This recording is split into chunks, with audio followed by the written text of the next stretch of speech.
let's talk about transaction.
So if you've been following along with this video series, maybe you've noticed something here.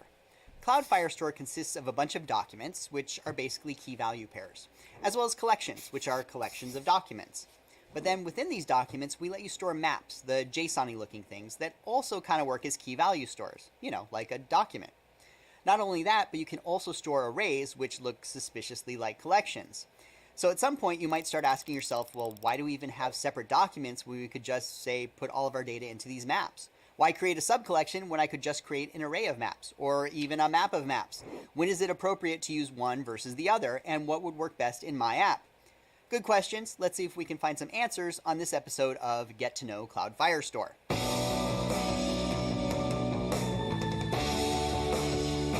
So when it comes to determining the best way to structure your data in Cloud Firestore, it's helpful to remember some rules about how Firestore works. Let's go over some of these now. All right, rule number 1, documents have limits. So there's some limits when it comes to how much data you can put into a document.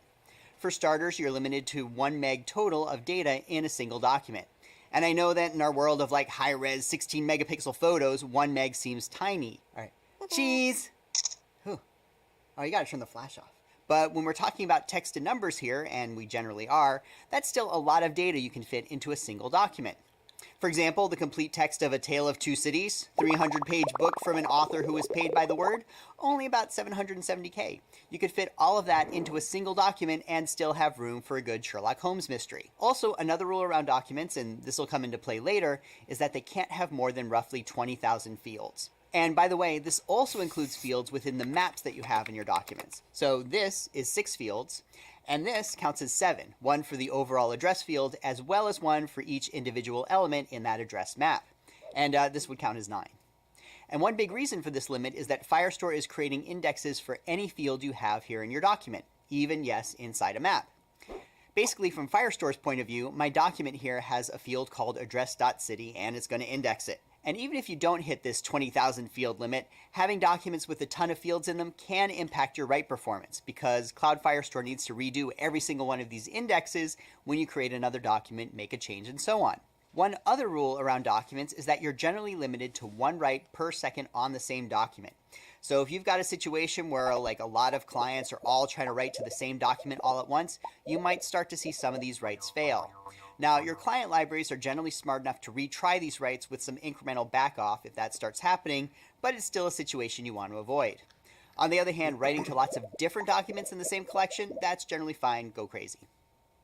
Okay, let's move on to rule number 2. You can't retrieve a partial document, at least not using the client SDKs. So just because you can put A Tale of Two Cities into a document doesn't mean you should. See, when Cloud Firestore retrieves a document, you're retrieving all the data in that document. You can't retrieve partial data from a document using the client SDKs. So imagine I have my collection of Charles Dickens books, and my documents have a title field and the entire contents of the book field. Then I decide, hey, maybe I just want my app to show a list of what Charles Dickens books are in my collection. So I query this collection. Well, hey, guess what? In addition to grabbing the titles, I'm also grabbing the entire content of all the stories, which means I'm now downloading approximately 38,000 times more data than I actually need. And that's bad, right? This is something your user is going to notice. This is going to affect your app's performance, its data usage, and its battery consumption. And this tends to put your app in a state I like to call getting uninstalled. Sorry, buddy, I can't keep it around. It's killing my data plan. This also has implications when it comes to security rules. You can't create a security rule that gives you access to some parts of a document and not others. If you want to keep part of a document secret, you'll need to place those secret parts into a separate document, and I'll talk more about that in our video on security rules. Okay, so now you're thinking, well, gosh, clearly the answer is to break my data up into as many tiny documents as many tiny subcollections as possible. Well, hang on there, because we have rule number 3, queries are shallow. So you probably already know this, but when you grab a document, you don't grab any of the data in any of these subcollections, and this is generally a good thing, right? It means you can store your data hierarchically in a way that feels logical without having to worry about grabbing more data than you intended.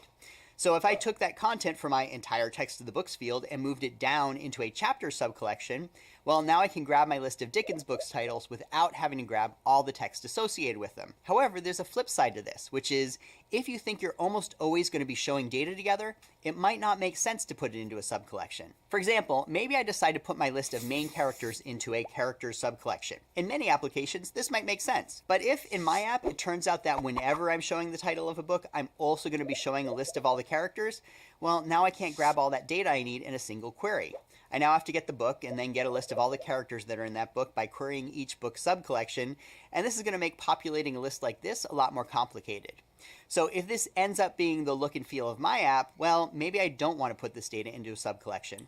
I can keep it as part of my main document. There's also another reason this setup might be bad, which is rule number 4. You're billed by the number of reads and writes you perform. The other disadvantage of putting these characters in a subcollection like this is that, and again, this is only assuming I want to grab the documents in this subcollection every single time I grab this main document, I've increased my reads here from 1 read to several, depending on how many characters I want to read in. Now, how much this matters is probably a factor of how often you'll be making queries like this. I mean, if the structure means your app is going to be making 2 million extra requests per day, well, that's only roughly 12 cents a day. On the other hand, if your app is making 2 billion extra requests because of this structure, well, then that's $120 a day and probably something worth optimizing. Like I said in the last video, I'm not always a fan of premature optimization for billing purposes, particularly if it comes at the expense of more complicated code, but it's definitely something to be aware of. Okay, rule number 5. Queries can only be used to search for specific documents within one collection, and they do so by looking for specific fields that match a certain criteria.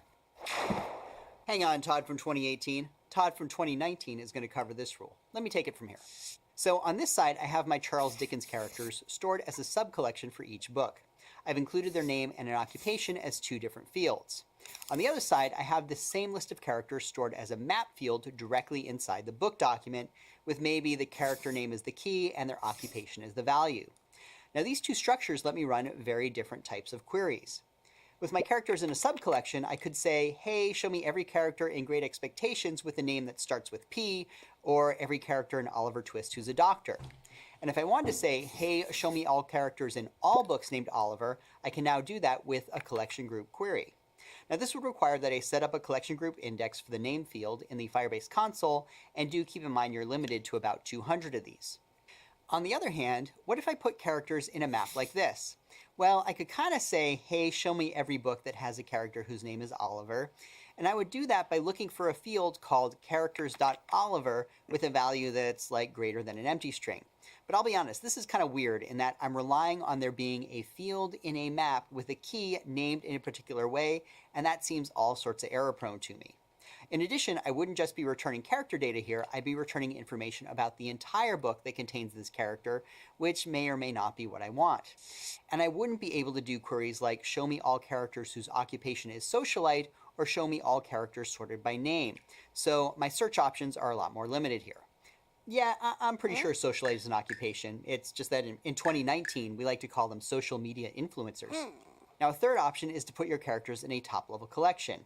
This was a nice workaround before collection group queries were supported because they let me search for, say, character by name or all characters in a particular book and do that search across all characters in all books. And if you recall from our earlier video, queries in Cloud Firestore are very fast. So this show all characters in Oliver Twist query in the top level collection really isn't any slower than grabbing all the documents from a sub-collection. I think the biggest drawback here is that if I wanted to, say, search for all characters in Oliver Twist sorted by name, well, now that requires a composite index because it is now a multi-field search, and you'll recall I'm limited.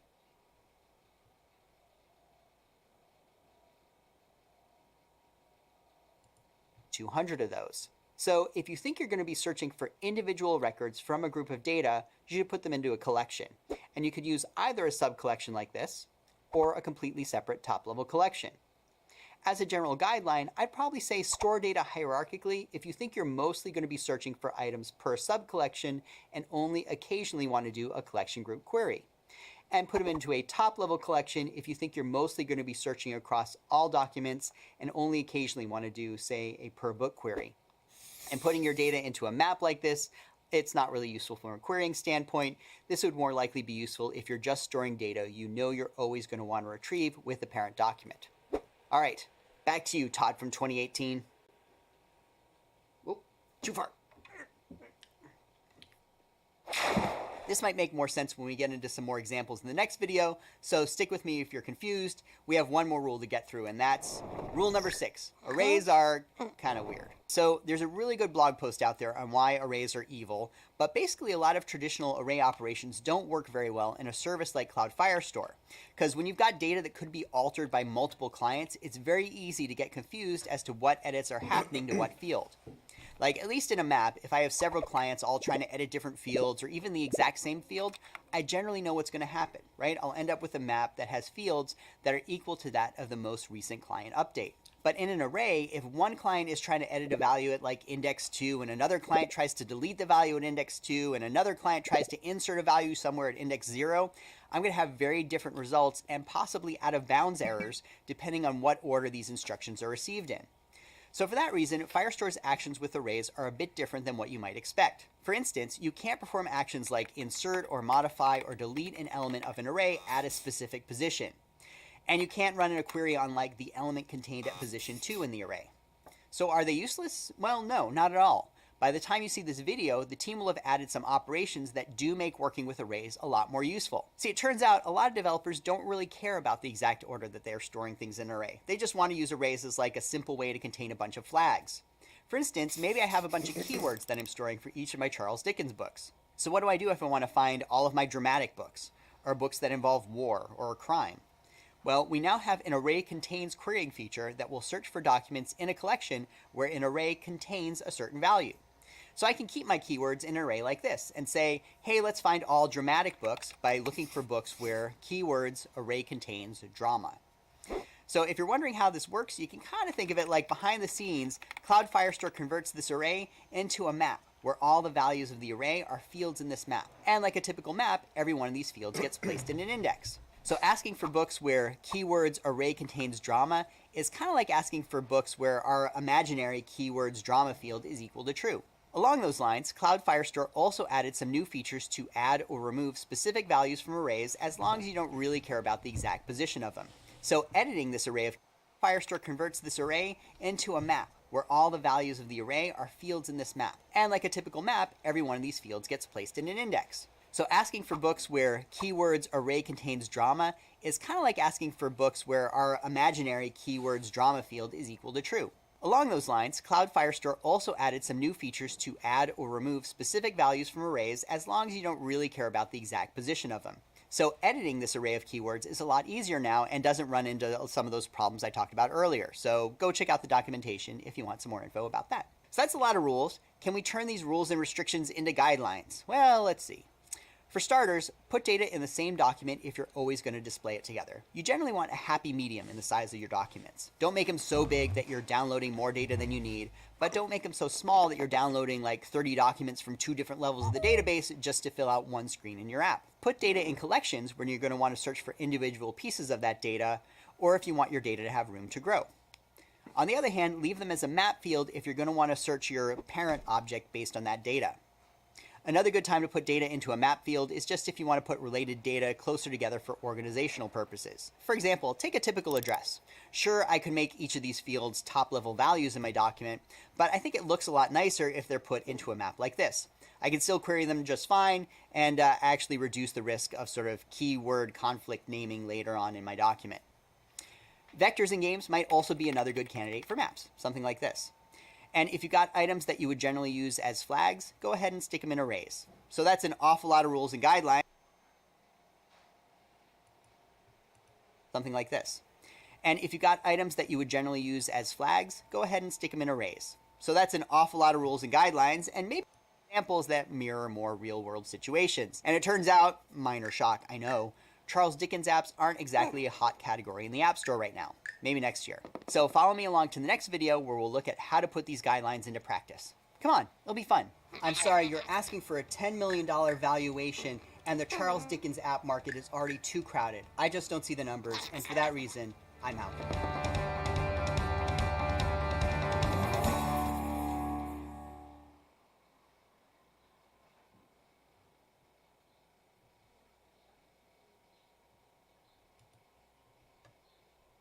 So as you recall from our last video, there are a number of rules governing how Cloud Firestore works that all play a part in how you should structure your data. And while it's fine to talk about these rules in theory, I think sometimes it's better if we can put these in the context of some real world or close to real world examples. So come on with me, let's figure out the best way to structure our data on this episode of Get to Know Cloud Firestore.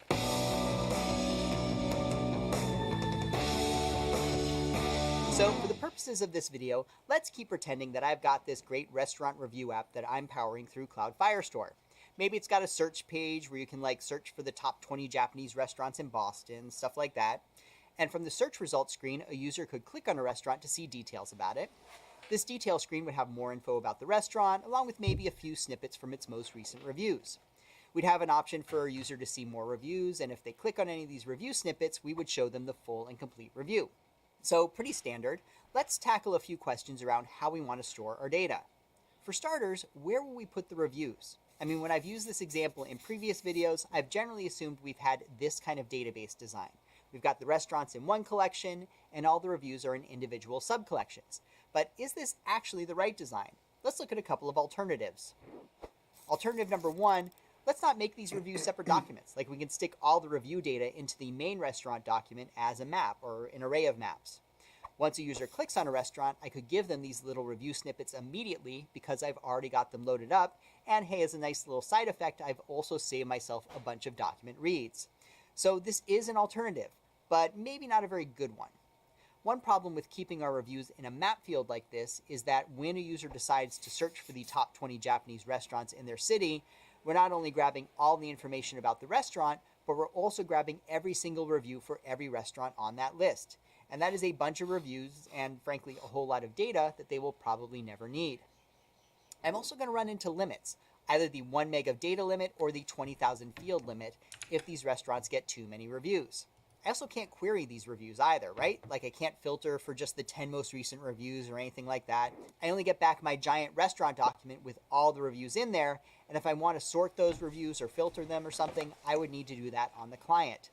So I think keeping reviews in their own separate collection is the right way to go, but let's look at our second alternative, which is, what if rather than keeping these reviews as a sub-collection for each restaurant, they were just in a completely separate top-level collection?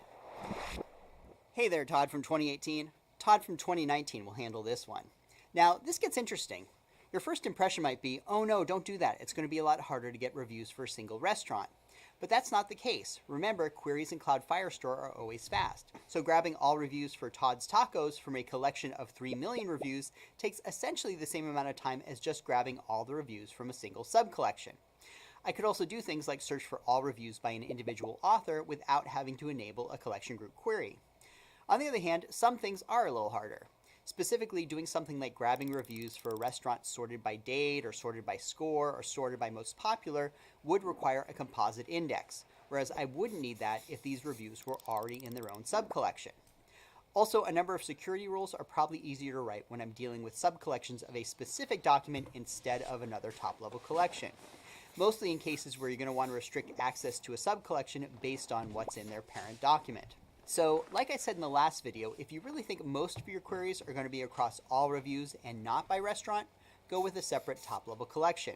But if you think you're mostly going to be doing searches by sub-collection, keep them that way and add support for the collection group queries you know you're going to want to use. And so, I think I'm going to go ahead and keep this structure here. Okay, Todd from 2018, back to you. Now, as long as we're here, let's talk one further refinement. Remember that in my restaurant details page, I've got my restaurant info, and then the snippets from 10 recent reviews section at the bottom. And so with my current database structure, I'm either populating these review snippets from a review subcollection or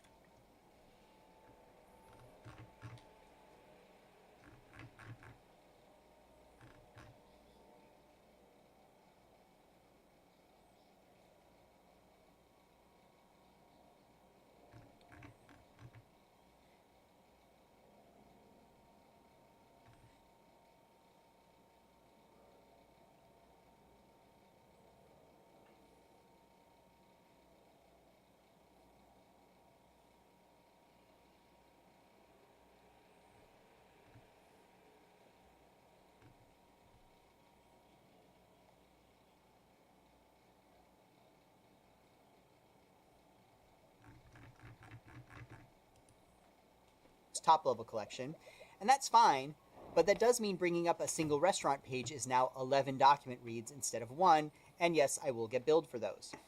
And if you consider that a typical user might click on some restaurant details, skim the reviews, go back, and repeat that process several times, that can add up to a lot of reads. And so if I really wanted to avoid all those extra reads, I might look at creating a review snippets field in the original restaurant document. This could contain like the first 100 words of the 10 most recent reviews, maybe a headline and the author name. Basically enough to create a presentable review snippet, but not so much that I'm downloading a ton of unnecessary data for each restaurant. And again, with the help of some cloud functions, which I promise I will talk about in a future video, I could keep those in sync. Now this is nice because I'm now only reading in one document instead of 11. And it simplifies the loading of this page because I only need that one document, which most of the time will already be in memory. Plus, if I ever do need to show more reviews or the full text of one of those reviews, then I can read those in from the individual review documents. But is this optimization worth the extra code needed to keep these values in sync, along with the extra data our user is loading in every time they bring in a restaurant? Honestly, I'm not sure. Like, viewing restaurant details is a user-powered action, which means it's not going to happen like several times a second, right? It'll more often happen like a few times over the course of a several-minute session. So this could be a case where you end up doing a bunch of work to save like 1 million reads a day or 60 cents, which may or may not be worth it. So I think this is one of those situations where you're going to have to measure what's actually happening in your app and decide accordingly. I know that's kind of wishy-washy recommendation, right? But that's software development for you. Okay, next example. How would we store flags for restaurants? And I'm talking about little binary values for like takes reservations, is romantic, and so on. Put those away. 2 months ago, I would have said the best way to store these would have been either to make these as individual fields inside the restaurant document or group them into a map field. And to be honest, these are still perfectly reasonable solutions. But now that we've added the array contains field, I could just as easily put these into an attributes array. Then it would be pretty easy to search for all restaurants that take reservations. But keep in mind that right now you can't run 2 array contains queries on the same array. So if I really do want to look for restaurants that are both romantic and kid-friendly, which is kind of an oxymoron, I know, I should keep using separate fields. Should have read the reviews first. Okay, now here's a fairly common case you're going to come across. What about storing a list of users who can access a document? Now this is a very common piece of data you're going to want to keep track of, particularly in collaborative apps where users can invite like their friends to view or edit their data, and you're going to need to keep track of who can edit what. For example, let's say our restaurant has a list of editors, and these are the user IDs of people who are allowed to edit the restaurant document. Now, I know I haven't really talked about security rules yet, that'll be in the next video, but one thing you should know about security rules is that they have the ability to grab a specific document and read its content. So I could, for instance, put everybody who's allowed to edit a particular document into an array, and then my security rules could say something like, hey, only let users edit this document if their user ID appears in this array. But what could work better would be to use a map here, where our user ID is the key and their value is their role, something like editor, owner, community manager, etc. And so we could write a security rule that says a user can edit this document if document.roles.userid equals editor, or something like that.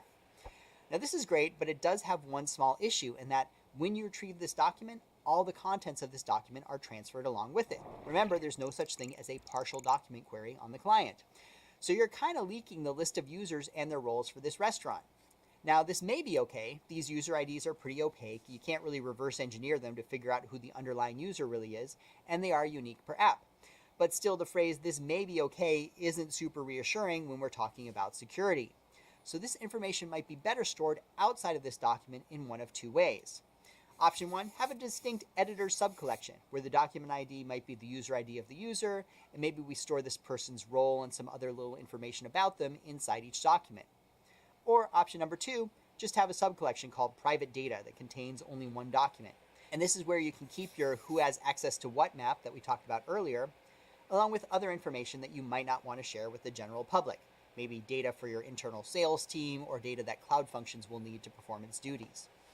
Now, both of these examples work fine, but definitely think about this kind of situation for your app, because you will probably want to create access control lists like this, and you will probably have data associated with the document that maybe you don't want everybody to see. Okay, last example, but maybe the most important one. What if my user wanted to store a list of their favorite restaurants? This is the kind of many-to-many relationship that often is problematic in NoSQL databases. So first, let's assume that our database has some kind of users collection somewhere. Well, one option is we can just store a list of restaurant IDs as an array in a favorites field for each of these user documents. Thanks to our new array, union, and removal methods, it should be pretty easy to maintain this list as our user adds or removes restaurants from their favorites. If I load this array into memory when our application first starts up, my client could very easily tag a restaurant as a favorite when we see it in the app. The problem, though, is that it's hard for us to do a, hey, here's all your favorite restaurants kind of page using an array like this. I would basically have to do a separate query for every single restaurant ID that I get back from this array in order to populate this page. Or maybe slightly better, get a callable cloud function to do this work for me, and I'll talk about that in a later video.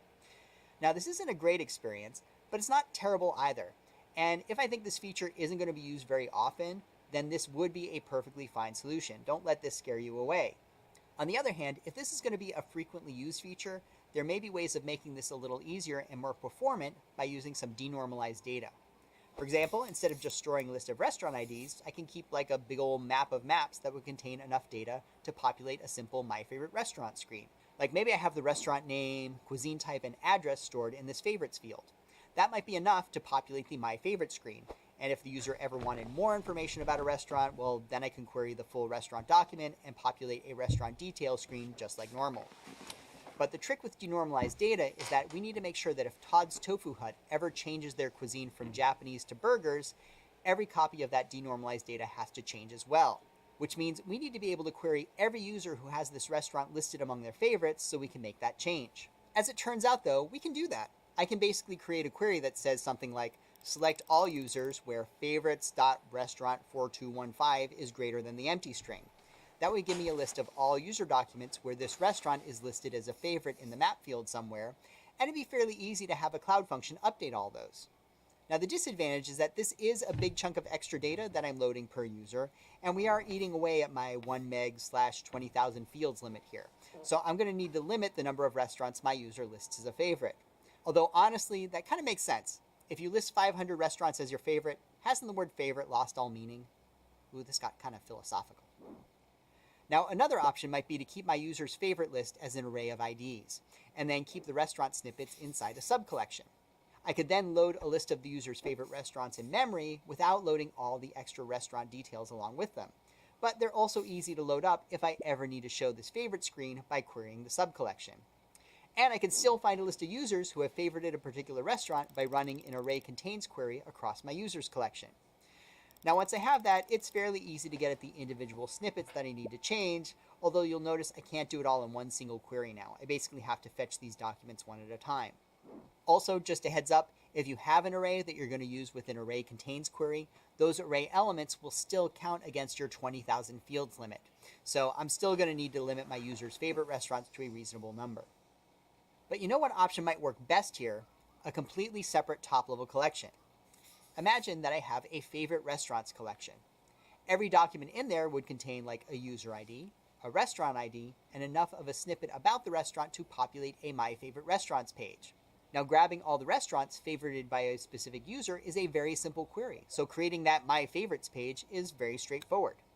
And it's just as easy to grab all the instances of a particular restaurant if I ever need to change or update this denormalized data. So you know what? I'm going to say this is my favorite option, at least for this particular setup. Whew. All right. Well, that was a lot of examples to go through, but I'm hoping by now you're getting a better sense of when to use documents, when to use maps, when to use subcollections, when to use arrays, and when to put things in a separate top-level collection. Now, there's always more to explore here, and as you've noticed, there's rarely one simple answer to anything. There will always be trade-offs no matter what option you choose. So, hey, if you have a setup you like better than any of these,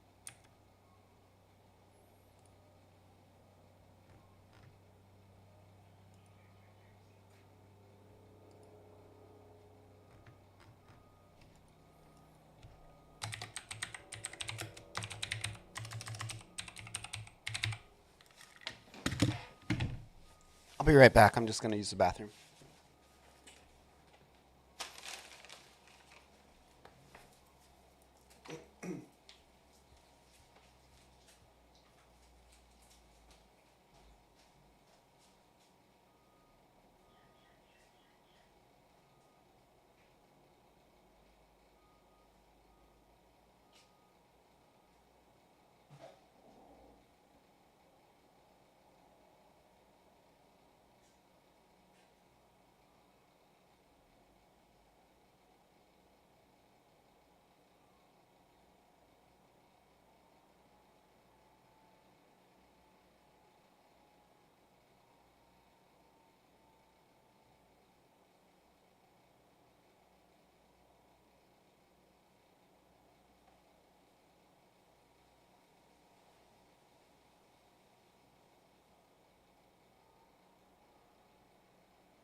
Check 1, 2, 3. Check 1, 2, 3, 4, 5.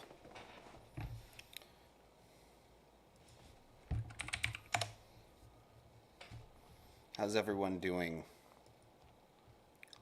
Welcome to my stream. Are you ready to have some fun building databases and user interface elements? It's gonna be real exciting.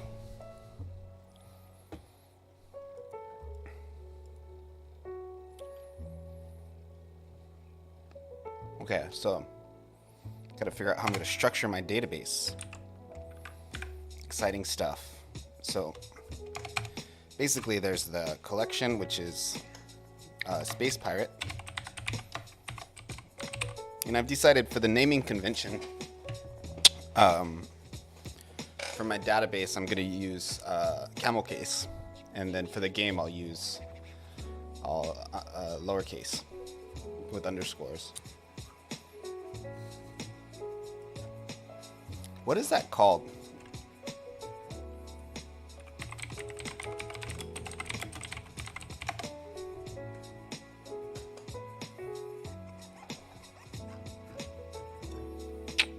Snake case.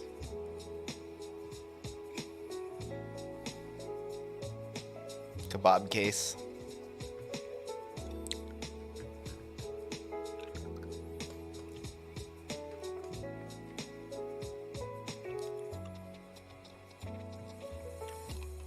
So I've been using snake case.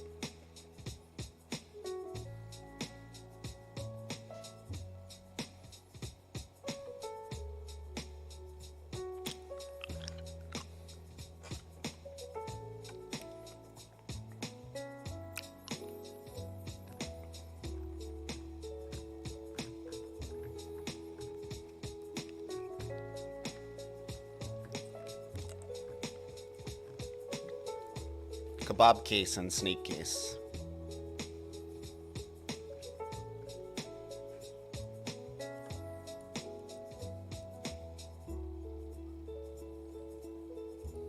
Okay, so let me look at my game. What are my auto loads?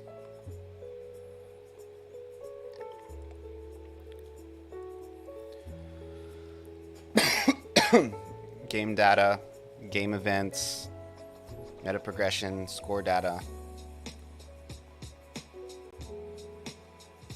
What is game events?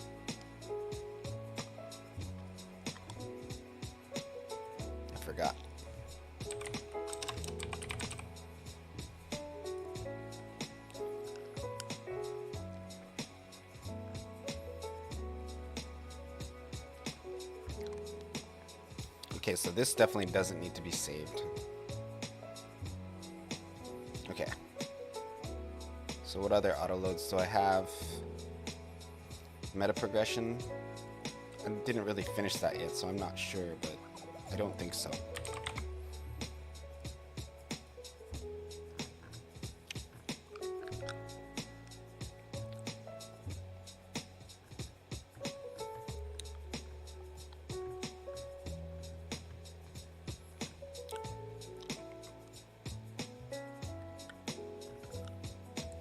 I'm gonna have to redo the way this is all structured.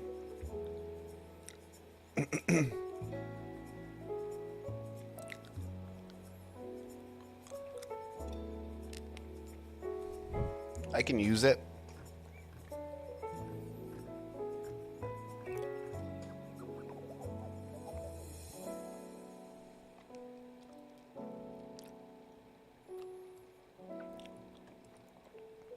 So this I'm not going to use.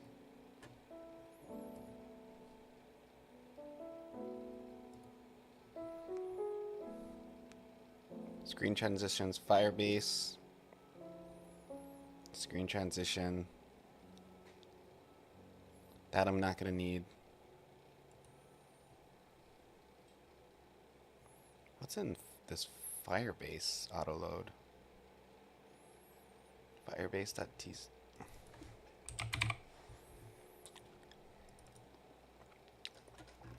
Okay, so this is just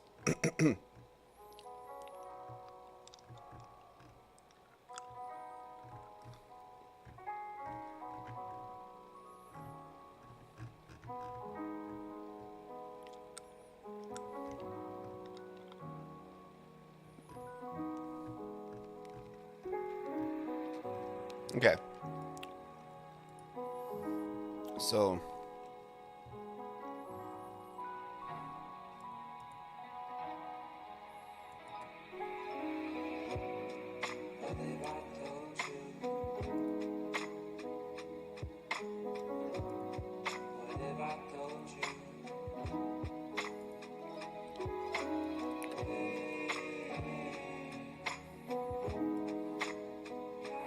So I'm gonna definitely have a game data.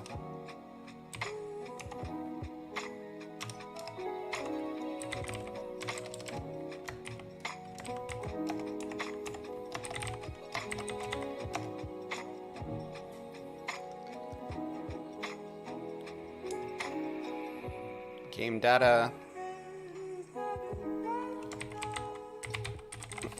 I'll save the leaderboards into their own subdocument.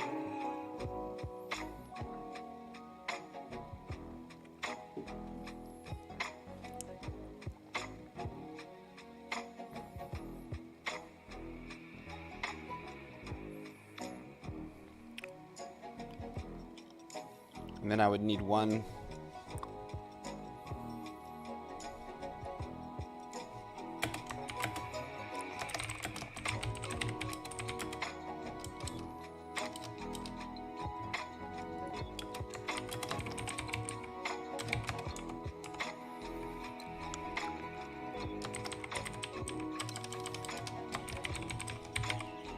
I'll do a currency one.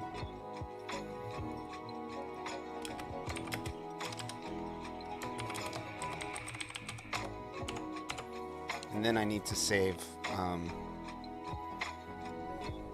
inventory.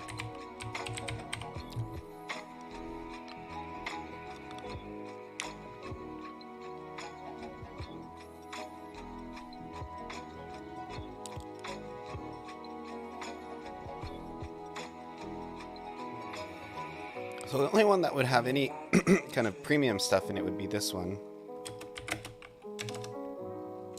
This would be like well,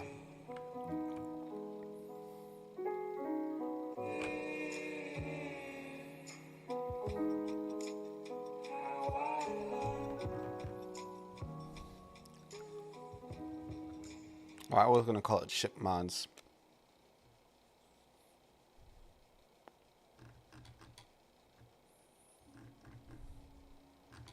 No, so this can have like ship mods.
That's really all I need. So now that I've done this, it's like pretty simple. So basically, when you finish a game, it'll save your score to the leaderboard scores. I can just do that for now. Later, what I'll do is I'll make it query your score against. It'll query all of the top scores, like the top 100 or whatever, and it'll compare it to those.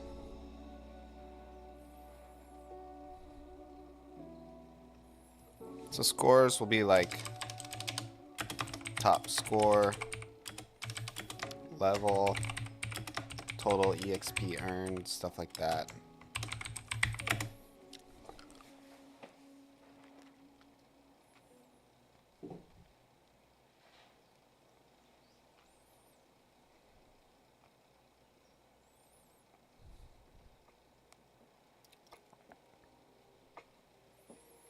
Okay.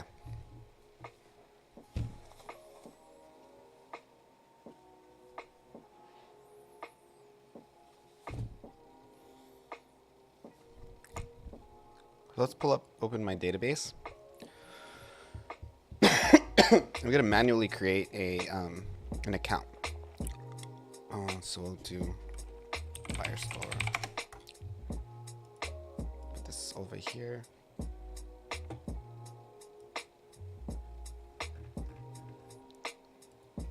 Actually, put the database structure stuff here.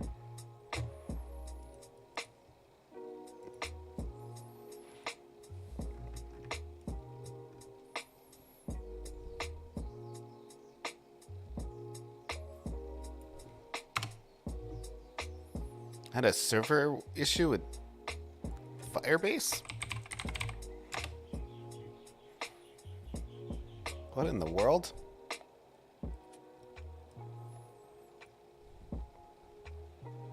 This must be something with my computer.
You know, I'm thinking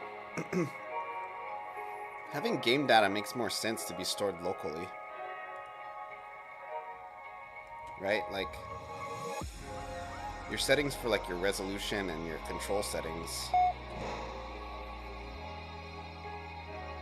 There's no point in storing this stuff.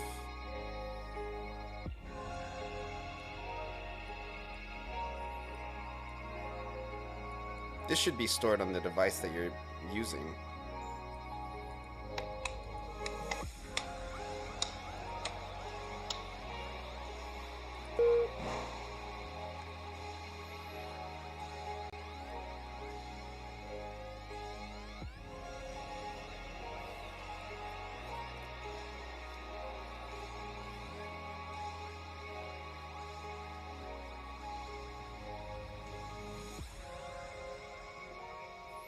Yeah, so for this, for game data, I'm not gonna create a thing.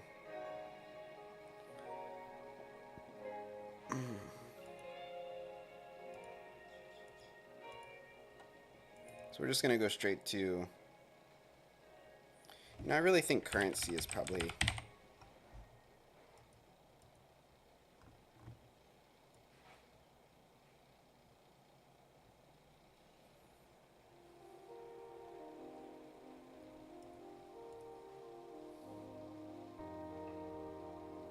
I could just make it an array right off the bat and just do doubloon.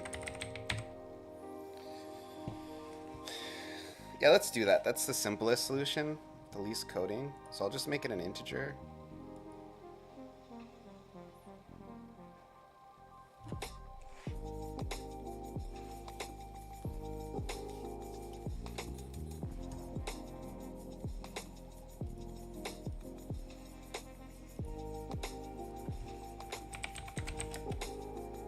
Hey, Codemora.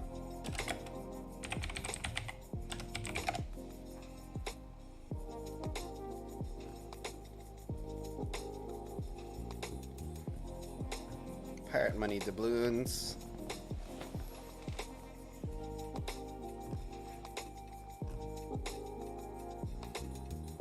Escudos. Escudos. What's worth more?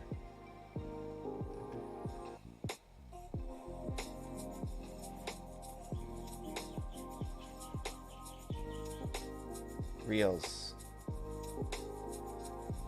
The chart below shows the domination of each coin minted.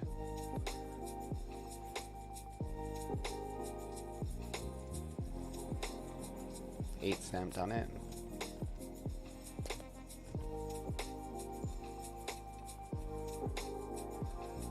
Doing a map using currency and currency, I would suggest doing a map using currency name and keys.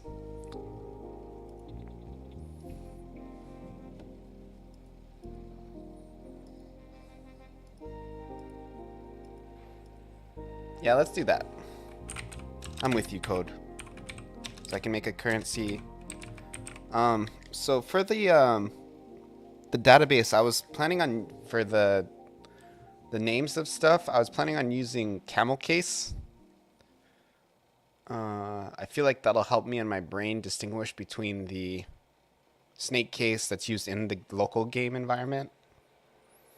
Do you know if there's like a convention for that? Or if that...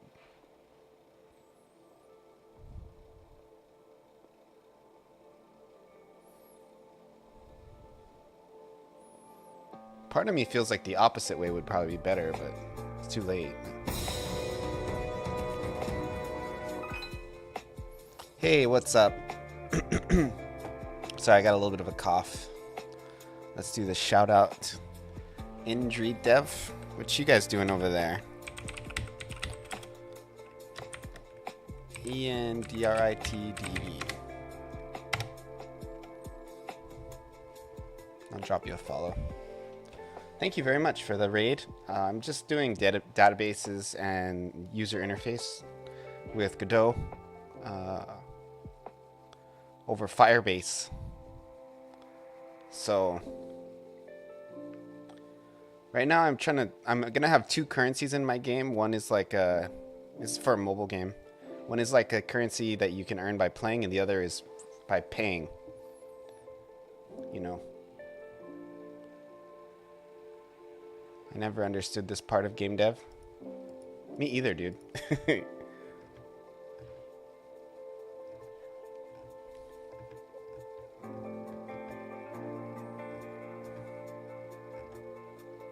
I'm trying to... So I'm gonna call doubloons the normal currency.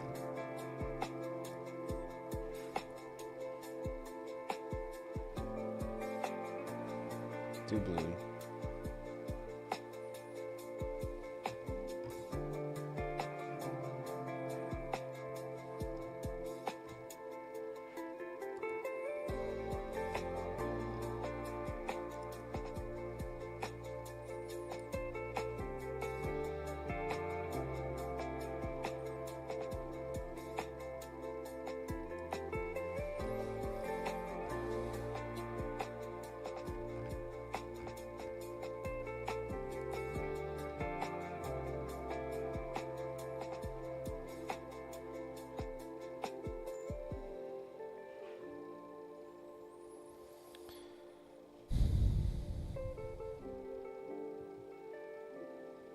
I mean SMTH. That I think. I don't know what SMTH is, I forgot.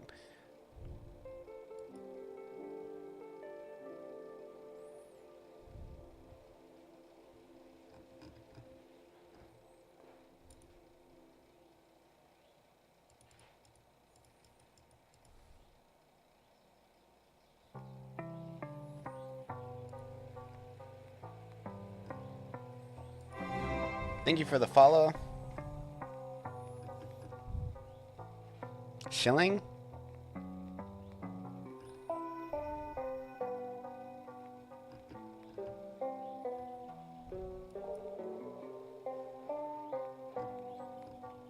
What is a shilling?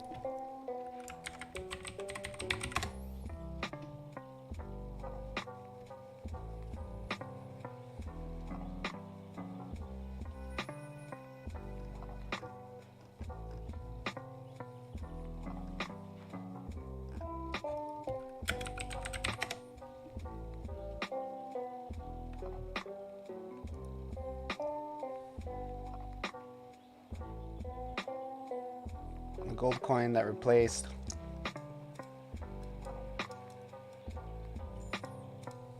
An old coin.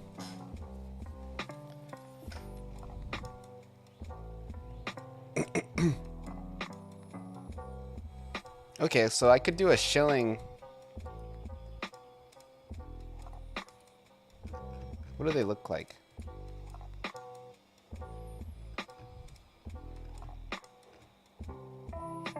I could do a shilling for like the lower currency.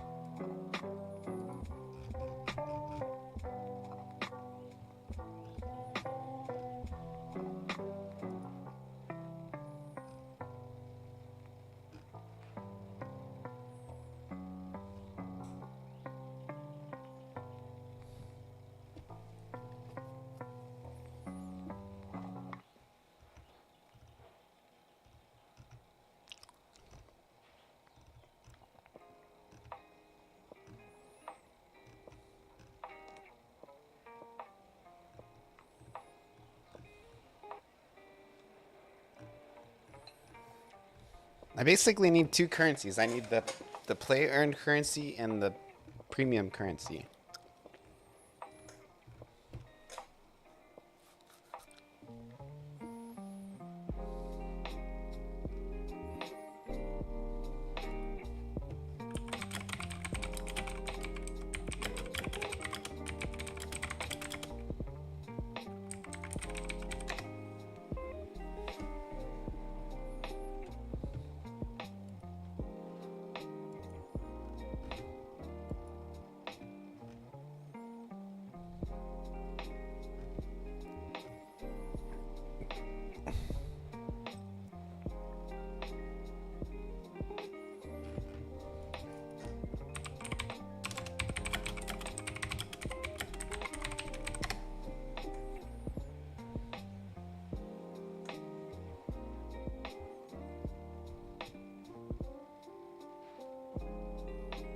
Okay, so doubloon was worth more than a piece of 8.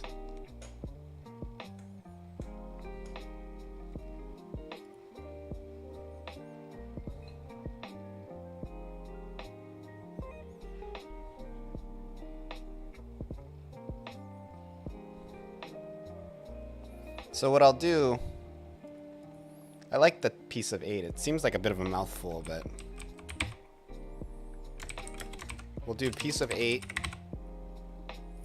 and doubloon for the two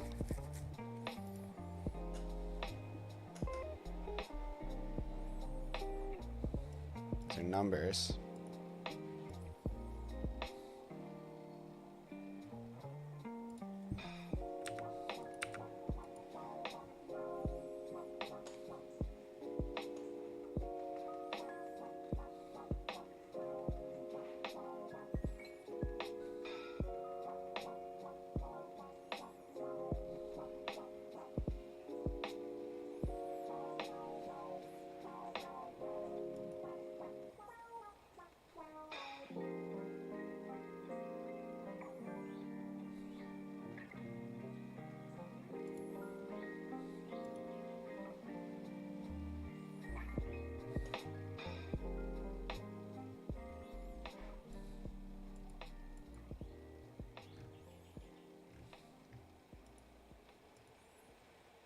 Delete this. This doesn't follow my naming convention.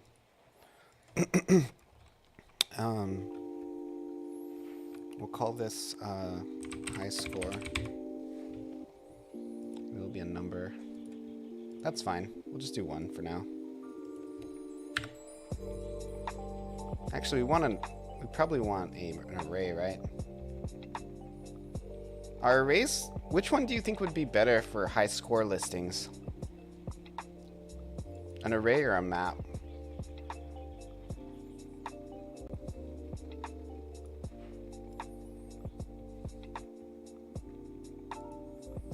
Each score too, I want to keep more information, so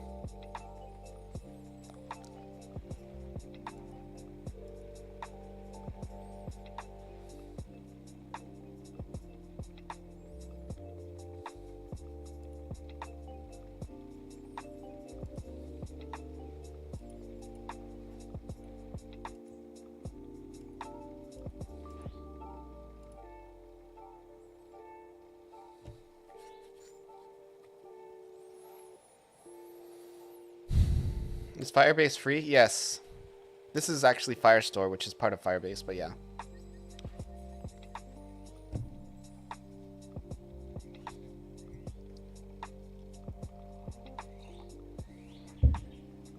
So for the high scores, for example, it'll be like, this guy got 11,000. And then the values will be like,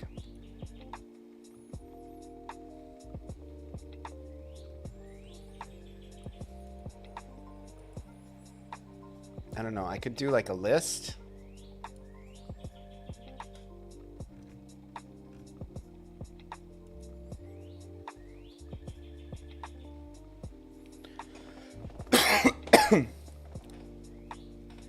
Excuse me.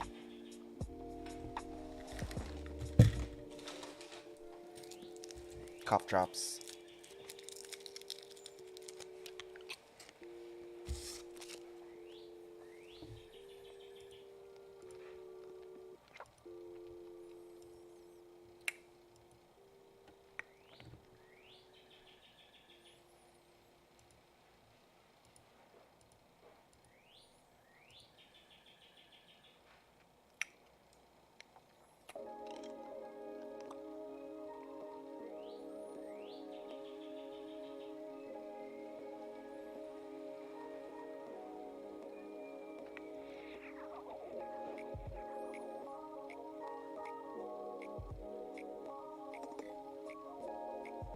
What should I call it? I'm probably gonna record the players' 4 highest scores. Oh yeah, if you wanna play it, it's yeah. Let me look at the current version. Hold on one sec. Let me see how When's the last time I updated? I don't remember. This will work unless you're on a Mac.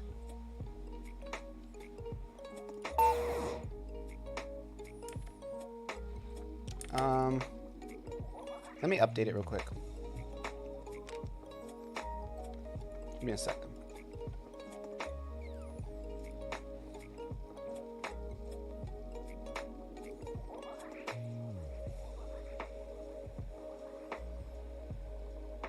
I'm just gonna update the HTML5.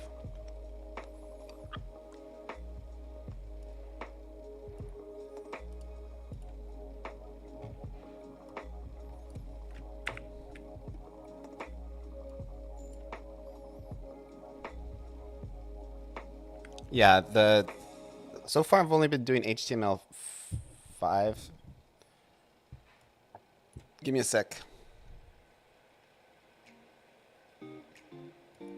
What did you mean by no worries? I'm just curious.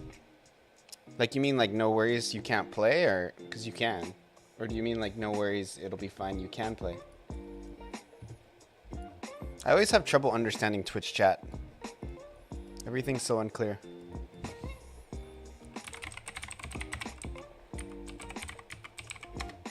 Oh, you can play? Okay. Let me, no, I'm gonna update it, bro.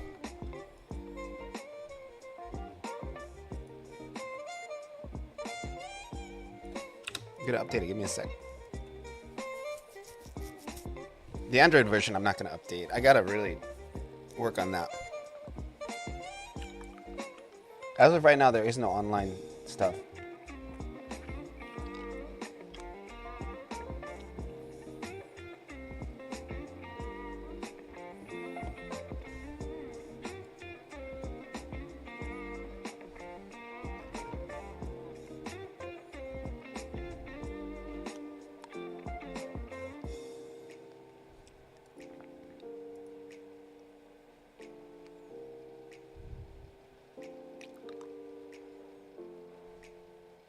So I think on the version you have, you can't remove the on-screen controls.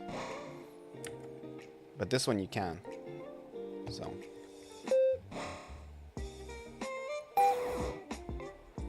Yeah, see, and there's also an on-screen on-screen pause button. Did you say I added these clicks, Code Mora? It's very satisfying. Oh shit, I want music. Hold on. I want to add the music. One sec.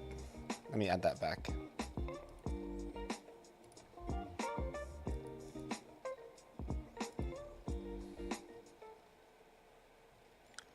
It's a good time to export it because I'm gonna do a bunch of changes that'll make it somewhat unplayable for a while. So it's a good time to get a new version up.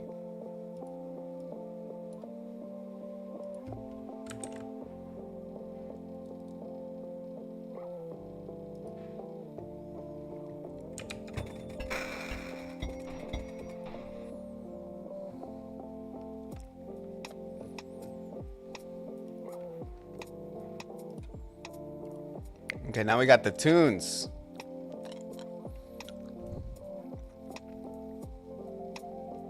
Yeah, that's all I'm going to be doing is menus and database today.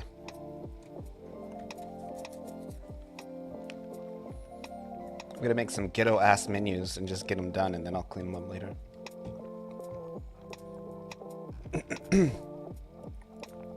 I like user interface. It's fun for me. Okay, now we got music, right?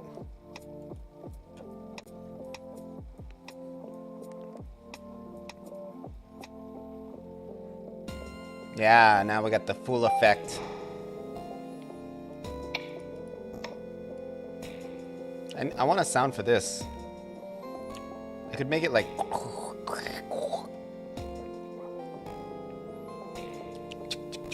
Maybe every like 10% I'll make it click. So it's like click, click, click, click, click. Something like that.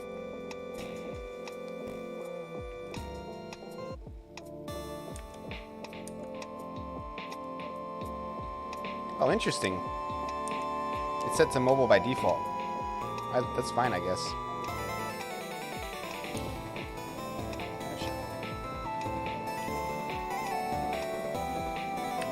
So you can turn the mobile off. You can turn it back on.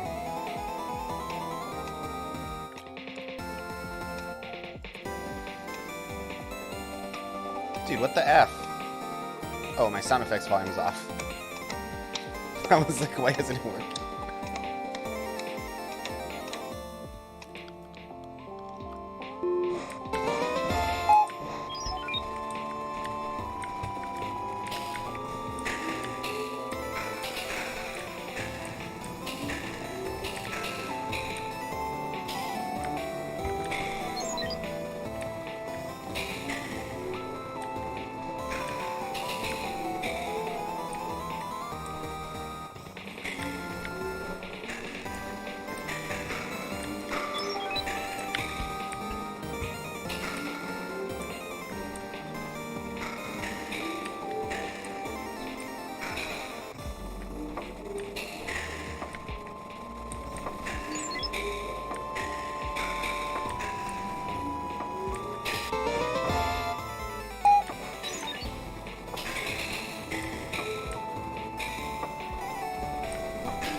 Okay, back to my database.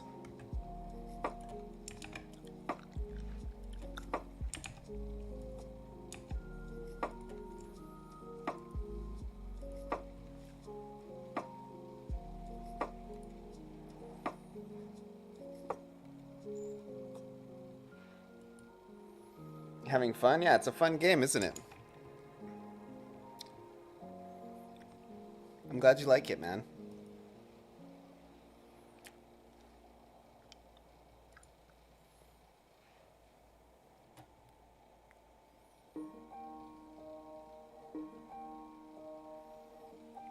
Did you update it? Yeah, it's gonna be like you can collect those coins that you pick up and you can keep them.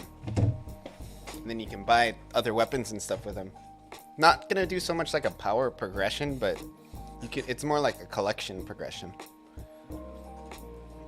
You'll have different weapons and stuff that you can play around with and mix and match them. And then there'll be like a leaderboard for whoever gets the highest score. It's going to be significantly harder than it is now, though. So. Well, maybe not harder, but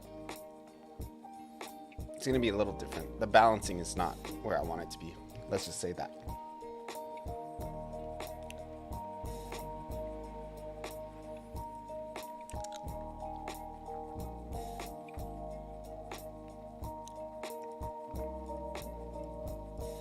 Yeah, I'm definitely more, like, I care way more about being a game dev than I do about being a content creator. Like, I'm okay with making content, and I like it because it's like fun and I get to hang out and talk about what I like. But I don't really ever have any real dream of being like a content creator.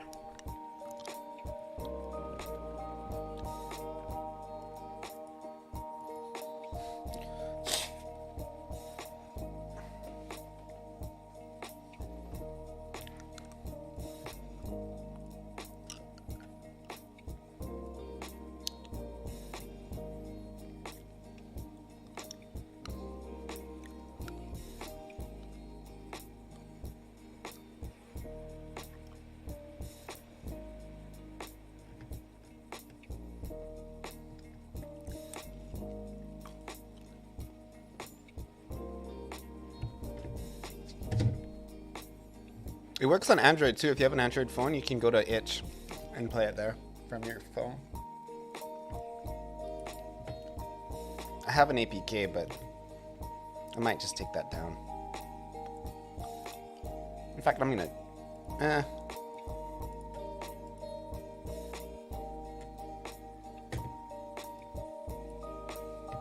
Where did my database go?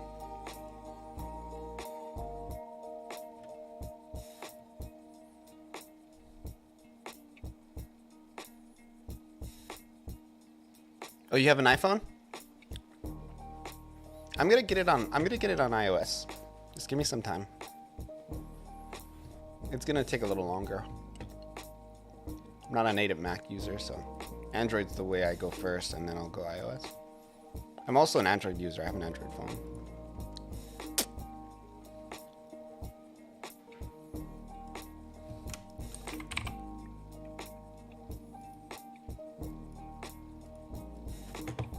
Yeah, I think I accidentally closed the window. What is this? I want that search bar there.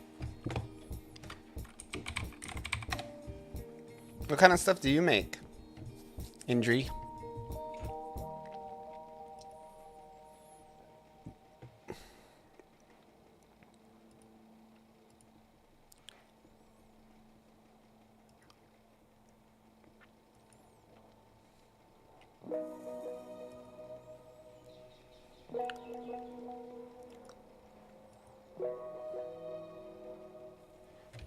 So I think for leaderboard, I'm just going to keep their top 4 scores, right?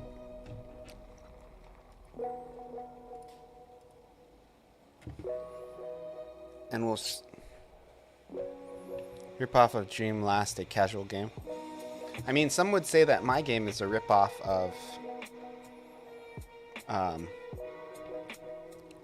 Vampire Survivor. I wouldn't hold it against you if that was your position.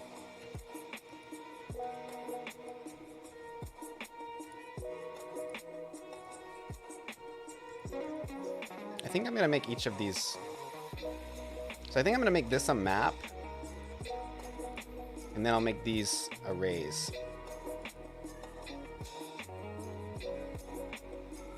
So it'll be like, because for your top score,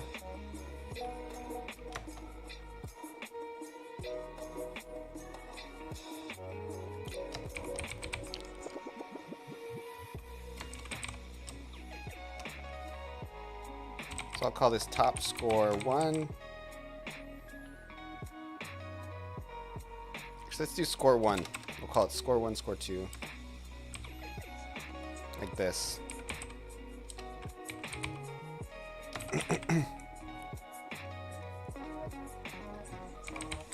I'll keep 4 of them.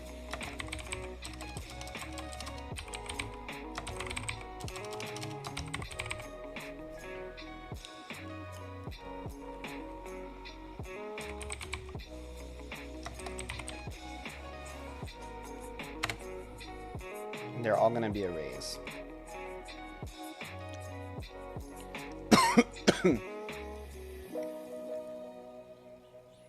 Maybe I should make them maps in a map.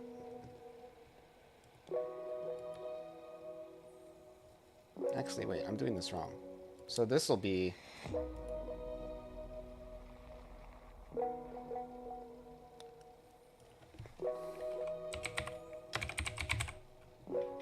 Yeah, I'm gonna do a map within a map. I think that works for my brain. So this will be like score 1. And then this will have stuff in it like the score itself, which will be a number. And then it'll have like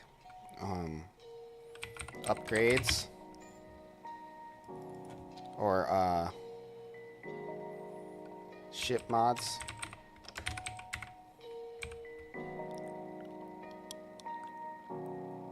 Make a place for a screenshot of scores. No, you could do that if you wanted. I just made a forum so people can add strings if they want.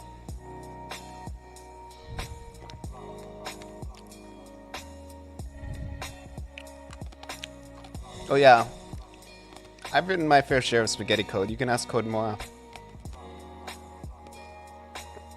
He'd probably get a heart attack and die if he looked at all my code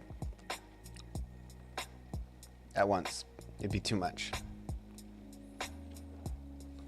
But you just keep doing it, you know, and I still got a long way to go myself. So I'm right with you, bro. So for your top score, there'll be your score, your ship mods, and I don't know if I want to. Is there any other information I would keep? I want to keep track of.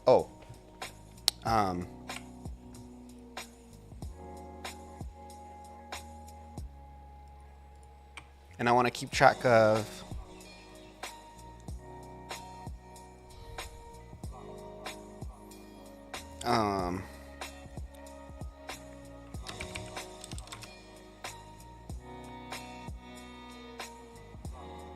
Interface, let's call it that.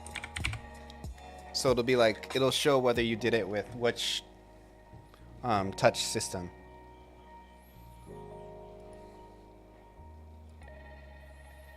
For ship mods, do you think I should start as a string? Because it's going to be like, I'll gotta start somewhere. Keeping up is even harder than starting. Yeah. So ship mods would be like another array. And for this one, I think I'm just going to do a bunch of booleans.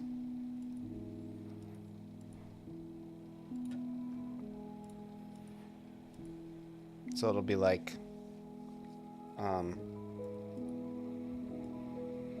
you can't name the booleans. Oh, maybe I should make this a map then.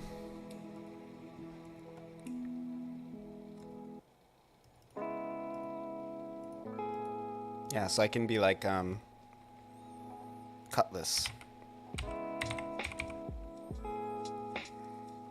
Godot. Or what was the other one? Okay, and I forget how to spell my own weapon.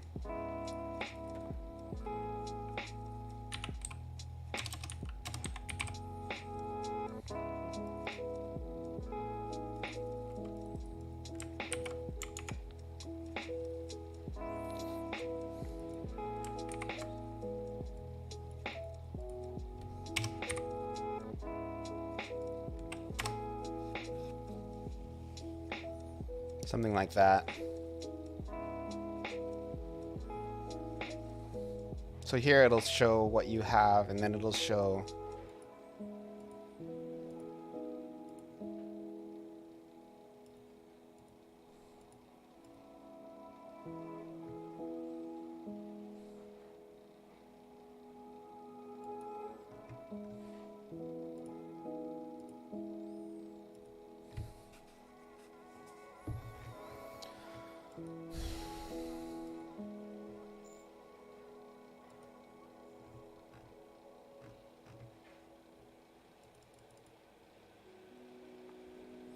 Is there a data limit? Yeah, I think it's like 1 gig or 100 megs a day or something.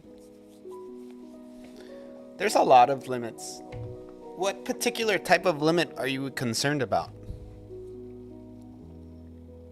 The pricing is based on gets and writes and reads.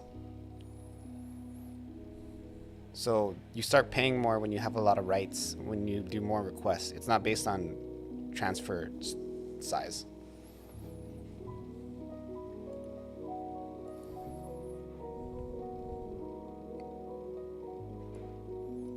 Yeah, so each document here, like this Space Pirate is a document, can have 100 megabytes of data, or 1 megabyte of data. And it's not, you don't get charged off of the amount of data you transfer. You get charged off of the amount of requests and sends you get from the server. And it's something like 400,000 a cent, and you have to get like 1.7 million a month to get into the first paid tier. So it's basically free for like my purposes.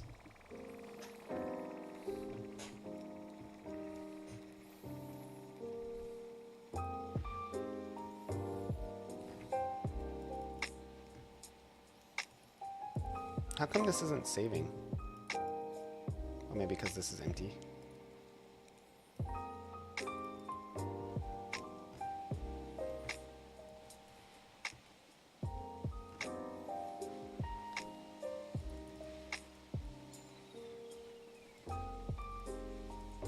That sucked. I like lost all of that. Am I following a tutorial for this? Not a singular one. If you'd like to learn the basics of Firebase, I would just learn about databases in general first. So what I would do is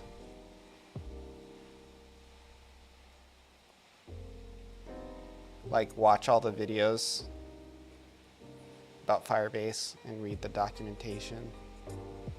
But if you're looking for something to do right now,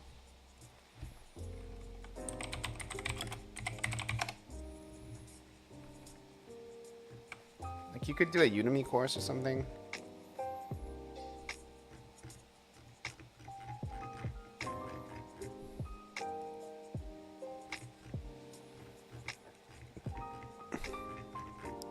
Where's those videos I always watch?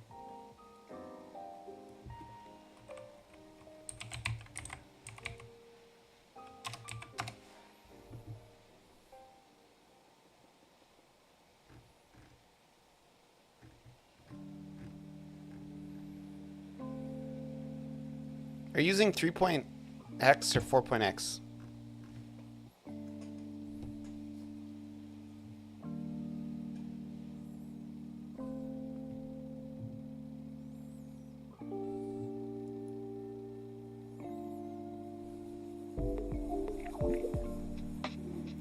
Hello everybody, and welcome to this Firebase Fundamentals video where I'm going to show you how to get up and running quickly using Firestore in your web application.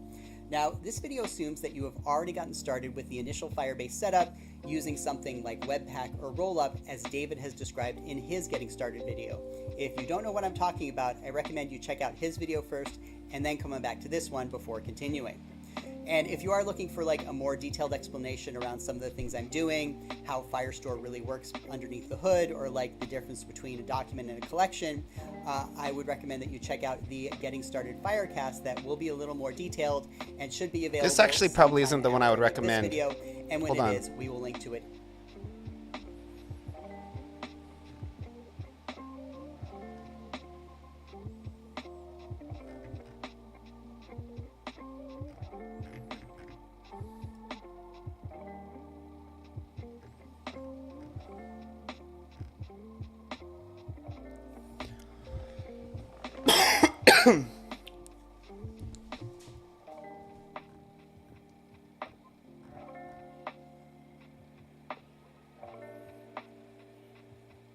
Wow, they're making so many videos.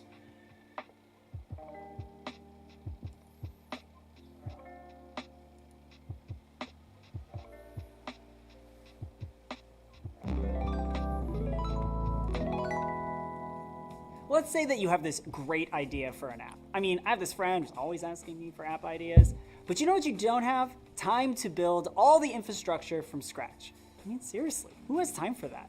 Folks, you know we're on the clock here, right? Right, that's a good one. Well, the good news is that you don't have to start from scratch anymore when you build your app on Firebase. Firebase is a Google-backed platform that provides developers with tools to build, deploy, and scale mobile and web apps. And we just launched a ton of updates to Firebase at Google I/O. Like, seriously, it was a lot. I know, David. I was just counting them here and I had to continue from my fingers onto my toes. So much so that we don't have time to cover all the updates in this video, but instead we'll cover just some of our top takeaways from Firebase at Google I/O. If you build web apps, Firebase hosting and cloud functions make it easy to build static and dynamic websites and host them on a global distributed CDN.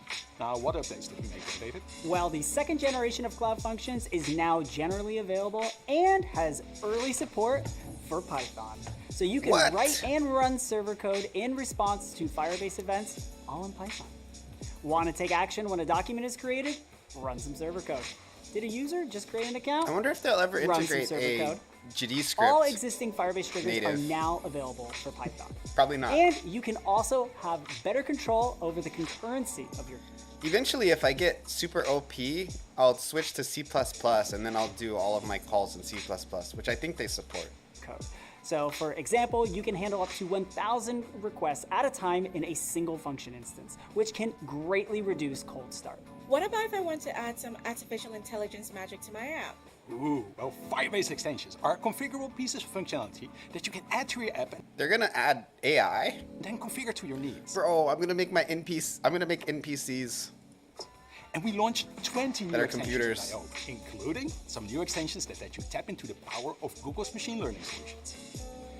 One of those is the Chatbot with Palm API extension, which lets you call Google's latest generative language APIs by simply writing to a Firestore document and then listening for updates to the document.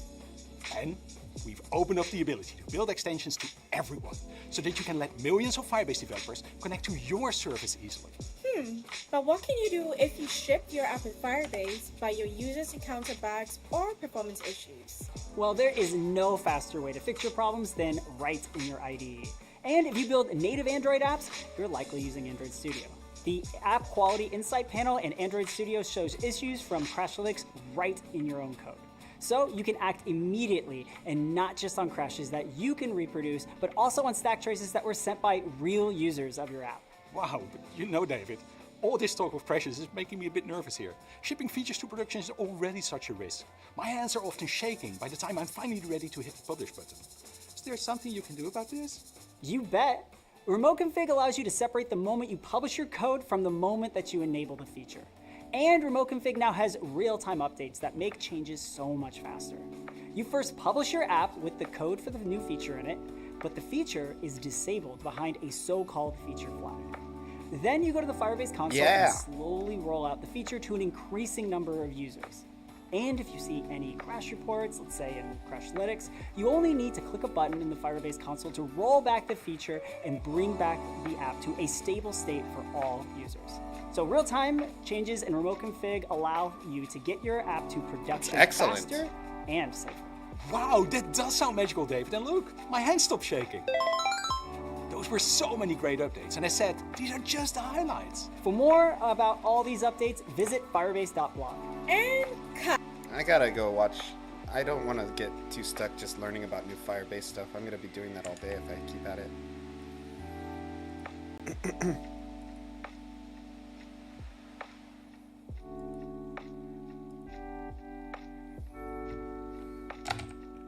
So we're gonna do a new field called top score.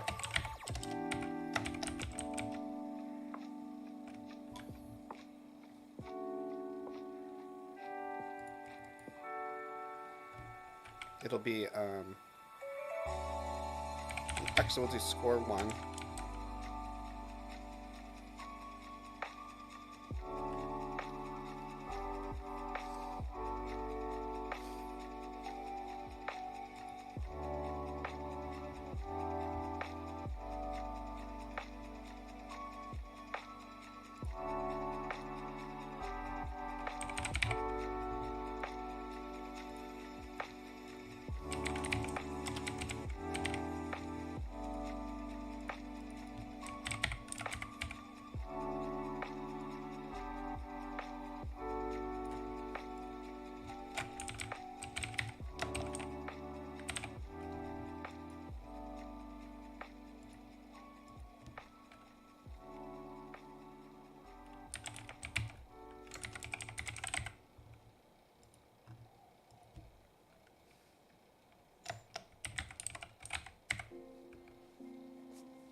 I'm saving the highest one.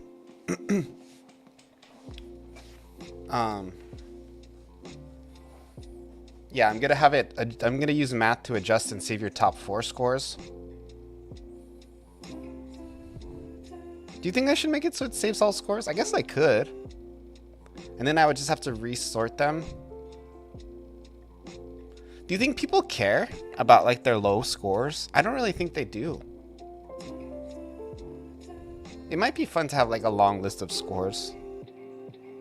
It's easier to design interface for a short list. You know what I mean?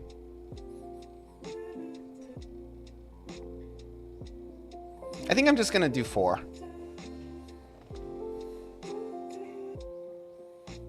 Because within like scores, there'll be like your top scores, and then there'll be another list that's directly to the right. And that will be, you know, like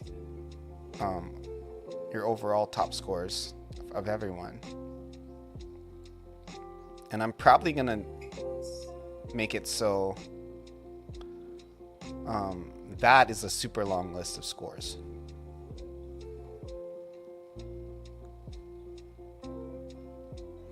And that way, having the logic so it's just like it goes into the array and checks for that particular user's top score, I think it's simpler.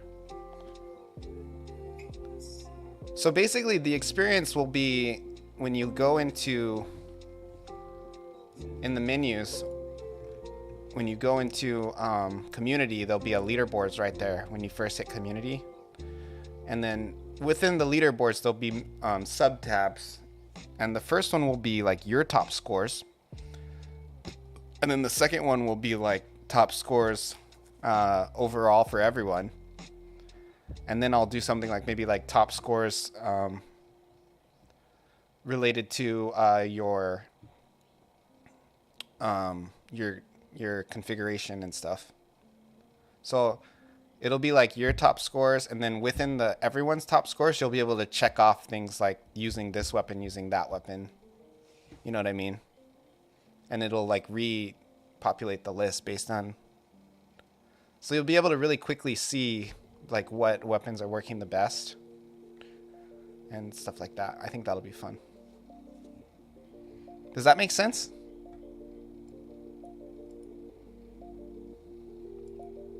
So in the structure, right, you go into leaderboards, top score, and within this there'll be your 4 best, then over everyone, and then I'll have features like sort by weapon, weapons, sort by ship mods. I'm calling them ship mods.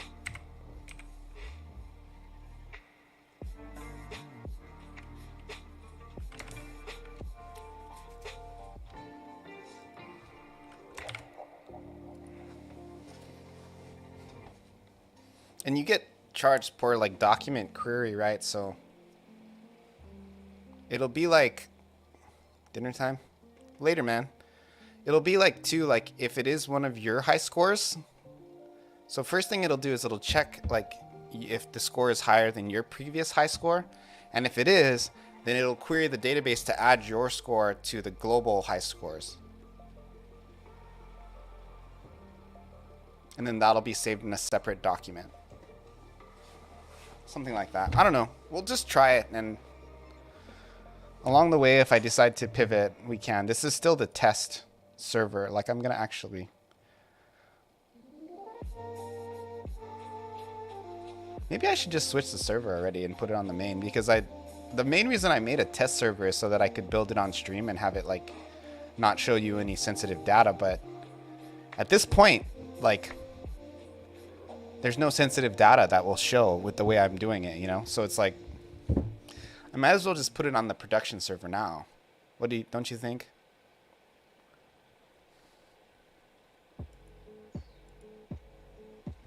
Because if I'm building this out, it's like, I don't want to have to do it again for no reason.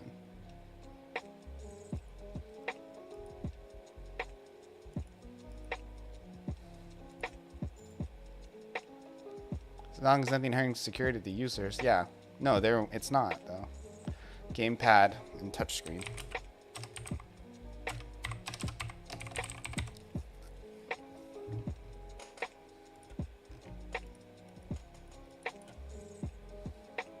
Why doesn't it let me make them? Is it because these strings are empty?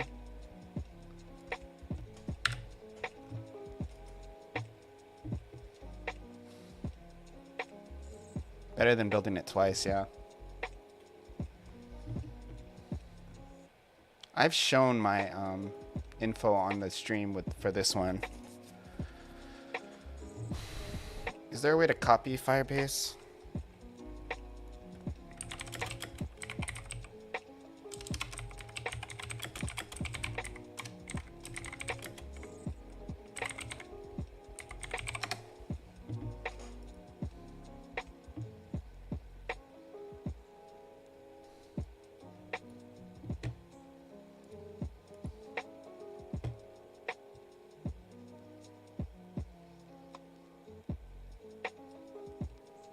Oh, so you can't export the JSON.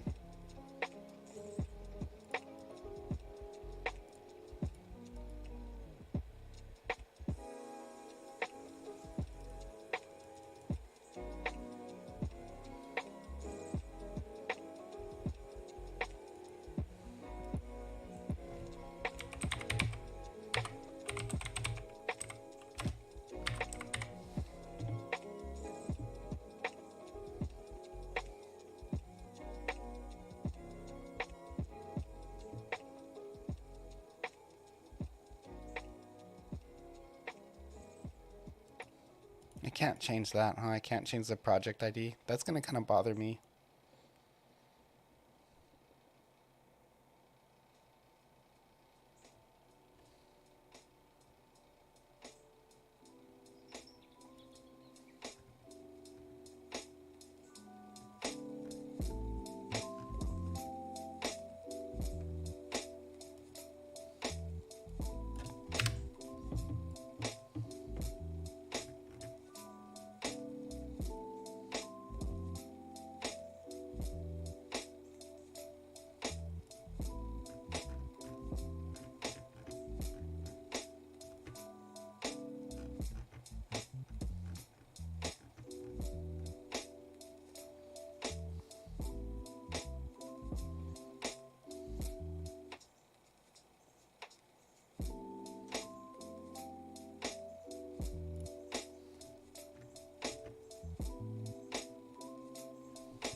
I think I'm just gonna start a new one now.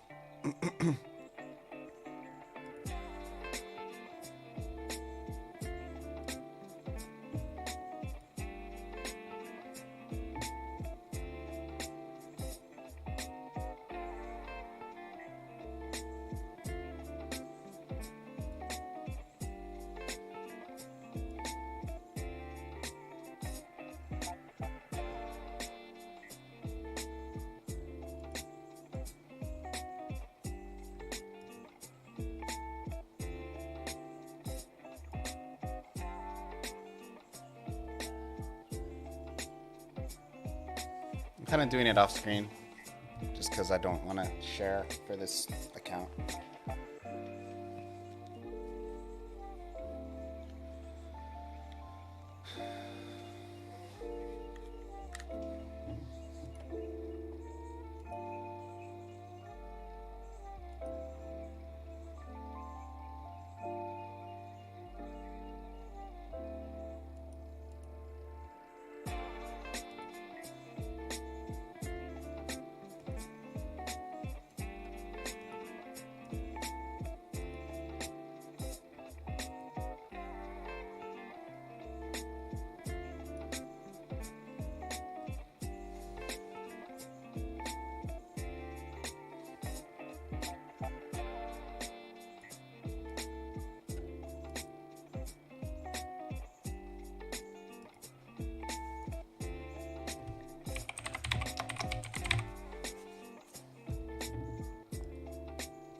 Okay,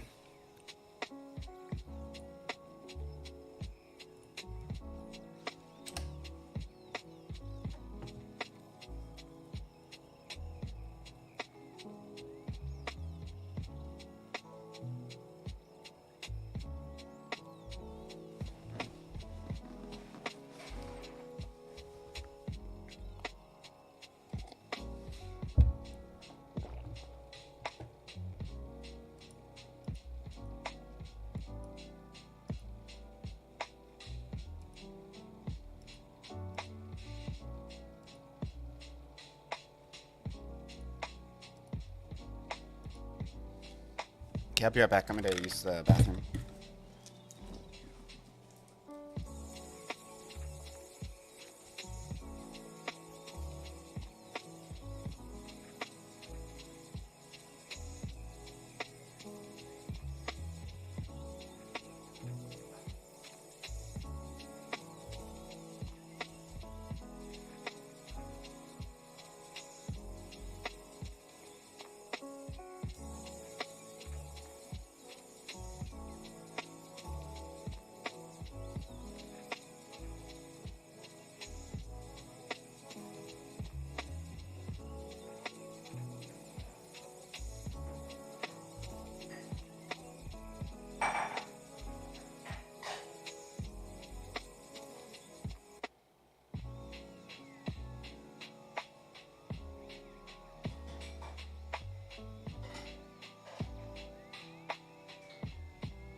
Okay. Sorry, I ended up just eating some food, so I was hungry.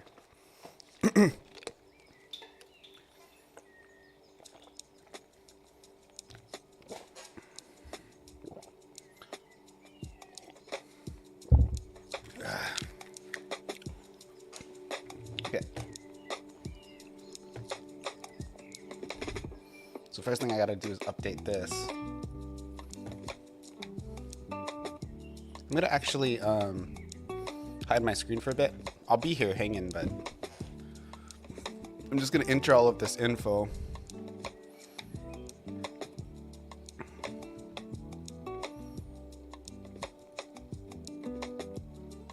Use this view.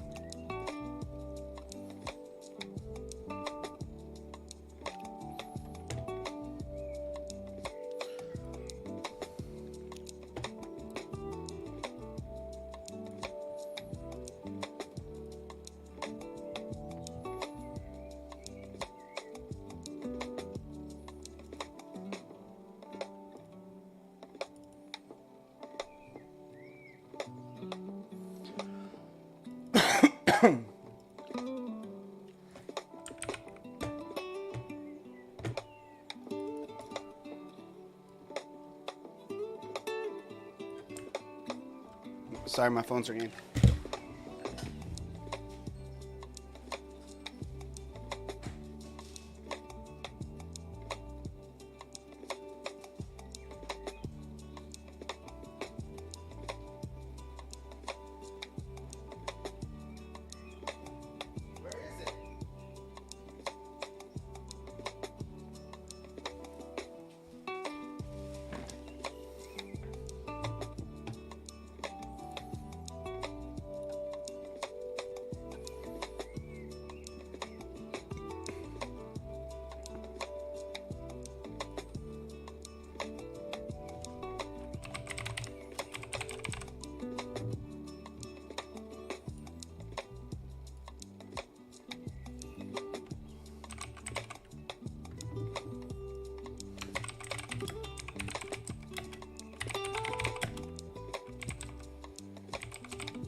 Okay, I'm still entering sensitive data.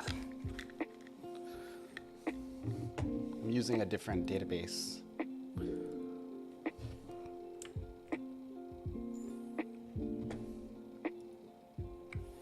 Hi, RL Spooky. Advert.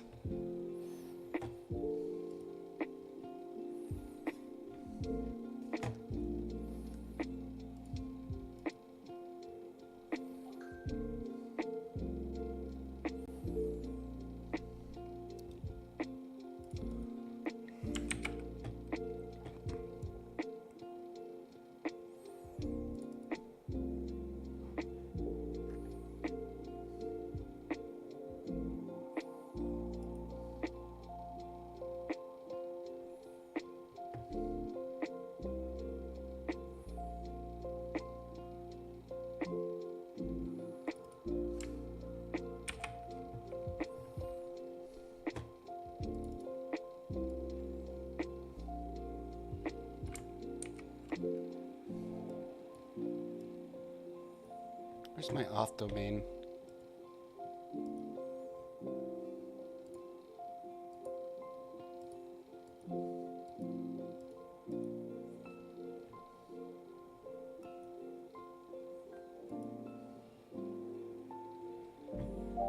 Maui gamers.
Gotta enter all my client ID and my client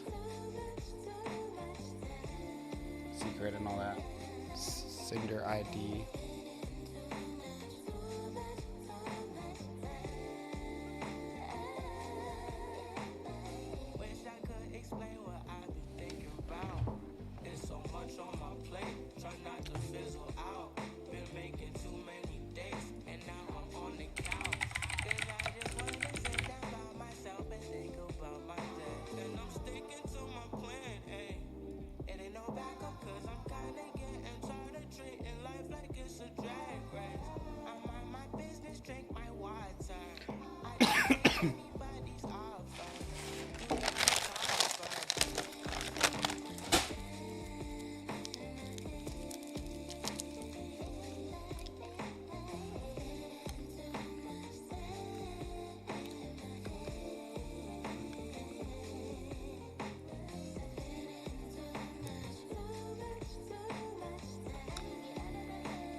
Just building my authentication credentials, don't mind me.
Oh, I can just use the same credentials for the client. Off. Okay. That works.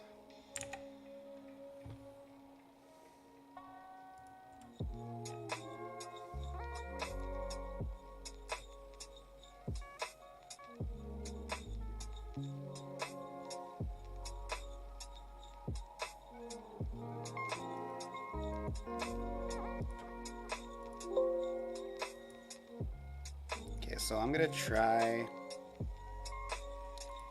run it real quick. Here, I'll put my screen back on. Give me a sec.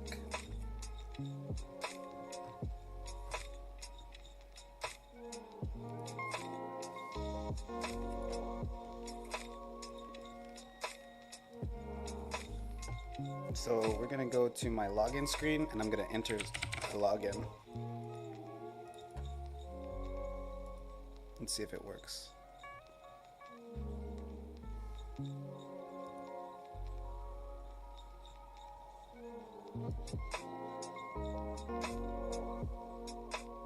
My API key is not good.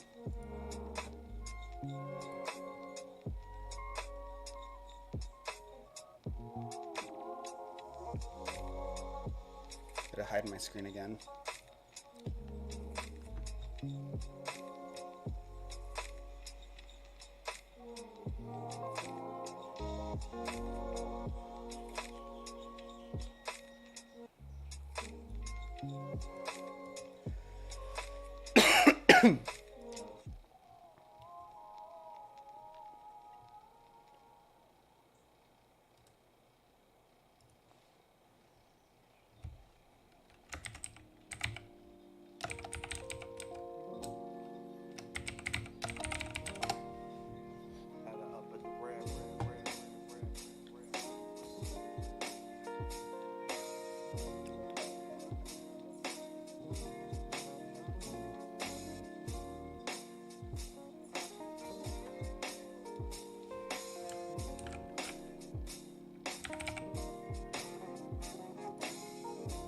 Did I not change my API key? Is that possible? Am I that dumb?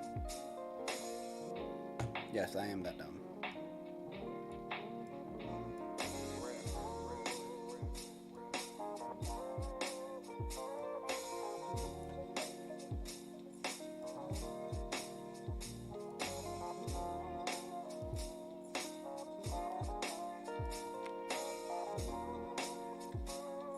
No, I definitely changed my API key.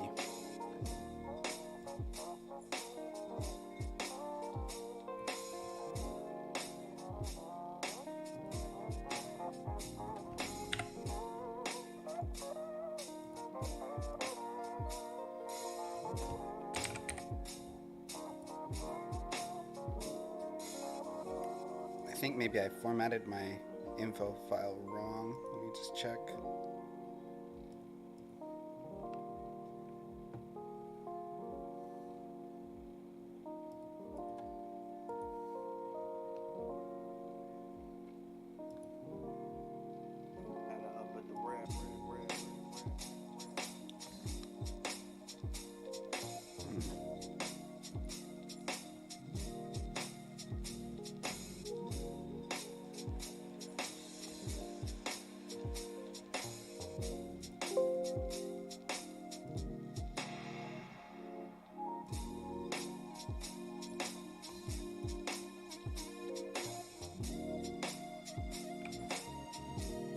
Valid API key.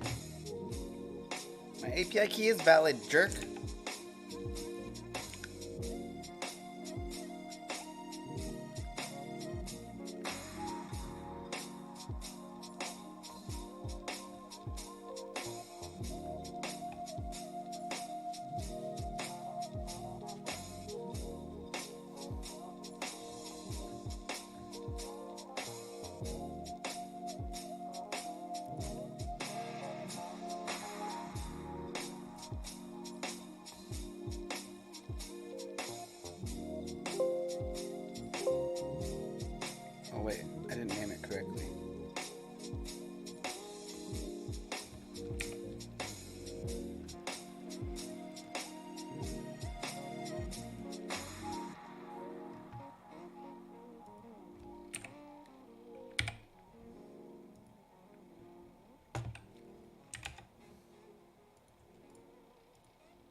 Oh. I don't have it set to take. That makes sense. I just realized. So I don't have the...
It's not reading my env file for some reason.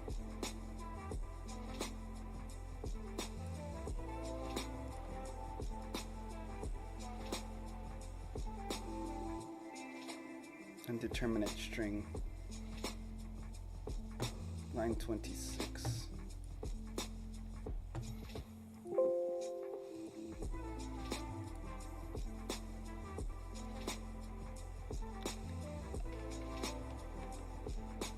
So 1, 2, 3, 4, 5, 6, 7, 8, 9, 10, 15, 16, 17, 18, 19, 20, 21, 22, 23, 24, 25, 26. What?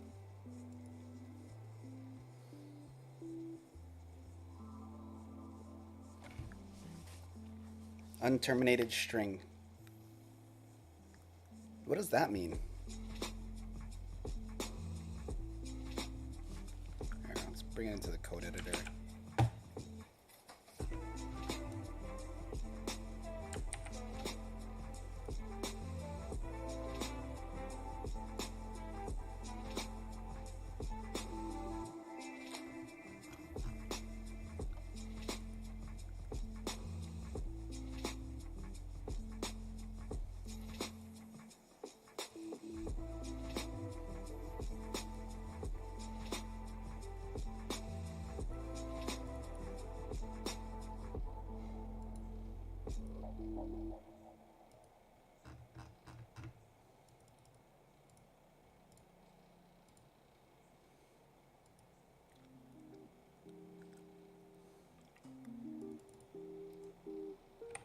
What is an unterminated string?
You want the docs?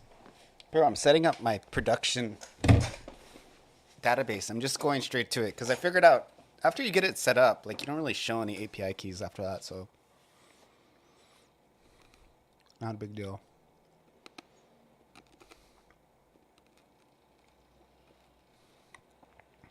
It's telling me that my thing has an unterminated string.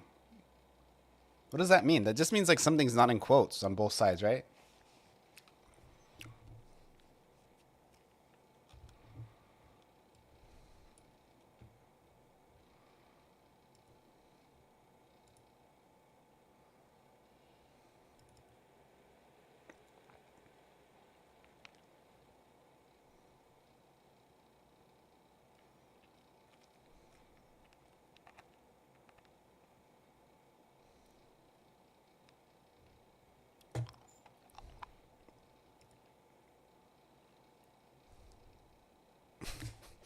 Thanks, helpful.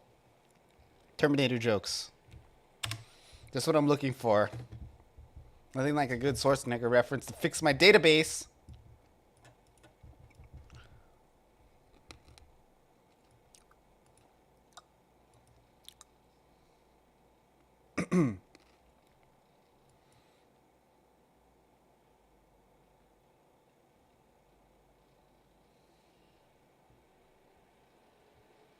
Freaking ENV files. Ruining my life.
What the frick, dude?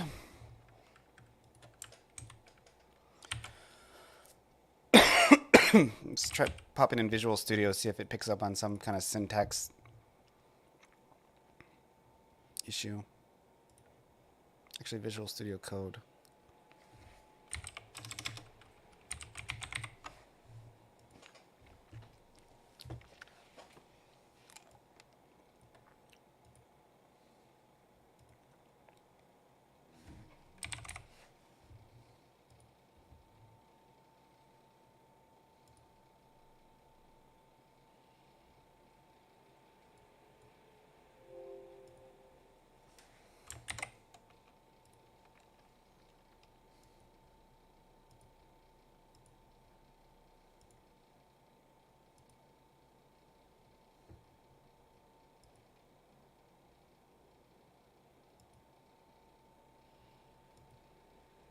Why don't you like my env file? Why isn't it good? Oh, I see the issue. Found it. I knew that putting it in Visual Studio Code would fix it. Wait, it's still missing an API key. What?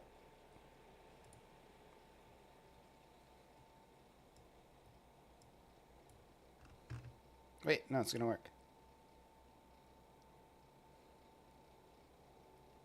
Okay. Yeah, so I was editing out of a text file, which is, you know, always a pro programmer move. And there was an extra quote that I had in there that I didn't see. Apparently, Visual Studio Code handles .env files, so I can just, it like sets up the formatting correctly and it knows how to do the intelligent sense. So it's like, what was I doing? I should have just been editing this file in Visual Studio Code like a smart person. But you know, not everybody's gifted with brains. Some of us are gifted with beauty and charisma. I don't know if I have any, but you know, it's still true what I said.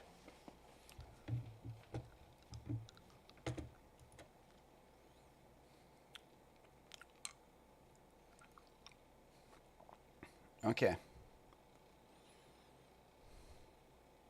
Vim with syntax highlighting.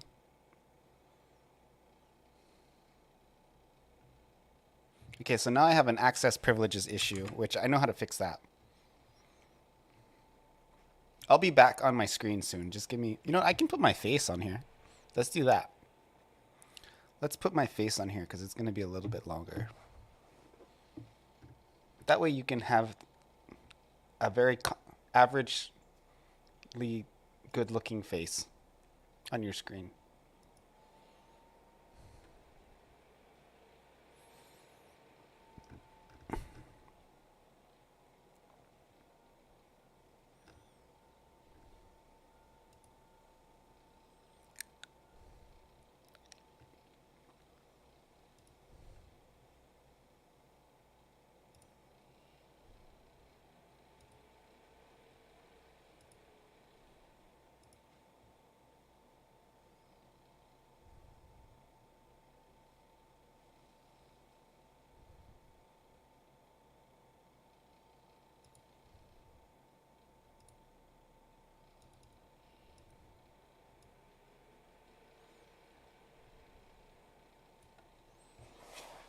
There you go.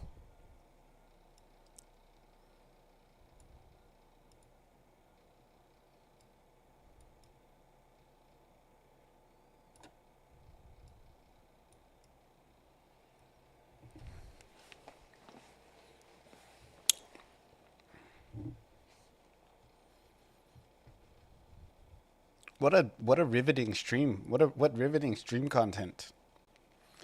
You can like sit here and think, oh, I wonder if that bat is gonna fly across his face again. Oh, it's gonna do it.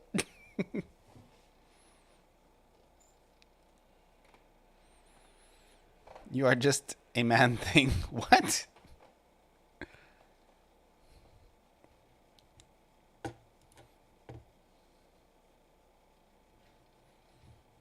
Okay, so I think I can actually show my screen. I'm going to close this file And I'm going to go tell my computer that from now on, whenever I open that file, you open that file in Visual Studio Code. All right?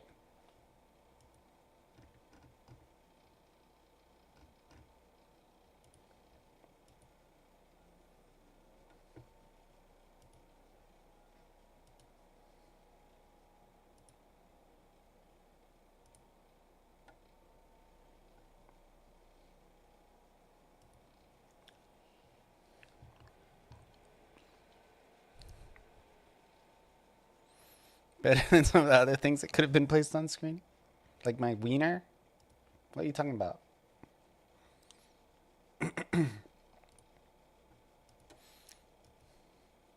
So here's the rules. Just copy this.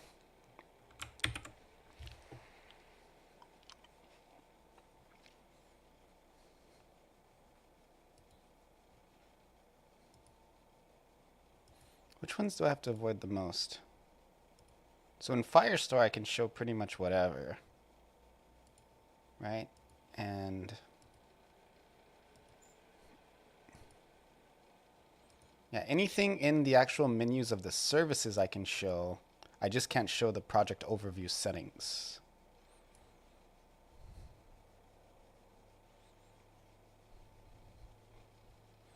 Moves hot dog away from mouse and play.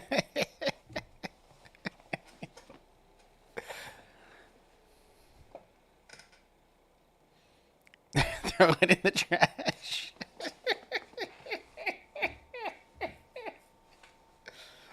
Every once in a while, I talk about my wiener. It's one of my favorite topics. Not often, though. Every once in a while, if you're lucky. These fleeting moments we have.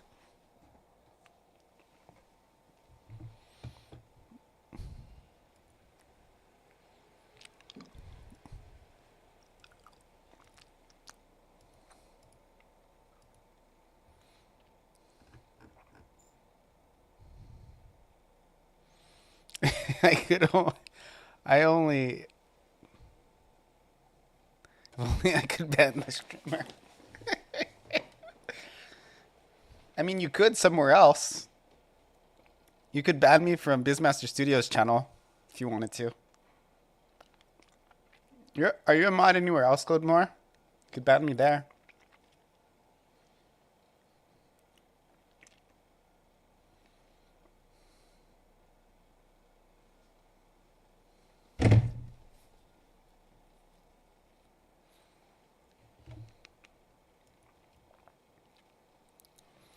Oh, he's a mod in a number of places.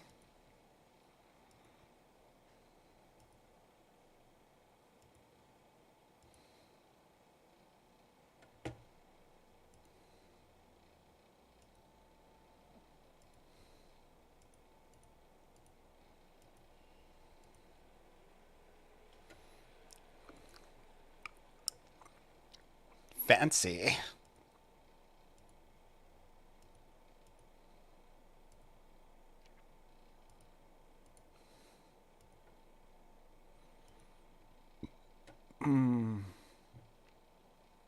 I'm almost ready. None of which but I like being special. Yeah, me too. I like being special as well.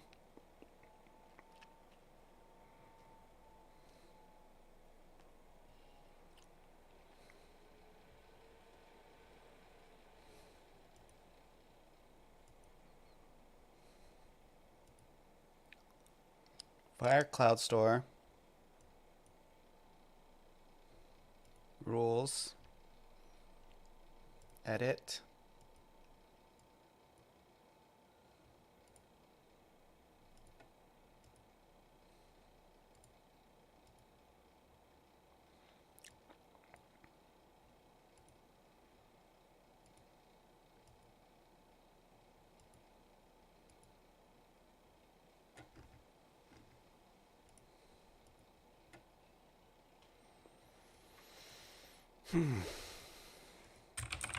Oh.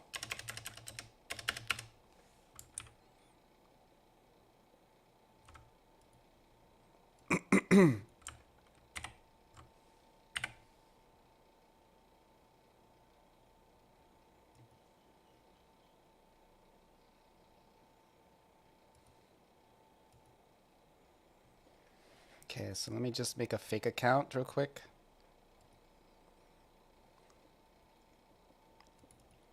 We'll make this Joseph Develops +1.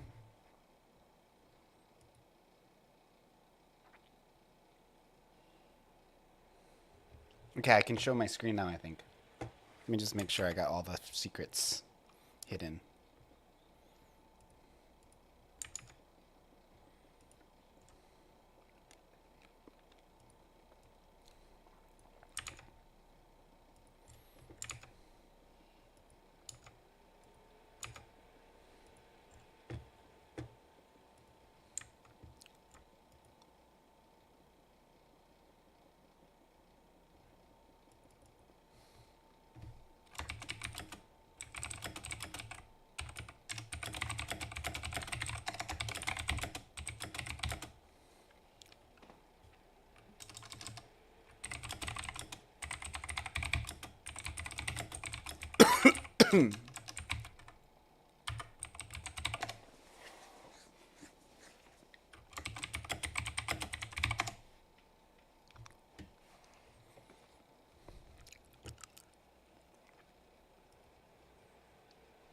Oh, yeah, Obsidian. Oh, by the way, thank you for your feedback in your Discord about the possibly exporting to Windows. As of right now, well, I did put an APK on there. My objective deployment, like option first, like the one that I want to do, is kind of like web, and then Android. It's not really at the point where I want to test it on Windows, because the way I'm setting up like a database, it's kind of like a different method to interact with the database depending on what you're using, and I don't really want to set it up for Windows now. Yeah, dude, send me your octopus queen. So it's like, because when you're editing the, and you probably know this, but I'm just gonna talk about it. The project in like your Godot source files, or whatever, your project's core files, or I don't know, whatever term you want to use. You can write right into the project. You don't have to save into system folders or whatever, and you can test it that way. I don't want to set up like in saving it in your system file stuff. So it's like, I just don't want to set it up for that right now. I may release a desktop version eventually, like officially, but I kind of just don't, that's not what I'm going for. I want to be web, Android, and iOS. So it would be like, it's cool if people want to play it on Windows, outside of the web context, I mean, but it's like not useful to me at all because I have very little concern. To me, getting feedback about Windows build that could possibly not be relevant about the web or Android build at this point, I would rather avoid it, because it will just, for one, that person could be giving me feedback about the platform I'm actually intending to make it on, and two, it's just like I have to process that information, and it's just not. It's with the finite cognitive resources, I just don't want to use them on something that is not relevant. So anyway, blah blah blah blah blah. Okay, I can put my screen back on, I think. Let me just double check one more time. Yeah, it's just this window, which doesn't have anything on it, and this window, which it's all safe. And I'm connected to my new production database. I can use my same Google API keys, which was cool. Well, let me change my view again.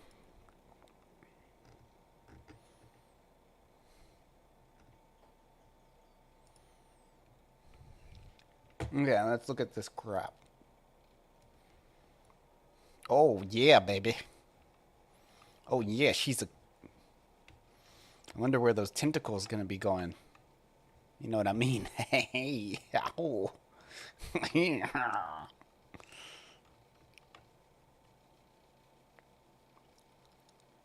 Very nice. Is this like 200 pixels tall? 300?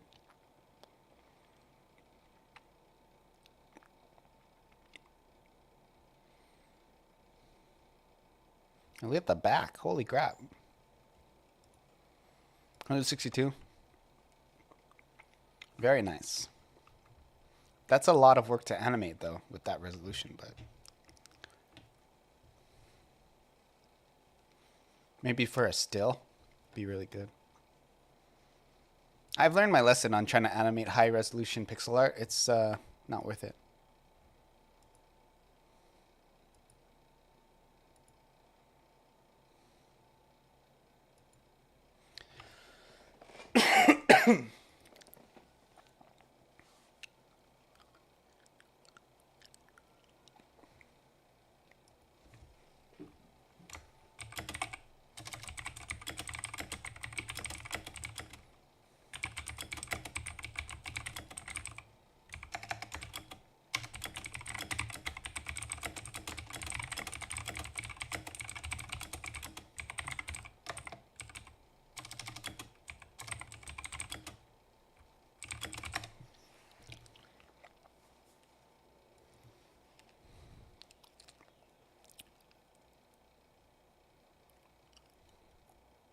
Okay.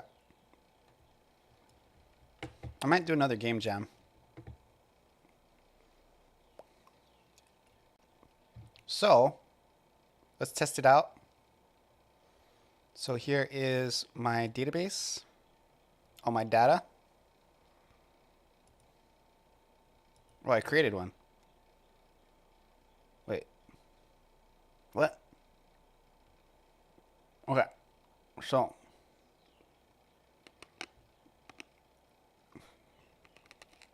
back into database creation. Come into my script here.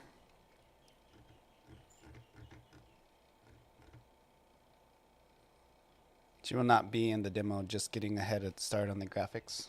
Cool. I don't need all this. This is trash. Throw that away. Okay. So we have two conditions here. If it's empty, or if it's not empty, then you create this Firestore document here.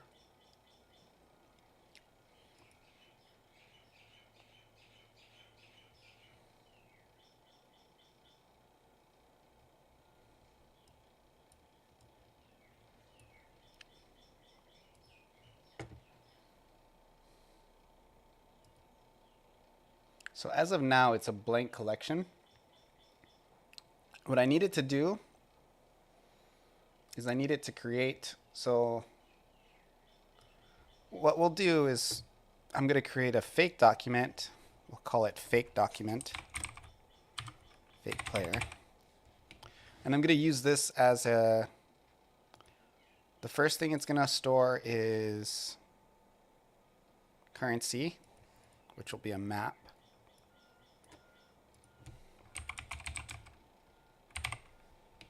We're going to do mark of 8 as a default currency.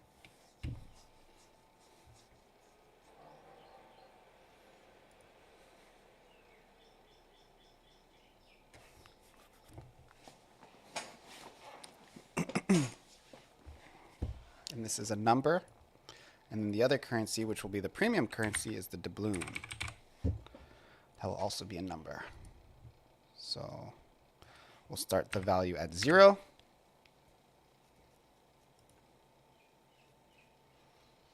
The other things we'll have is ship mods. This will be a map as well. And the first one will be, I'm going to separate it into 2 fields. So it'll be premium, or ship mod, and then another one, cosmetic. And the cosmetic ones will be premium. The ship mods are the ones that you get from playing. And these will both be maps. And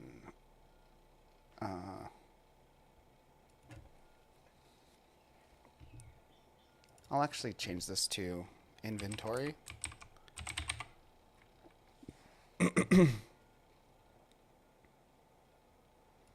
For ship mods, let's just put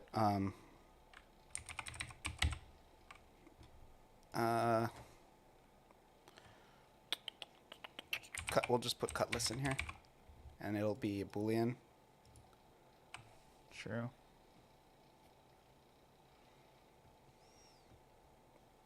And this will be Murica, which is going to be my first. Set that to false. Okay, so. And then the last one, we have currency, inventory,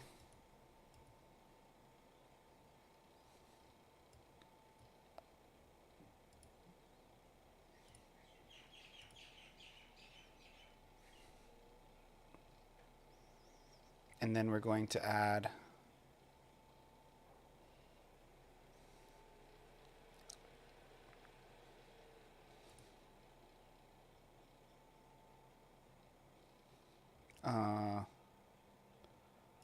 another map, and it'll be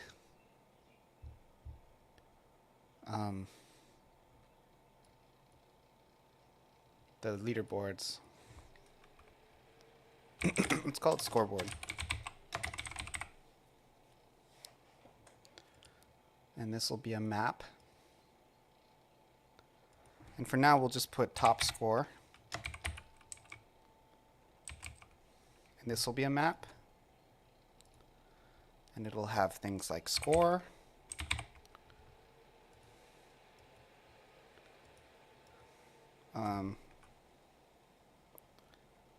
then a map of current upgrades, current mods,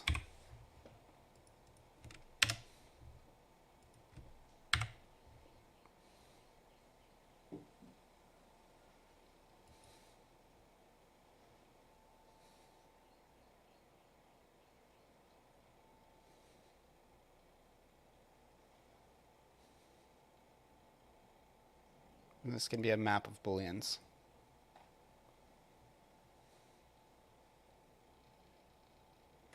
Is that the best way to store it? Yeah. Because then I can just put a long list of all the mods here.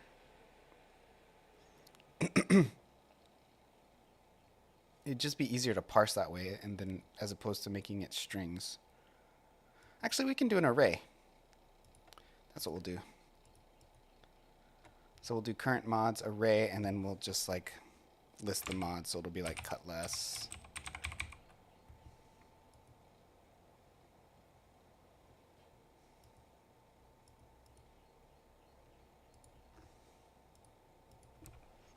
Cutlass. Nipple shot.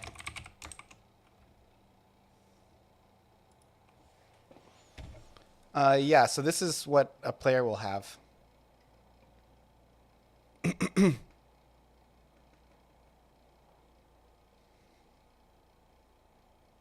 going to do this as a map. I think that just makes more sense. So it'll be like a bunch of booleans. Seems like backwards database design. Feel free. I'm very much just in the prototyping stage with this.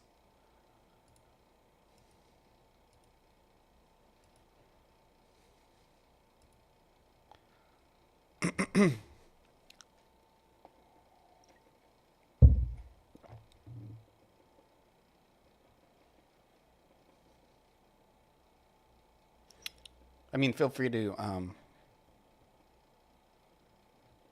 give me advice on how to set it up.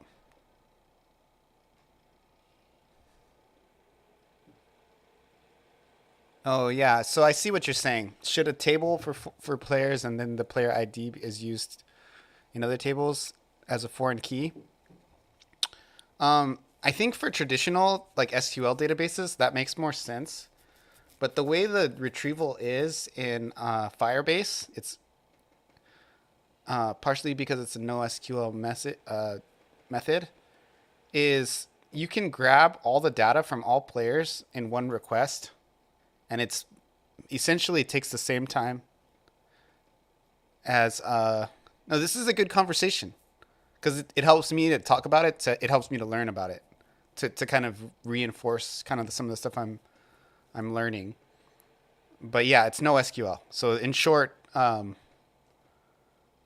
you can grab a request from everything within a single collection in one request, and it doesn't matter. So you can set up the directory to be more in a way that's intuitively human in the way you categorize things.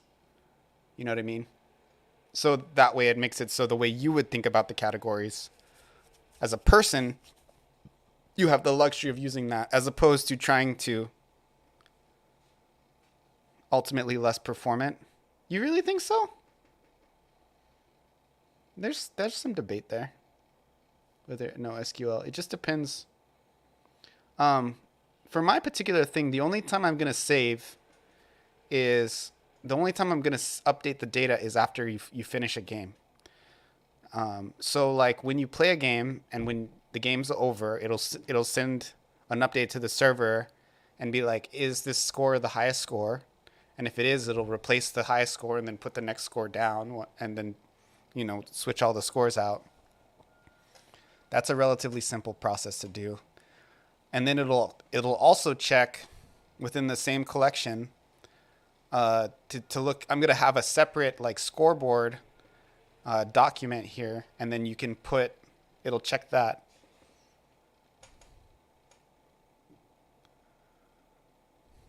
The S word. Yeah, no, this isn't an MMO. It's not an MMO. Like, that needs to be very clear. This is a mobile game where you can save your data after you play the game, and then you grind for like currency to buy more upgrades to mod your plane more. That's like the loop.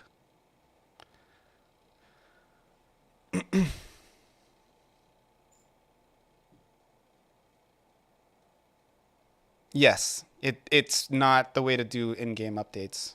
I agree with that 100%. It's also just a little bit simpler to build this than doing like something where you have like a designated server. You could maybe pull off like turn-based level updates. Maybe like, but even then, like it's not designed for that. Does Firebase have any bandwidth limits? The way it's priced is not on bandwidth because every collection can only be a maximum of 1 megabyte. It's priced based on the amount of requests and sends you do. So the gets and writes and reads is what they call it in their documentation. And it's something like you get up to like, I don't know, 500,000 a month for free. How do they make money? They sell your information back to you. Yeah, Google doesn't want to make money from selling you services. They want to collect your data and build robots to overtake the world. They make money through advertising. That's how Google makes money. They're in the information business.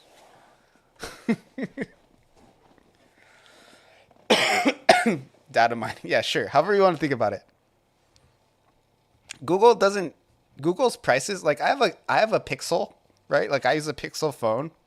The newest Pixel is like $600. And I would say that it's like equivalent in like performance to like the newest Galaxy, which is like something like $1,800 or something stupid like that. I don't know. That's probably not right, but it's a ton.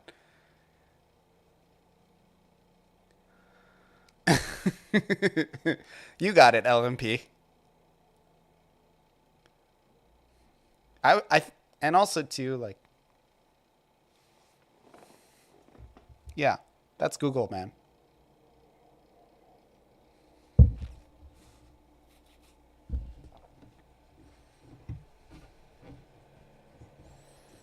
Like, I'm sure in the fine lining they can use, like, Google can use this information for advertising. So think of all the people who are storing data on their platform, and they can, one way or another, like, integrate it into their, you know, it's just, it gets insane.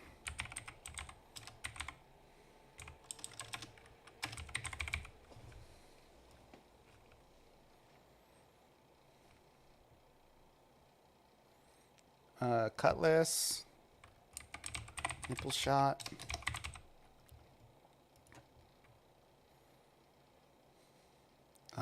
So I'm just making this as like a reference for myself. Speed. What else did I have? That's all I have. Let's just put those two. Okay. So when you get your top score, your current mods, it serves your current mods and your score. And then there'll also be like a second for top score for the individual. I'm just going to store their top 4.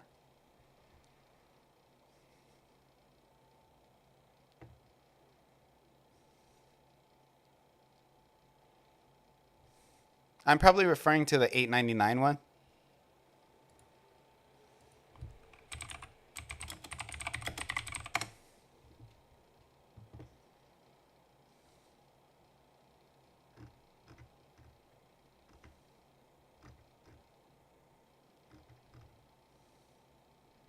All too rich for your blood.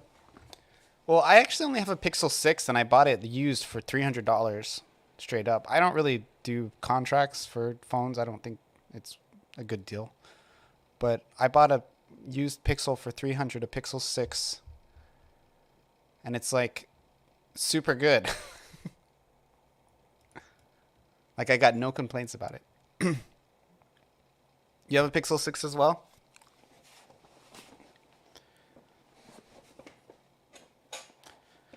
If you have if you have an Android phone, Obsidian, go play my game on your phone. That's what it's made for. You can play it. You can play the web version, and then just add. I literally just like the game is 100% touchscreen compatible.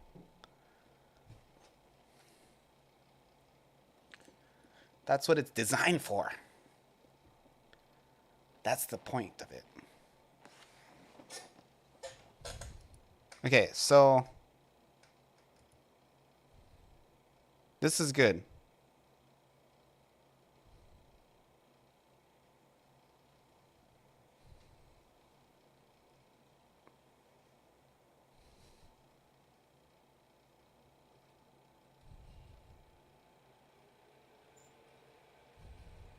$800. Is that high code? The highest person I've seen so far, if you want to go share a screenshot of your game in my Discord.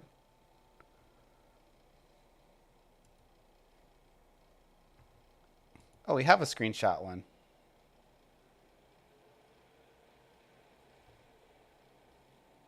Oh, you added one. Great. Thanks.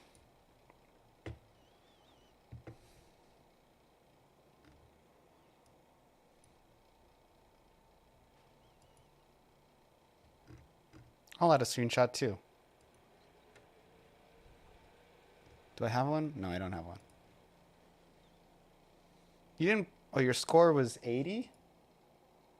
88? Bro, you gotta work harder, dude. You gotta pick up the pace. I don't know if you can be a mod if you only get a score of 88. Yeah, controller might be easier. Mouse, in my opinion, the best combo is mouse and left control stick. So like use your mouse and your control pad for movement, because the control pad has the analog directional movement. I thought about, what do you guys think? I thought about adding like pressure sensitivity to the analog movement, but I don't know. It feels like kind of unnecessary. Also, I'd have to do like a different animation for like a slower movement with the... I think I'm just going to leave it like the mechanic, like it's over-engineered. I don't think it makes the game any more fun to have analog movement. analog movement pressure, so like change your speed based on how hard you push it. The directional movement I think is good. Okay. So I have this as a base.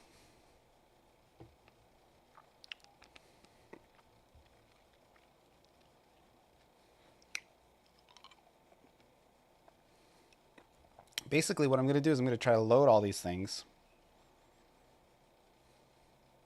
And if they don't have it, I have to build it in the script.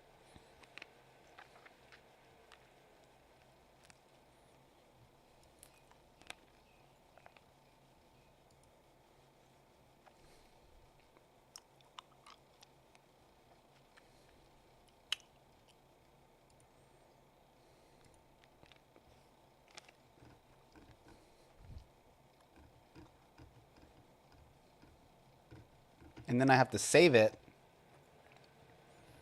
in a game data folder. So I think I'm just going to put it in my existing game data. Just add it to that.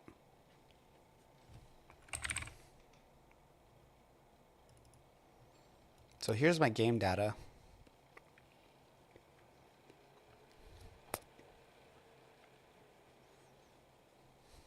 What I can do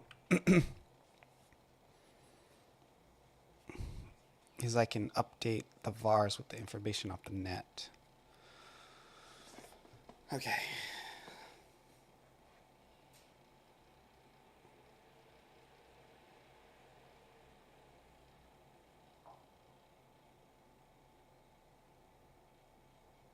So we're going to do var mark of 8. And it's going to be an int. And the way it will work is when you log in, where's my login? Did I just close the game data? What a fool. Okay. Where did my music go, bro? Where did my music go?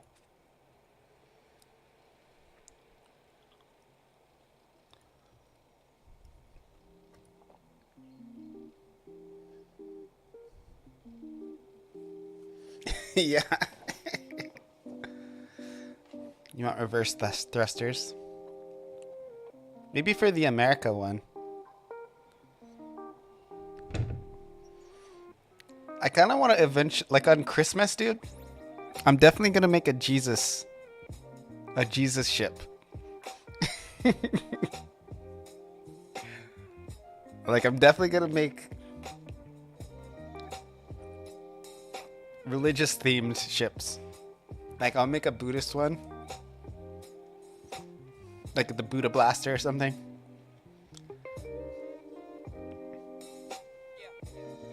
Do you think that sounds like a terrible idea? I think it sounds fun.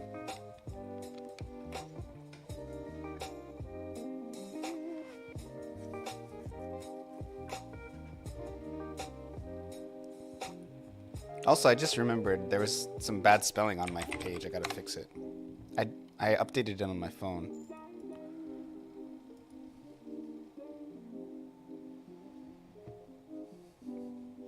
Make a poll. I'm definitely doing the America upgrade. Oh, you left a comment? Thank you.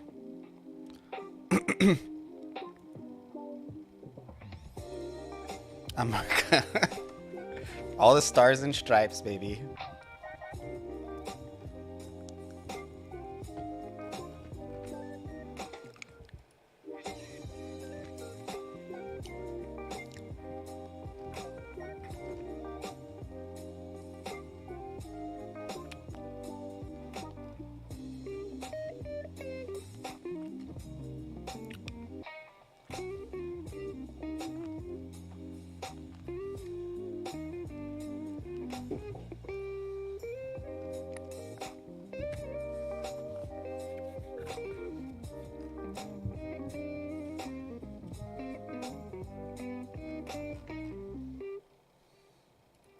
Spelled Discord wrong.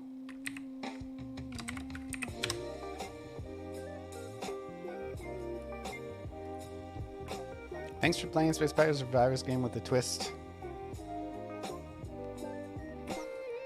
This should be a lowercase b.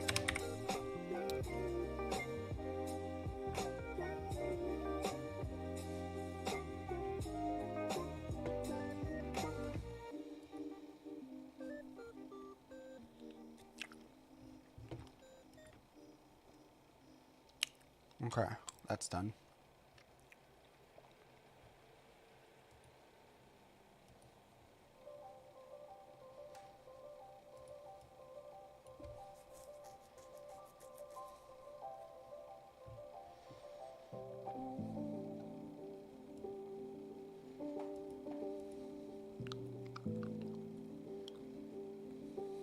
So now my goal for today is just to make it so you can log in, and then you're going to save your currency.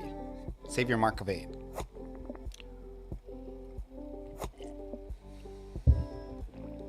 And I think I might make it for every 10 score you get 1 mark of 8. So that it doesn't get like too crazy. Number-wise, you know. Some people will only get 1 mark of 8 per run, so... And some people will get like 300, so...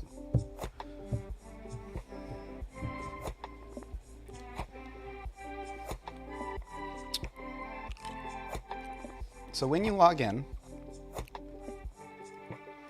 you're going to add document.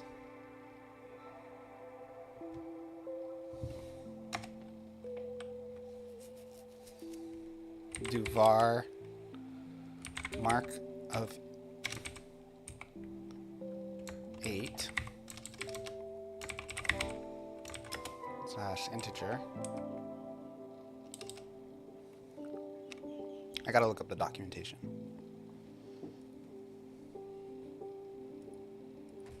Godot nuts.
User ID, currency.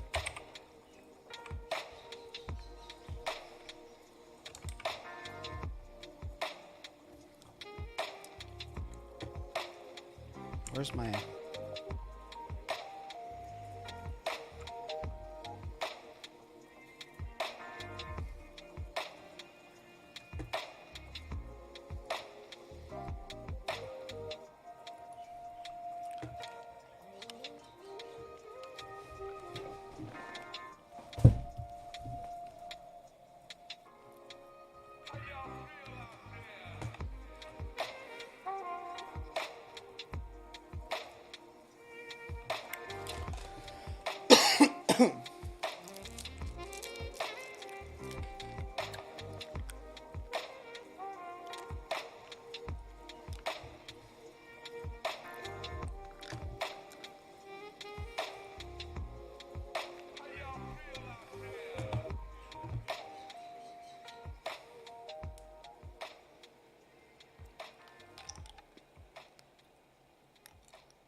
somebody help me with the syntax? I'm just trying to add the currency.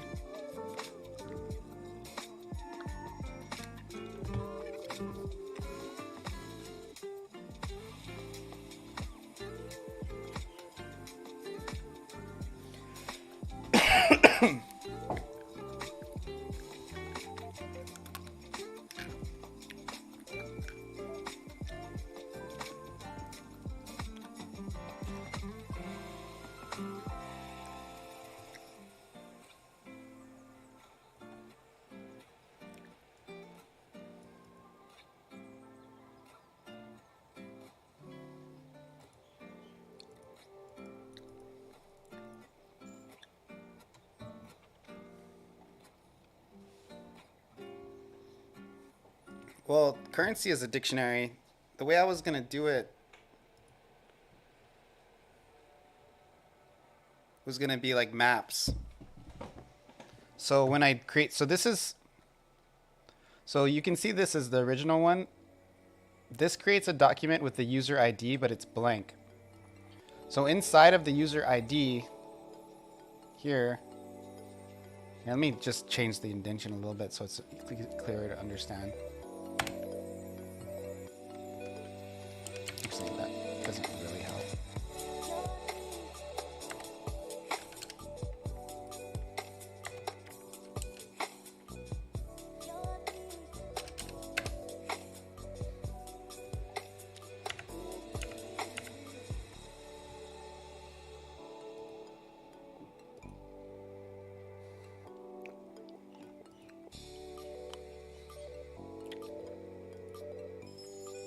So I want it to be a dictionary for the user ID. Yeah, I have it saved here, how I want it to be. So for this fake player, which is an example, the currency is a map, and then the doubloon and the mark of 8 are numbers. This is really all I need for now. I can do all this other stuff later.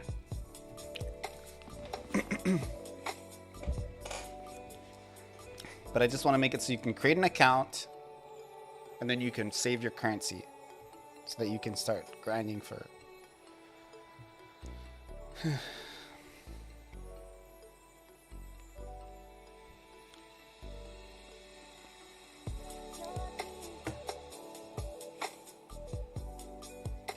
but I don't know the syntax for a map. And I'm trying to look at the documentation.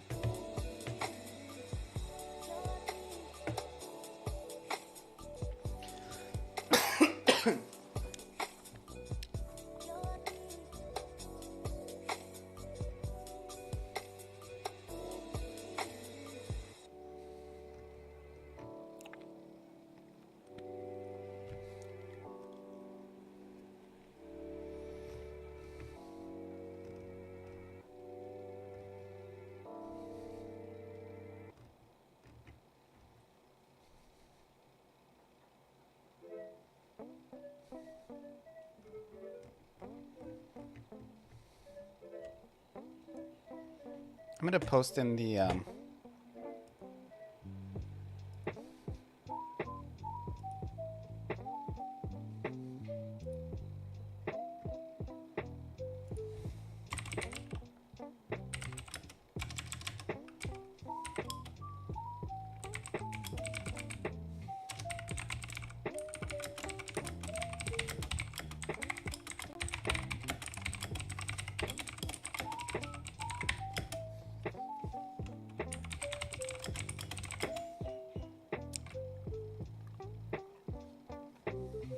holding your fields as keys within the value. Yes. This is the original one up here. But I don't know how to add a map into it. I just don't know the syntax.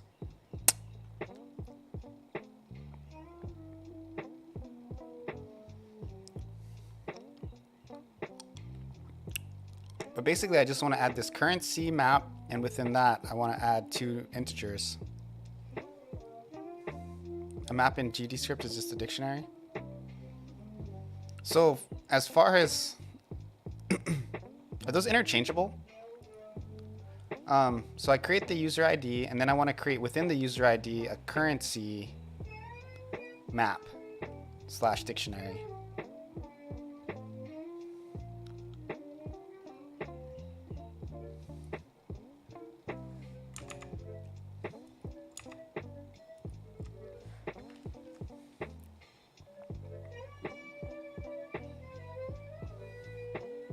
And I want it to carry these two currencies.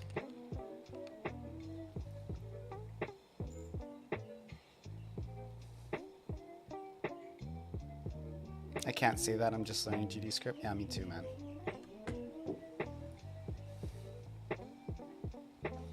Okay, well, let's try just start simple, right? I'm just gonna try and create the map. So let me delete this, because this has gotten a little out of hand. And I'm just gonna grab this.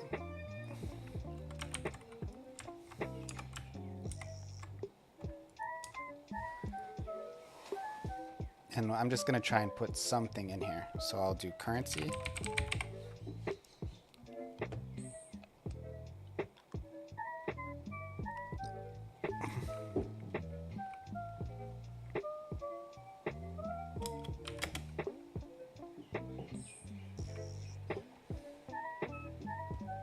Currency equals markup 8.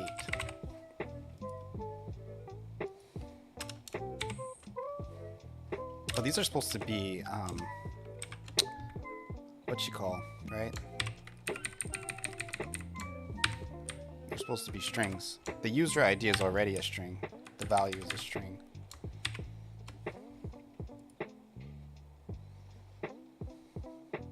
Okay, so I'm gonna erase my thing. I'm gonna create a new one.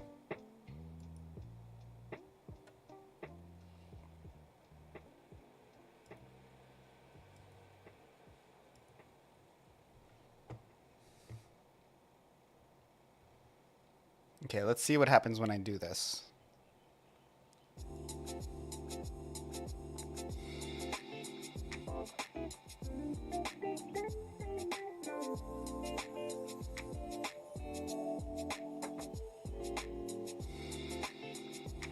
Okay, here's my connection status.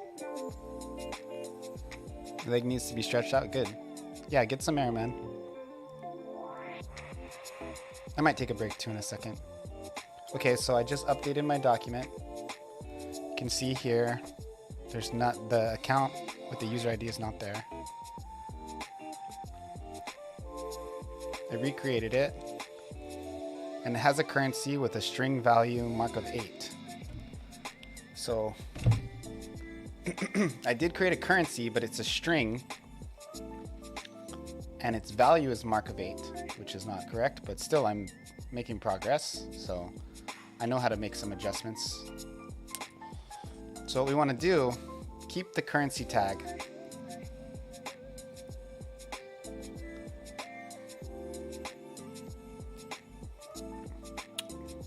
But we're going to do this. Markup 8.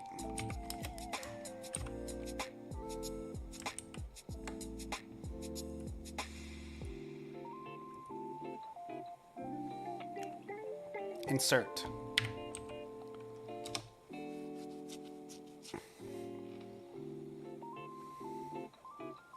Okay, so this should be like comma, right? And then this is in the hierarchy again.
Why is it setting it as a dictionary?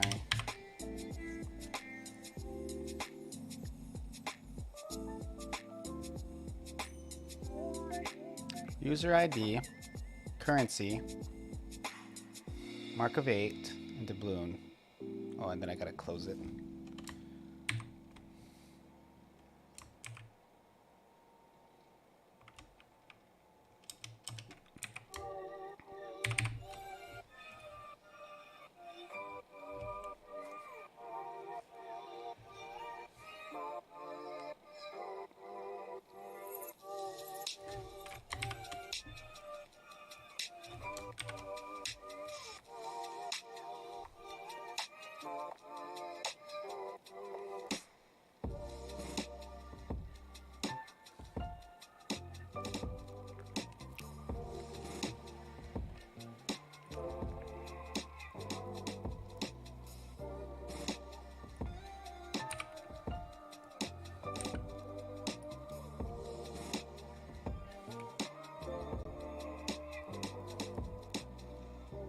$56.30.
Okay, so no account here.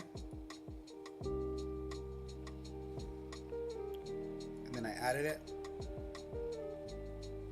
Bro, I got it. Check it out.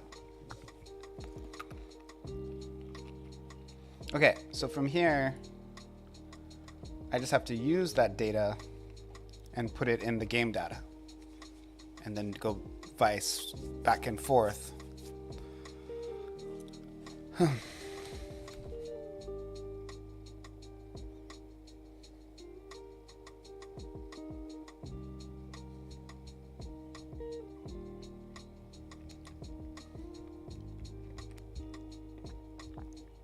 I'm gonna take a break. I think I'm gonna go for a walk, but I'll be back in a little bit. I think I will have the login and the doubloon set up today, so you'll be able to log in and start grinding for the currency, which is very exciting. All you early adopters can be really rich.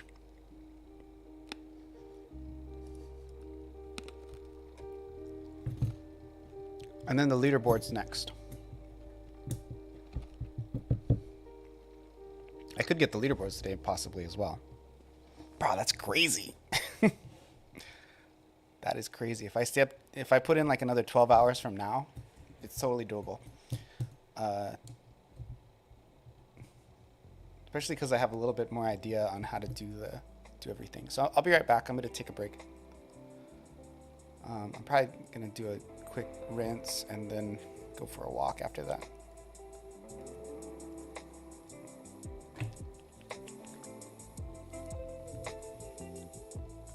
Okay, so let's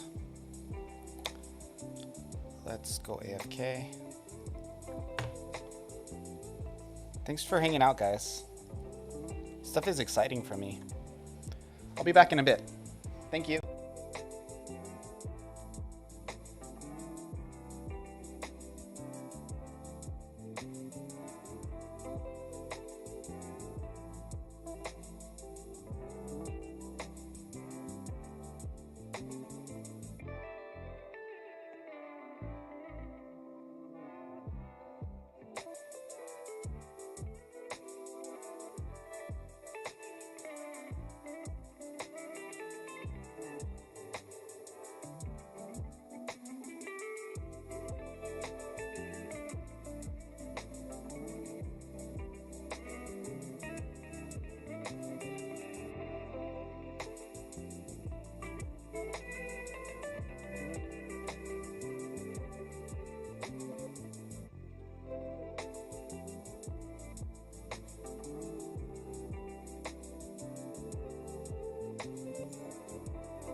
Alrighty, I'm back.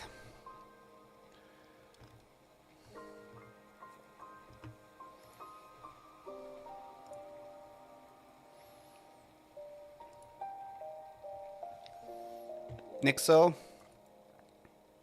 thanks for following. Katos, whatever, thanks for the, or hi, I mean, words. Okay, so I'm going to prep some notes in my mind of what I'm going to do right now so I can get a little organized. Be right back, grab my bath.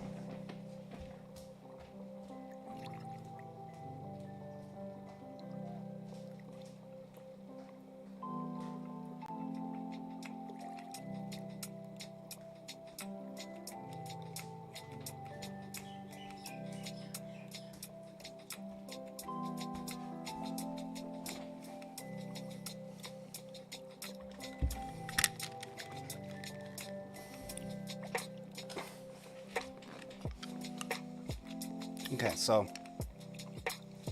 I got it so it creates the doubloons. Now I just have to set it to update. So basically I want it to be where you can log in, and when you log in it shows your current doubloons. So this works if you already have an account.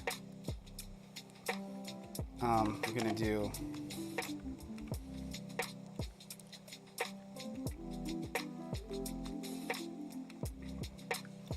game data,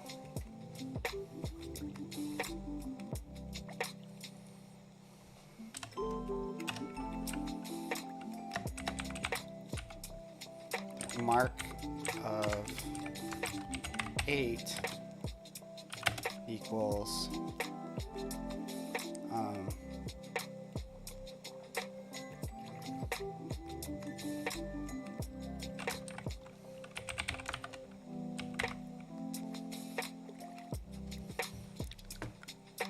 I don't know how to grab the specific, like I want to grab that mark of 8 value.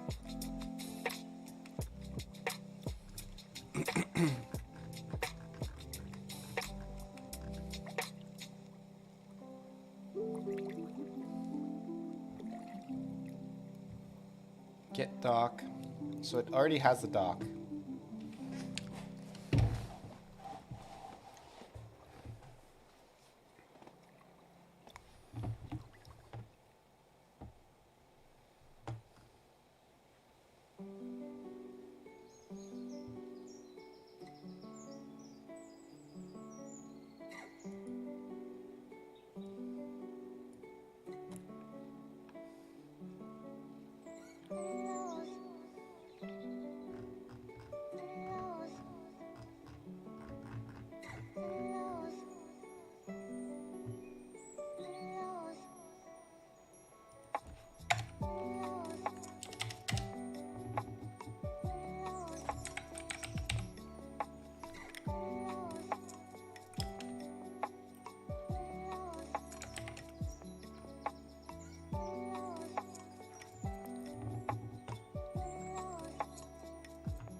Can assign value of type signal.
Bro, this thing is giving me hard rubs, dude. Like I'm having a rough time with it.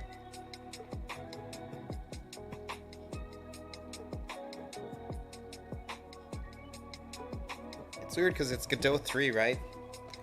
They updated the actual plugin, but they didn't update the documentation, so I have to like translate it.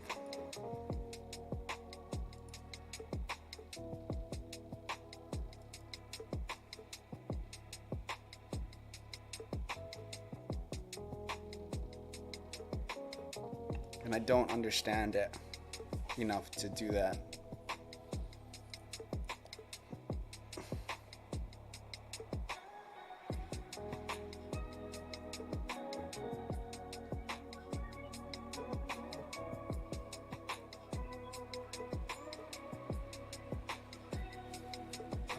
Hey Code, how you doing? I'm getting stuck.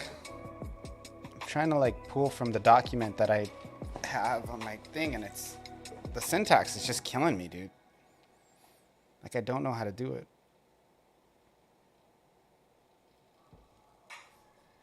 I'm like just totally frozen right now.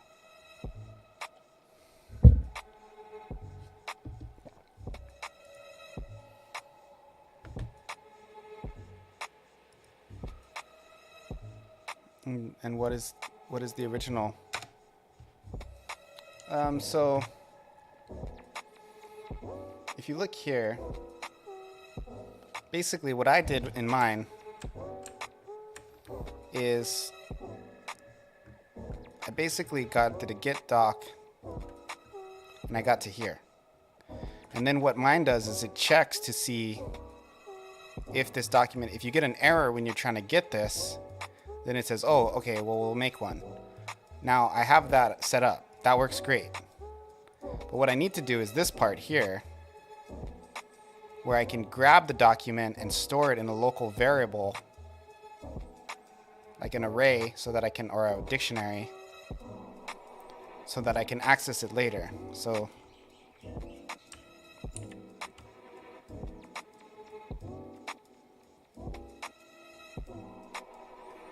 await get task.document.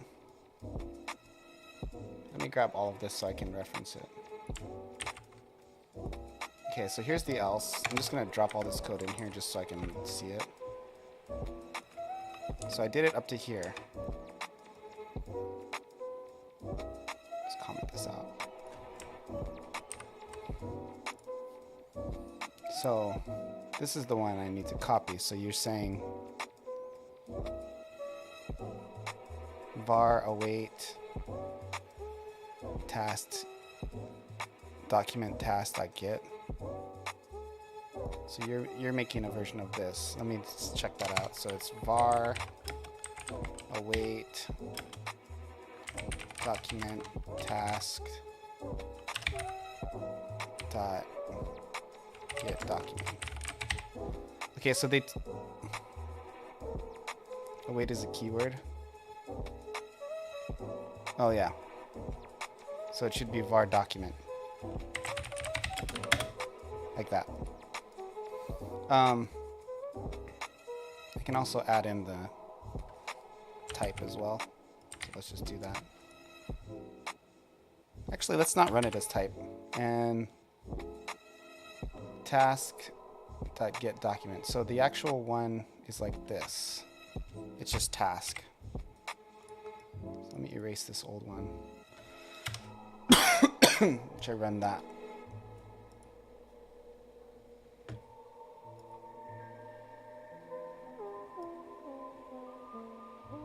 Didn't crash.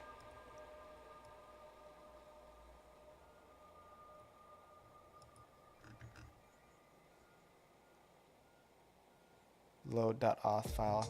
Oh, it wasn't authenticated.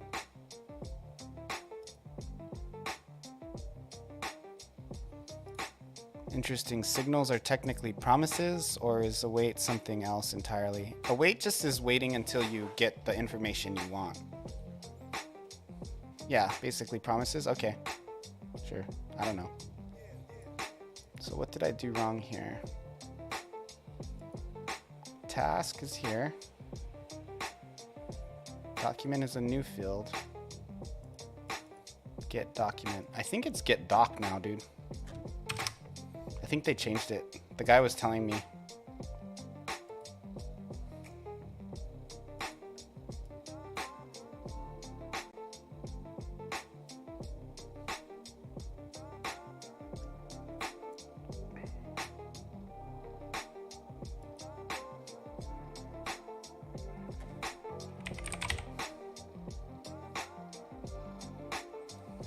Yeah.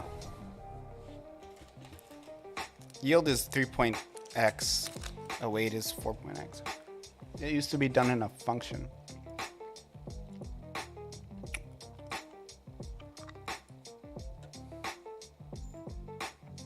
So it's not even passing this code through. Let's try put the type on it, see if that does anything.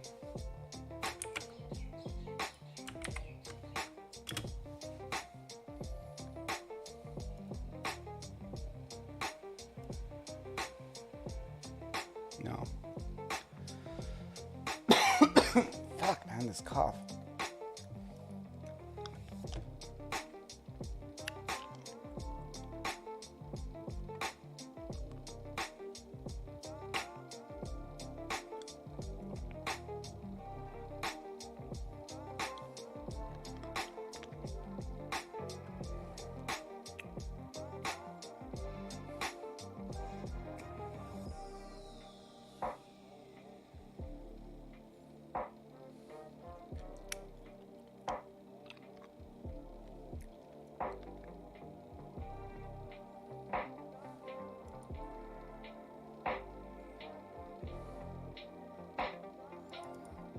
Why isn't this working?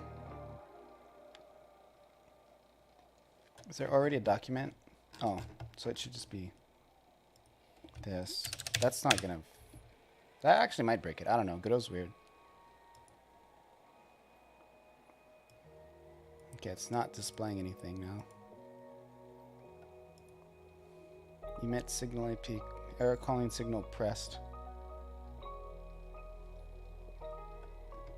What?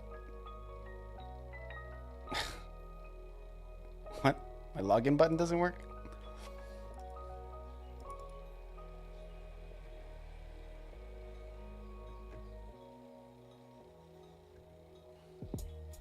It looks like it works fine.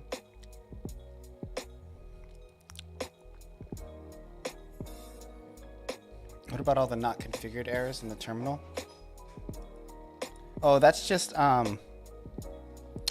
these are like services that Firebase has that I'm not using. Like auth providers is like if you want to do like a Google or Apple account integration. Workarounds. Emulators is for iOS. So those all don't matter for now. It's just saying you don't have those features set up.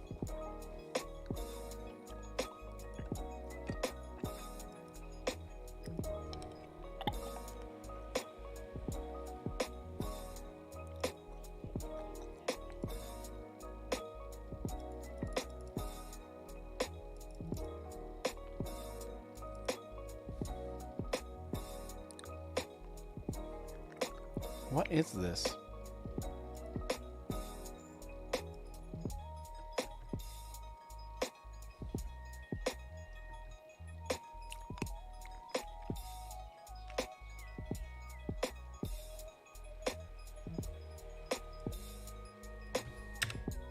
That actually makes sense. You can't set the type if it's already there.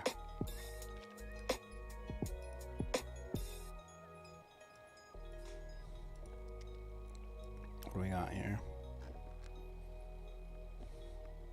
File has not been opened in read mode.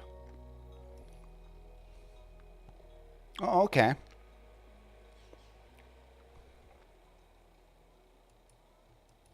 So it's saying I don't have access to it? That's actually better than anything I've seen.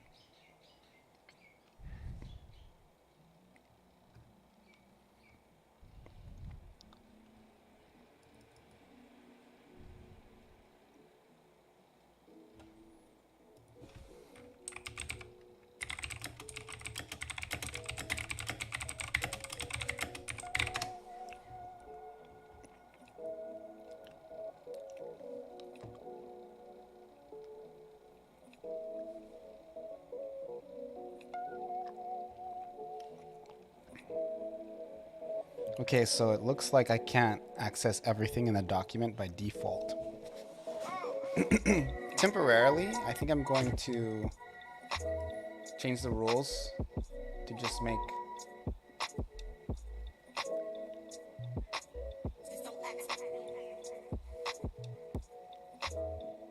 No, my authentication should do it.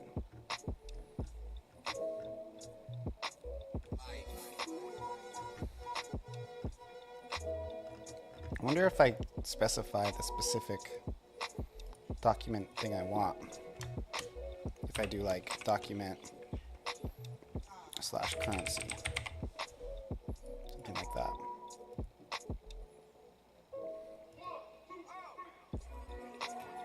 It's still saying I don't have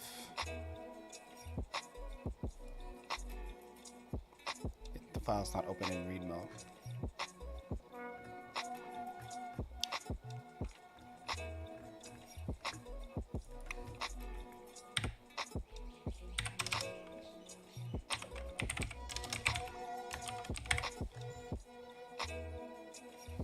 What does the error say? It says file has not been opened in read mode.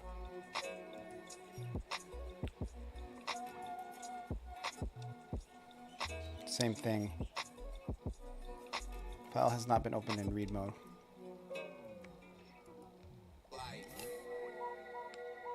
I'm assuming it's referring to the document.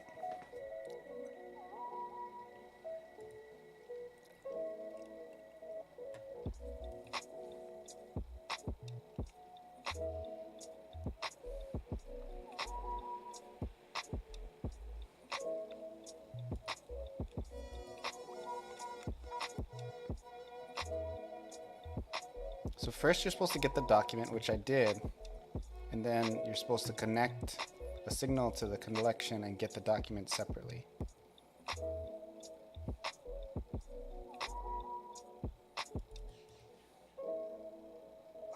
So I'm already connected to the collection.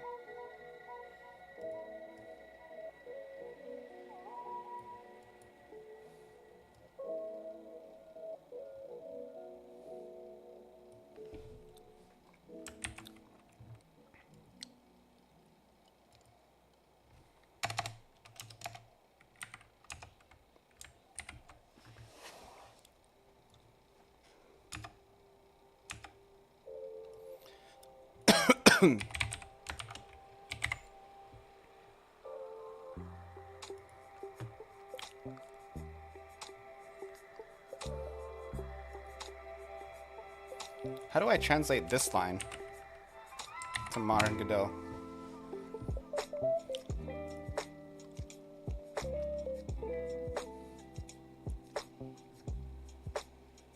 I think I already have this in there. So loading it and getting it are like two different things. It's like you have to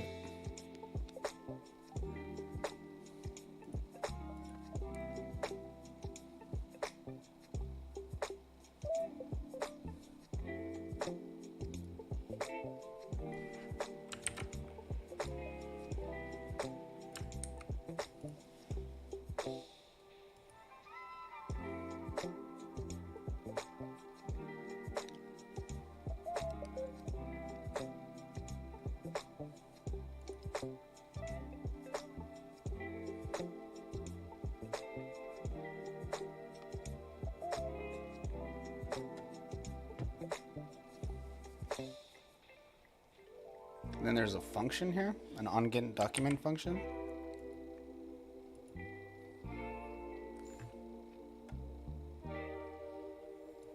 Do you need to open the file like any other one? I don't know, dude. I don't know. I don't understand it.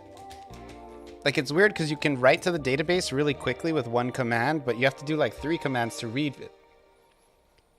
And it's like, that seems like backwards. You have to connect the signal to a function.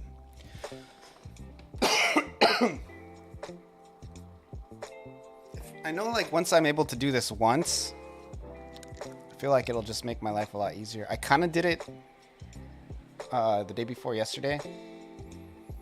And I thought I would be able to do it again easily, but apparently I was wrong. Before I was using a query method. So it's a little bit different than the get. The get's supposed to be easier according to the guys on the Discord.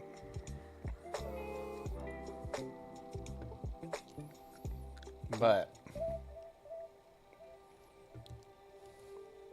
yeah, it says I have to connect a signal to the collection and get the document separately. So I'm trying to do that.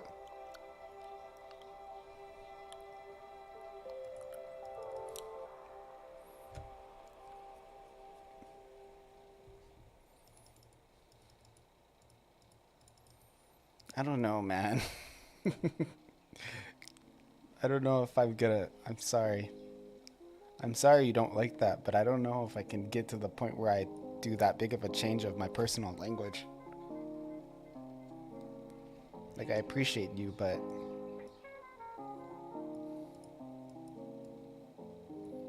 not sure I'm gonna ever be able to stop saying the words I say, you know? Like, it's not like simple as like the N-word.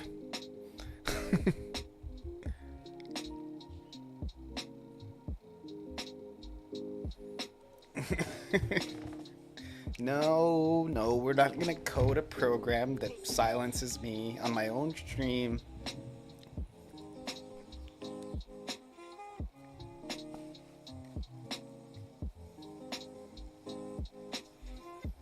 Once I'm able to query info, everything else is easy. I already got down how to like update it.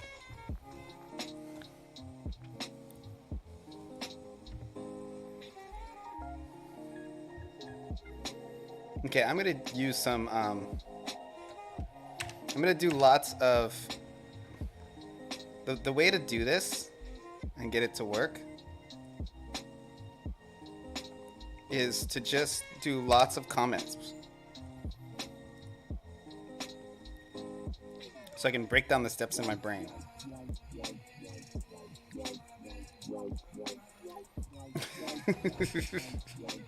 To comment everything. Like, just in case you don't know, this is GD script.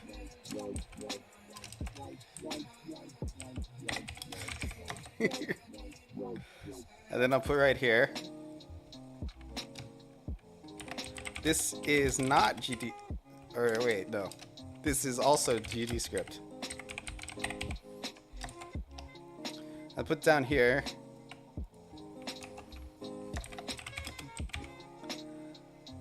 Here's what you do, best advice ever. This is not JavaScript. These are all right. See, I'm saying things that are all true. I only speak truth.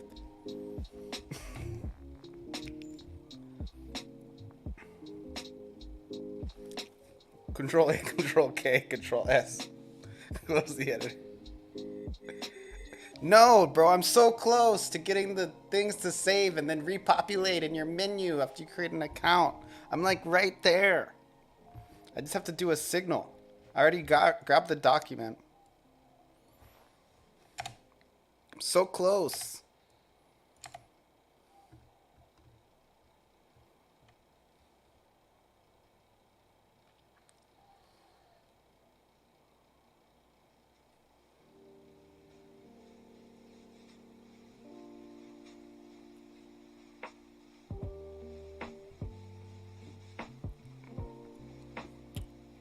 Okay, so first you call the get function which you want to yield. So I haven't even done that, right? So first thing I gotta do,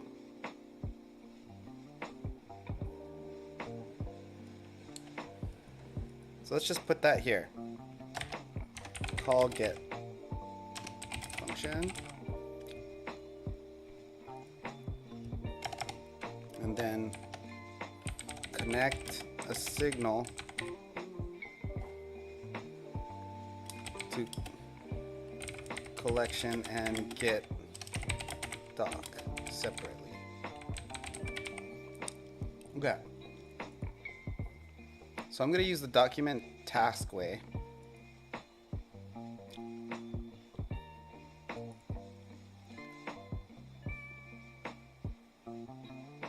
So here I've done part of it. This is in the directions. I'm just going to put this down here and comment it out.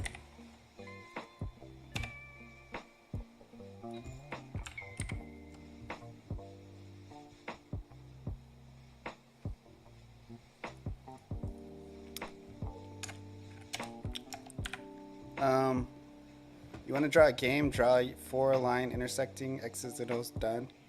Bro! I'm making a real game. Making a man's game. So that's basically this, right?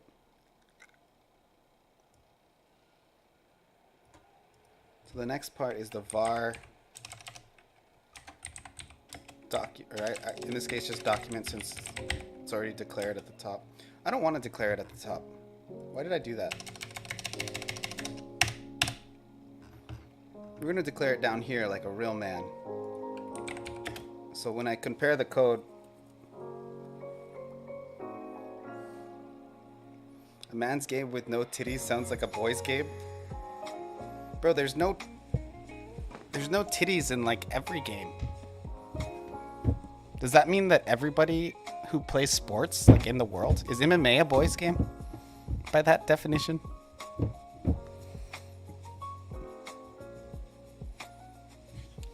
Is that why men are getting surgery to have boobs?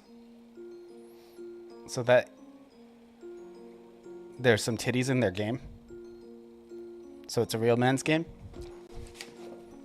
This is like way off topic. I don't want to talk about that. I want to do this. Screaming to reach puberty. You're going off topic. The balls will never drop. That's not the type of conversation I want to be having. I want to be talking about how to do this. So this has already been done. All of this. So now I do this var document. I gotta translate this to modern.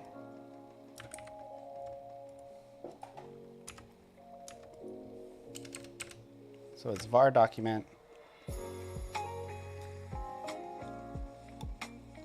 And change this to a wait.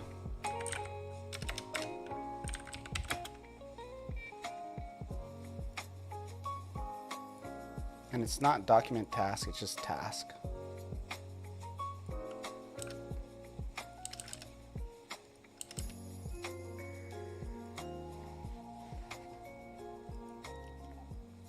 I'll be quiet now. I'd rather you not be quiet and help me with this. That's what I want.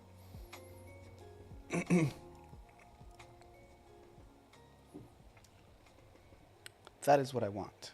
Okay, so here we have the document.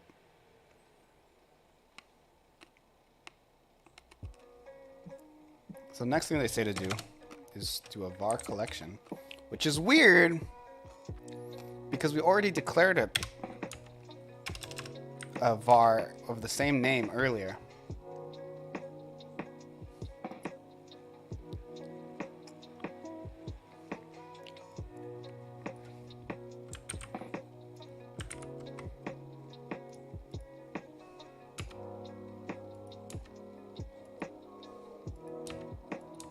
Code, tell me if this line right here, line 59, is right.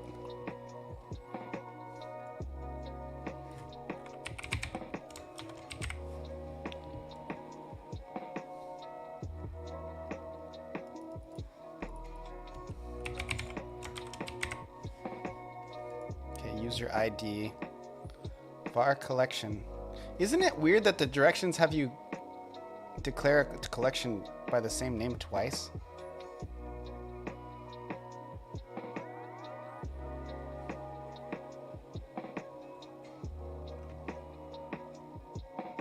Yeah, it's saying there's already one named collection. I'm just gonna call it collection.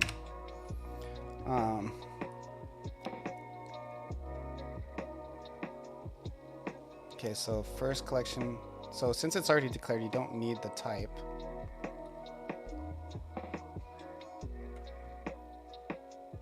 Firestore collection. It's Firebase.firestore collection user ID. Collection connect. So to change this to the new way, which is connect. It's right. Connect dot on get document dot get document. Is that right?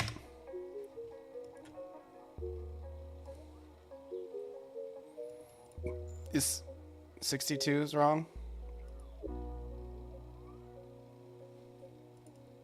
What's wrong?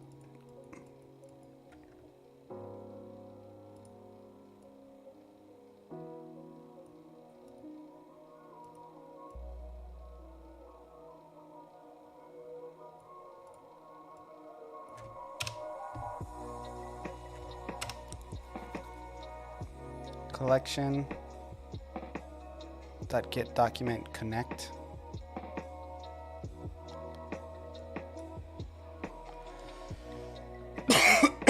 Okay. Once I have one of these, I can use it wherever I need to use it.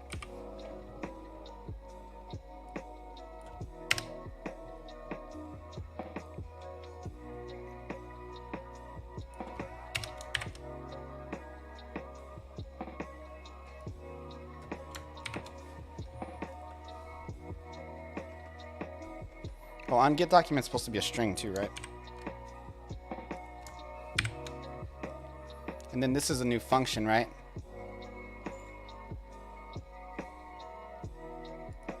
No? It's not a string?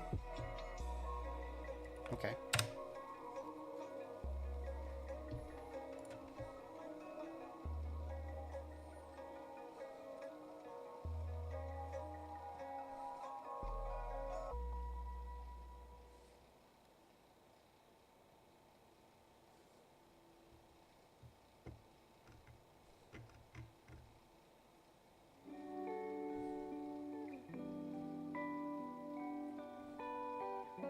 Creating a binding to a function.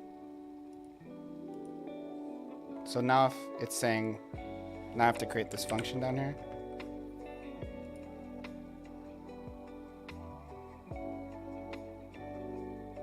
All this prompt text.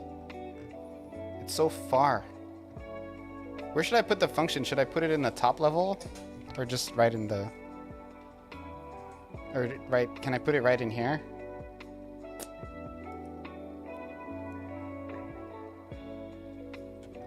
Should I put it below this function? I'm just going to start putting it below this function.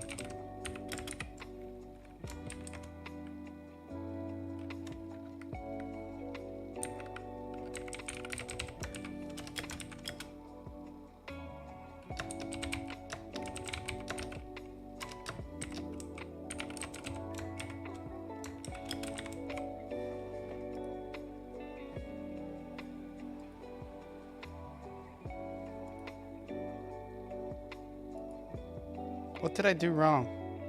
It's still saying the file is in read mode. Oh, you did it. When you gave me the code, you did on. No. That's right.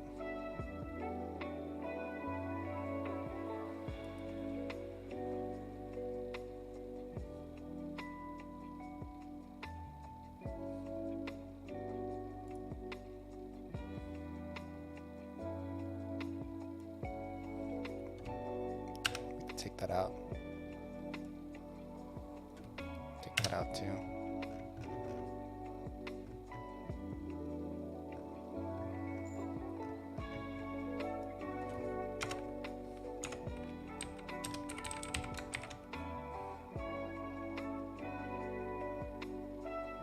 The file has nothing to do with this. If file access error.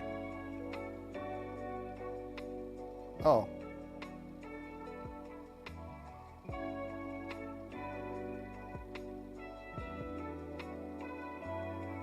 Where did it come from then?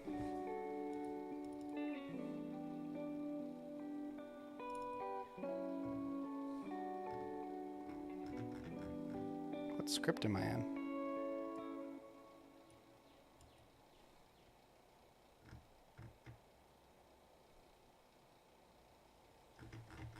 What is this?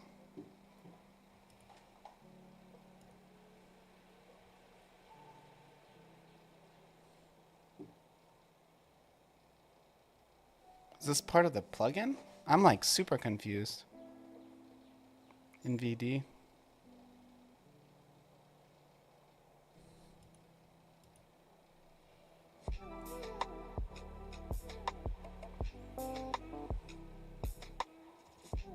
What even? My UI is like messed up. Usually there's like a list of the files here. Why isn't that here?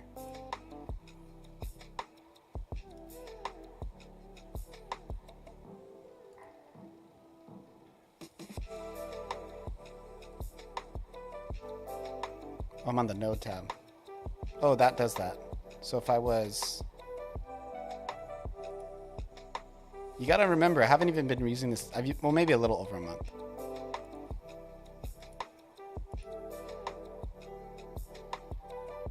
It's still not showing the file name on the left. That's so strange. Why?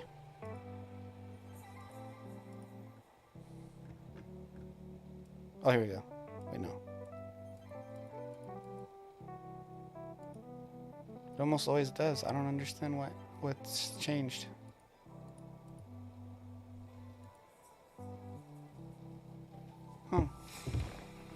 Godot is being mean to me today. It's picking on me.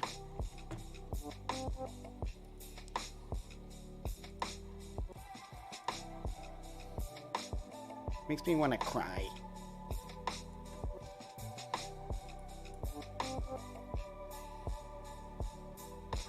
I just want to make UI.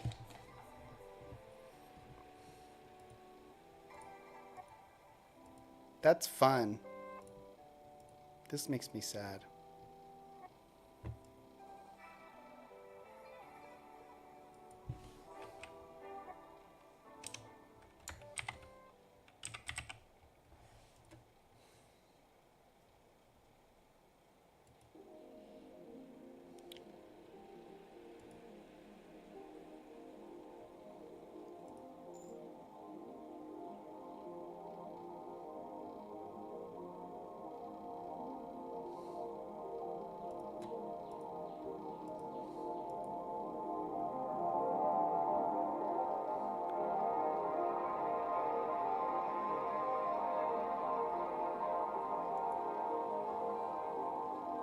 I don't know what folder this is. That's kind of driving me crazy.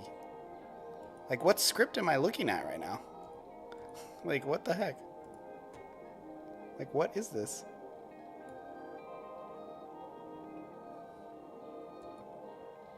Like, thanks for showing me the error. Auth.gd. Oh, that's what it is. Okay. 482.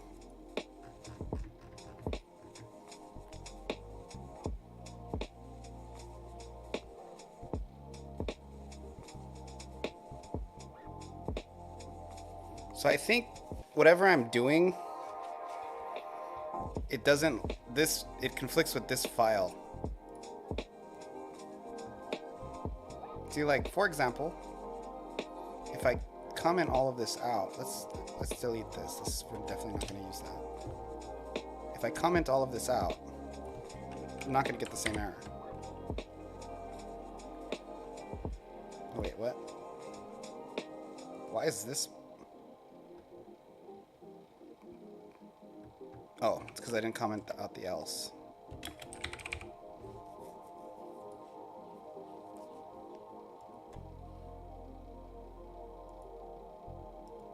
Oh shit, I am going to get the same error.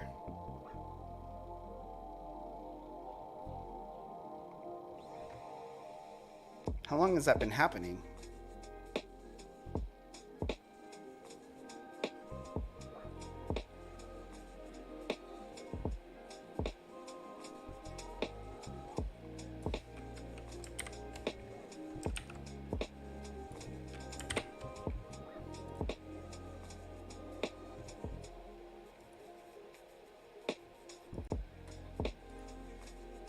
Oh my God.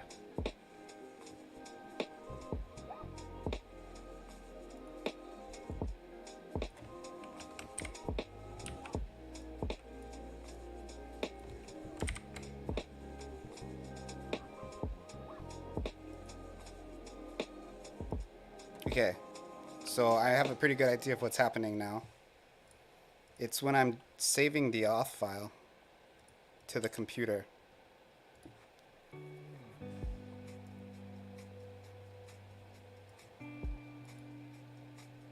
Yeah.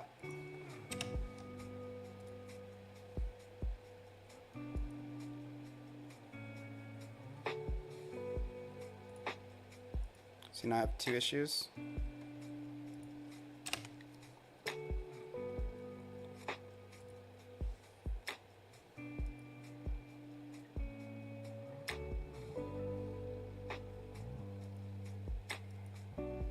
So this one and this one caused this issue.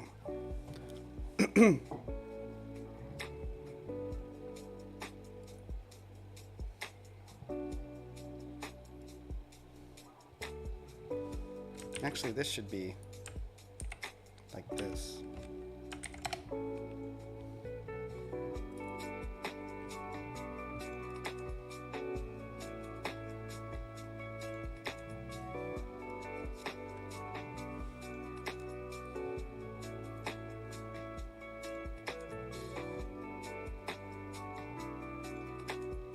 I don't think this matters. I don't think the auth file has to be in write mode because you don't want to change it.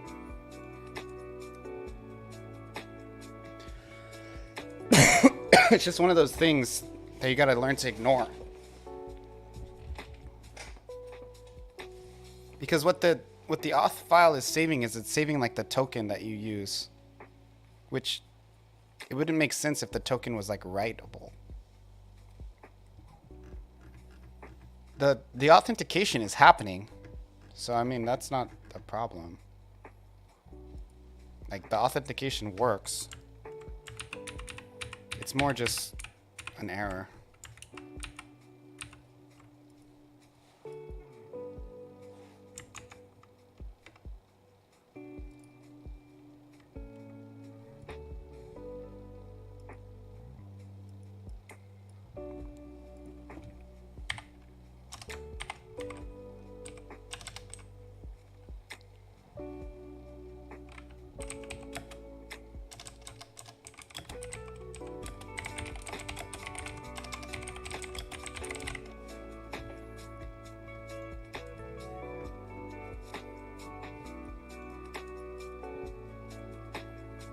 Is this function placed correctly? The onGet document?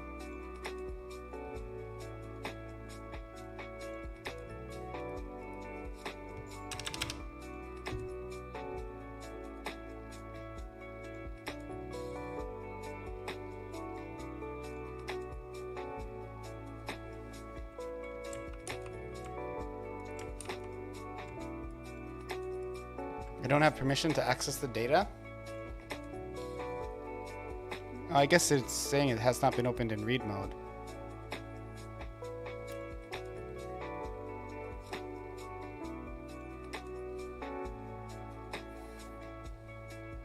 It's so weird because yesterday I totally was able to access the arrays and like look at them from inside of my... What changed?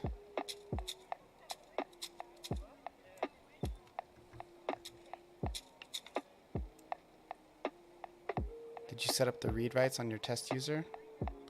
That might be it. It might be that I just had no writes.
It's definitely letting me write.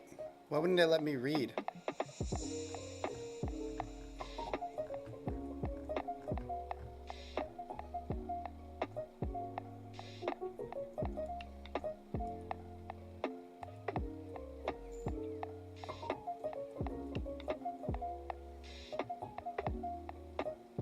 Here, I'll show you.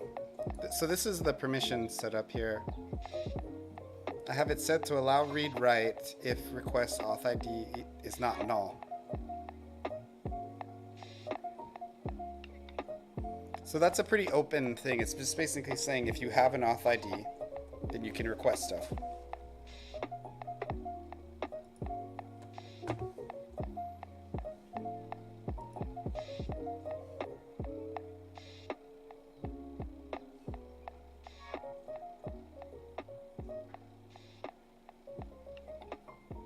Am I passing the ID? Am I passing it where?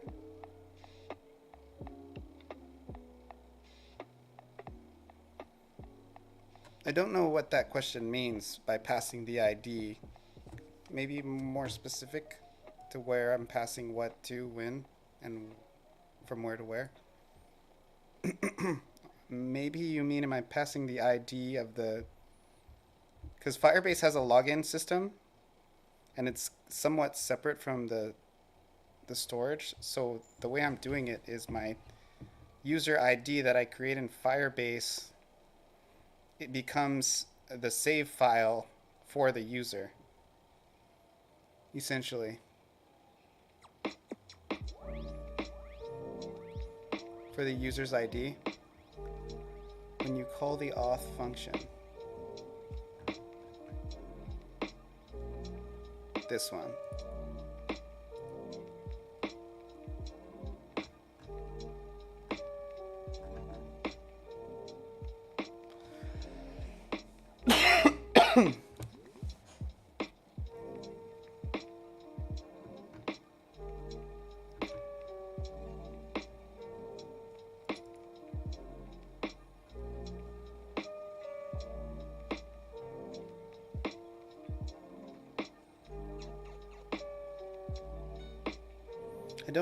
I don't know how to answer. I wish I did. I don't understand what you're saying. Remember, my brain's kind of small. I don't think that this matters though, but I could be wrong.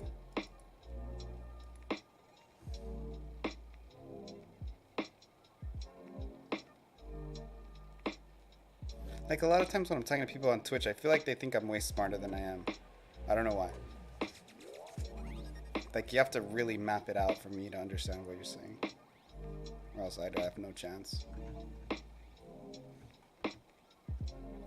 Streaming on a lot of times, I'm like that. I'm like, what do they mean? Even if it's not, like, tech related, I'm just like, what does that mean? Yeah, I'm trying to, like, understand it. And I'm, like, the type of personality where, like, I can't let it go. It like, consumes all of my thought for, like, the next 10 minutes. Like, what did that mean?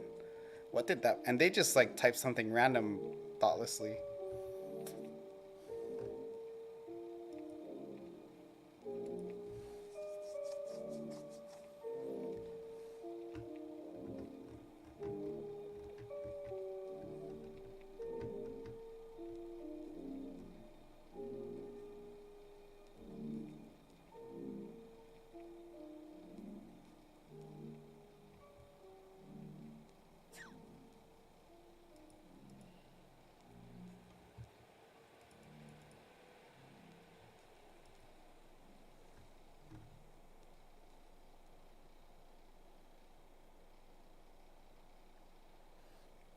I don't think this was happening before.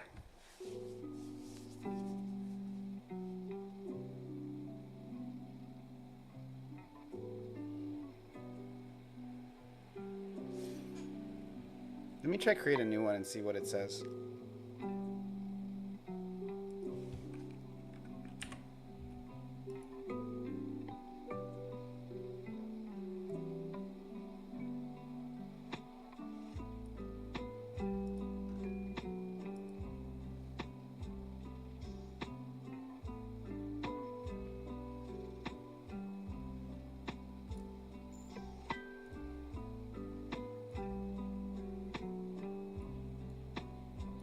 Yeah, there's nothing on Google. Thanks for looking, though.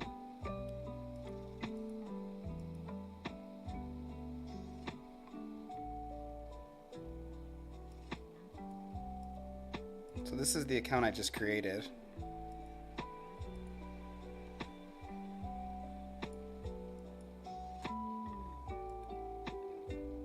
And I'll try to log in with it again.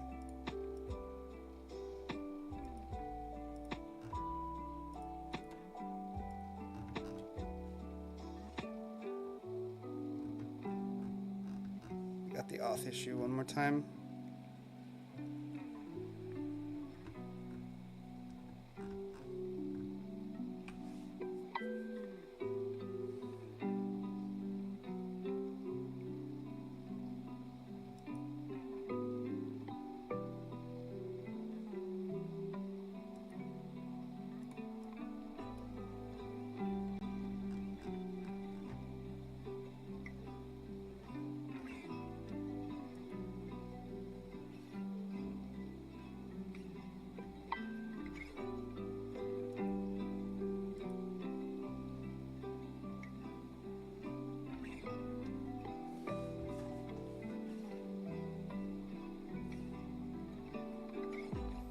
Yeah, this is not a very common issue.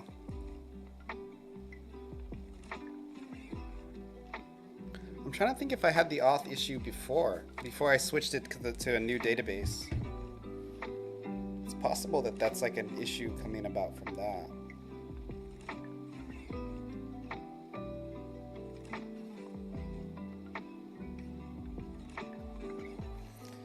And I was able to query before, but I've actually never done a get info data, like a get call correctly.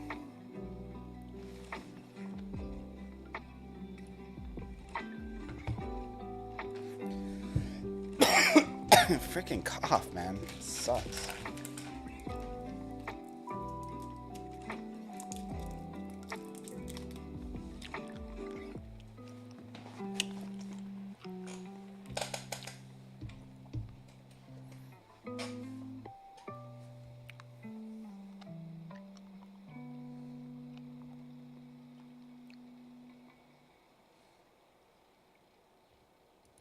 It's interesting. See, it gives you this info here about the name of the database.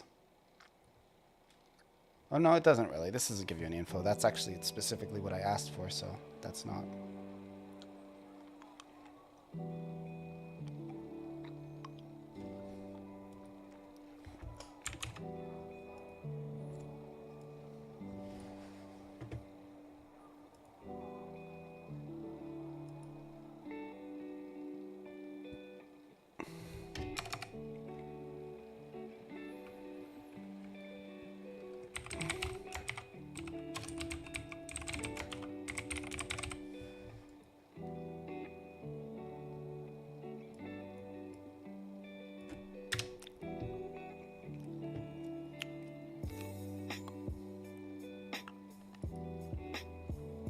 Did I figure it out? Yeah, right.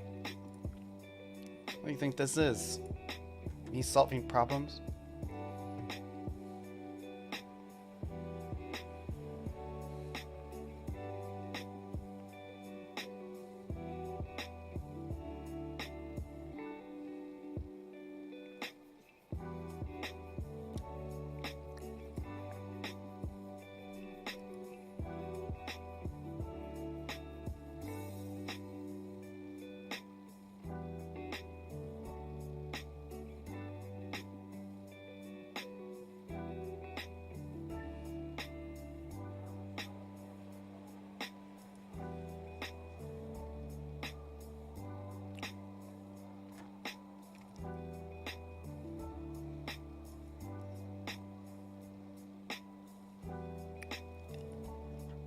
How far is it getting?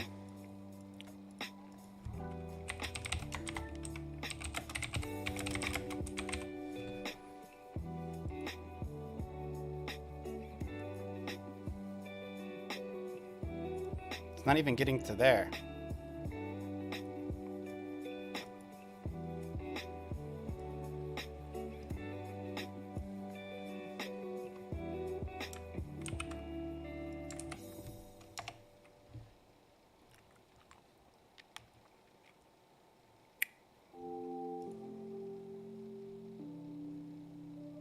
Okay, so I think I see a little thing that's kind of strange. This has an await here, but there's also an await here. So I don't think I need the await here.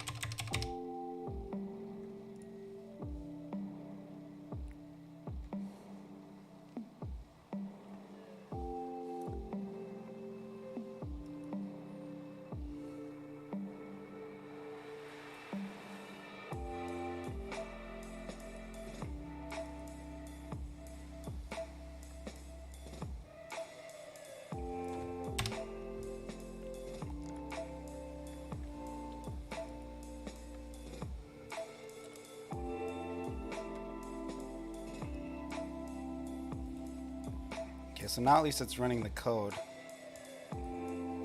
The null is this down here, and the it gets this far as going. So before, whatever I was doing, it like broke it.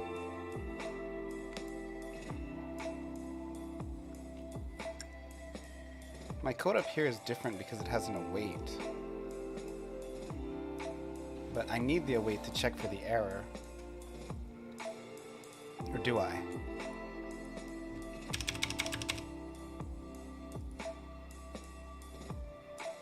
Yes, I do. Okay.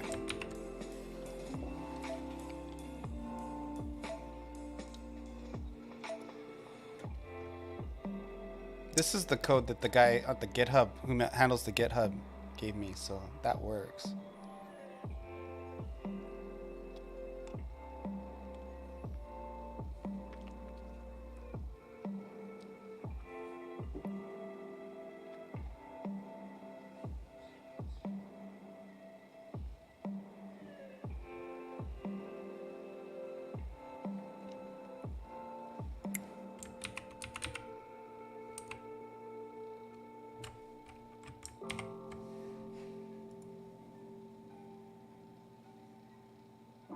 So this is where it breaks right here.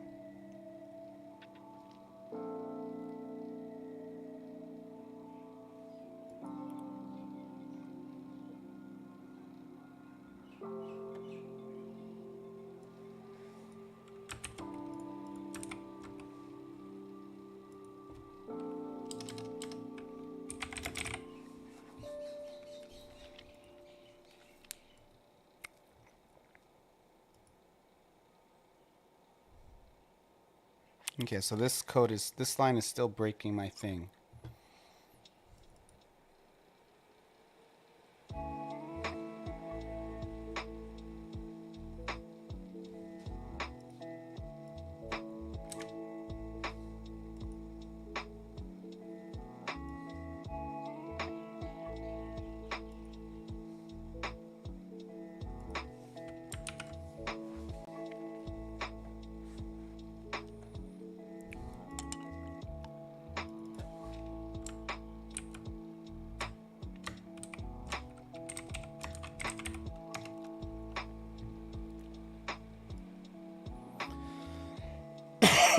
So what I'm looking for is the one that's under Firestore document. Not here.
Using open encrypted with pass.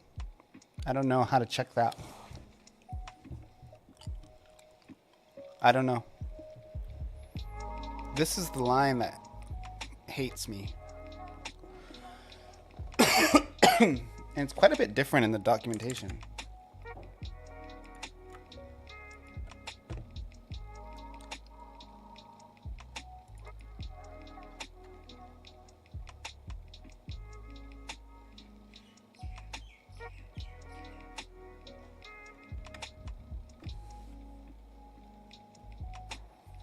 That function call can only be opened in write or read. Not both.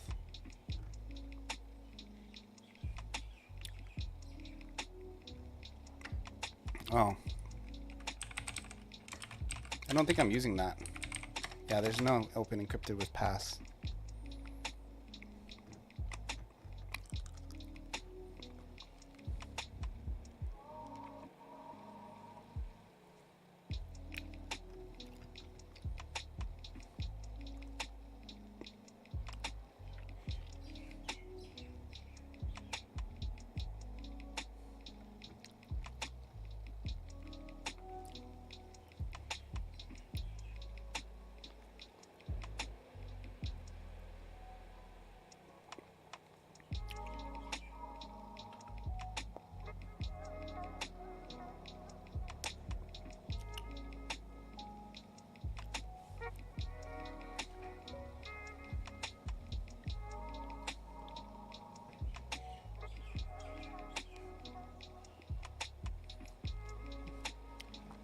You know what I just realized? That I'm not actually getting the document here. And I thought I was. I'm actually only getting the... This is getting the collection.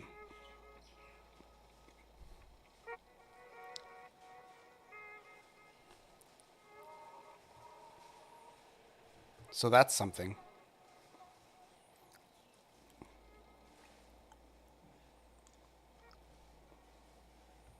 So this has to, I need to translate this.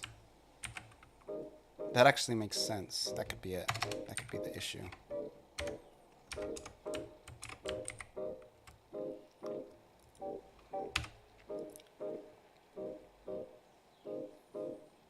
That's why it's so different. Okay, so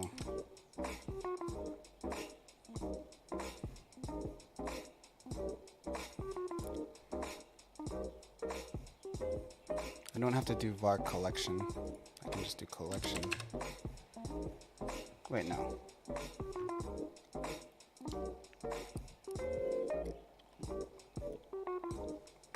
So this tasks is not the task I need. I already have, I can use this for this. So I don't need this line.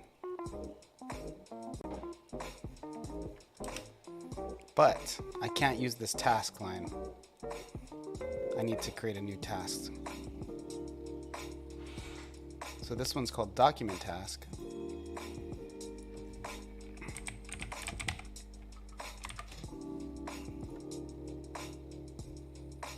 And then this one has to be get.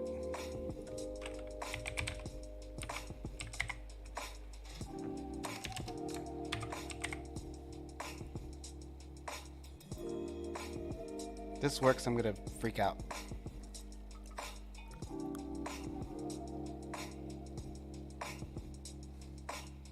Okay, it still doesn't like this line.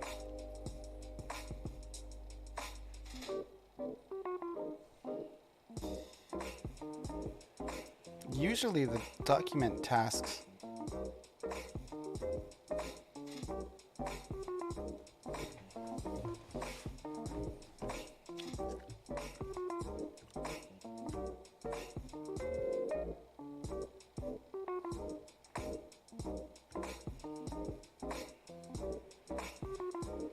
no, maybe this task can be used. I don't know.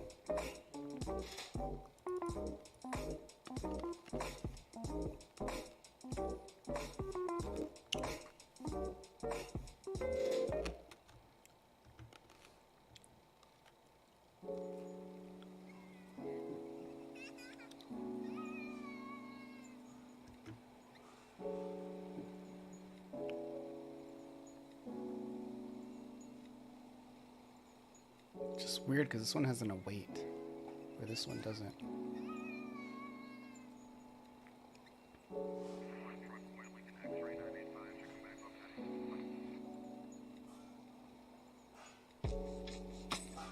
Try making the get document a function add to the end and see what happens. Give me a sec. I'm in the middle of something in my brain. I'm comparing the var task. Let me just pull this up here so I can look at it next to itself.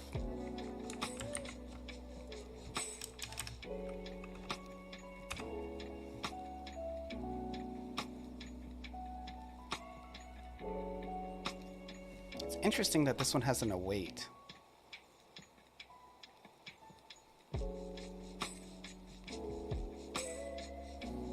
Yeah, this should do it. This should do everything I need. It might be the case where I have to pull in the task again if the error happens.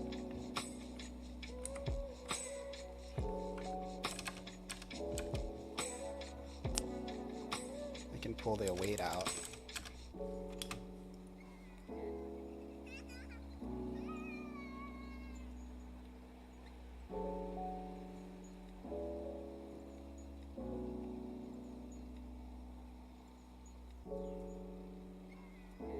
Don't need the task finish because I can add an await to it. And call this document task.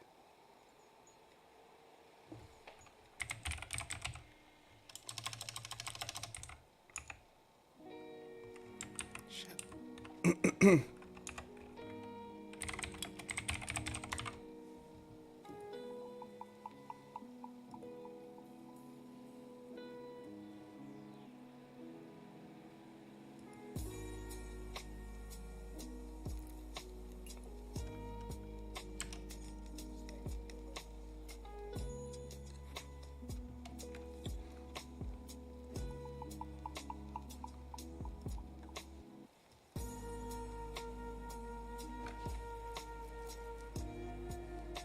Bro, it worked. Fuck yeah, motherfucker.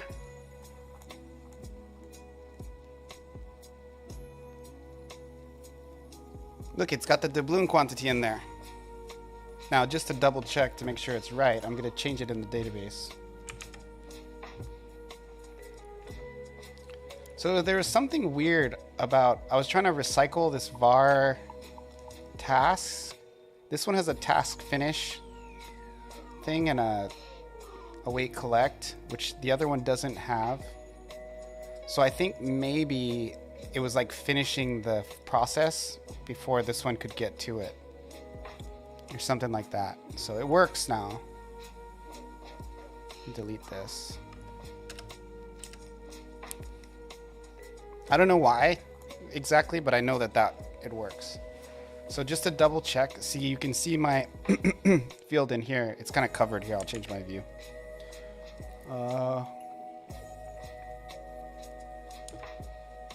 OBS, let me change you to close up so you can see the thing. You can kind of see it. Yeah, you can see it fine. So right here it shows the doc fields and the doc name in the form of, looks like an array. I don't know. Help by saying random shit. Hey man, honestly, LMP, you did help. Code, if you're there too, you helped a lot too. Because if I was just sitting here being mad at my screen by myself, I'd probably rip my eyes out. And the fact that people care and want to help, it means a lot. Like, it makes it a lot less frustrating. That's why I stream. Sometimes people make it more frustrating. Or sometimes you're just already frustrated so you can't talk to anybody. But that's kind of more my issue.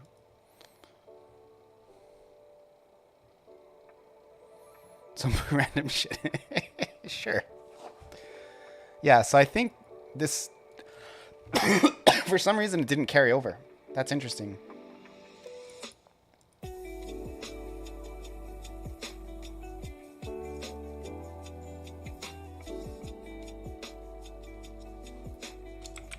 I'm gonna go post in the Discord that I figured it out.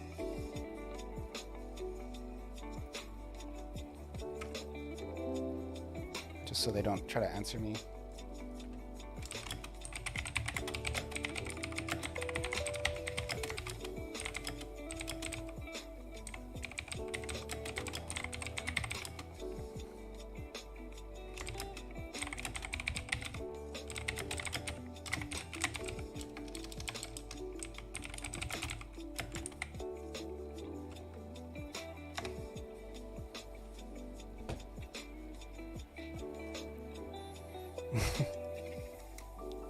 Okay, so now what I have to do, this is something you could probably for sure help me with.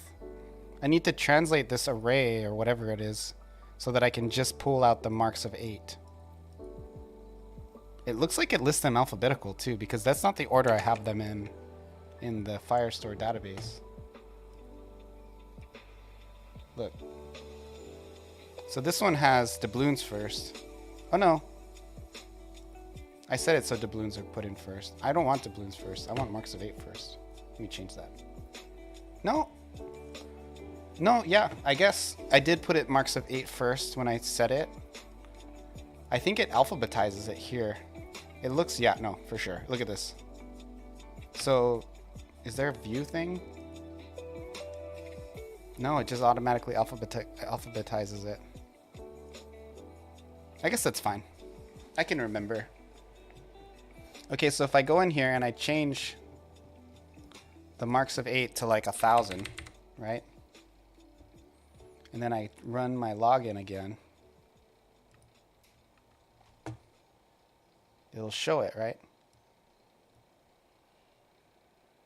No, it didn't, motherfucker. Wait, did I change the right one? I don't know which one is me. I should probably just save the email field in here just for convenience. Fake player. Let me try this one. I made 2. I made like a... No, fake player is just the one I made to keep track of what I was going to make it look like.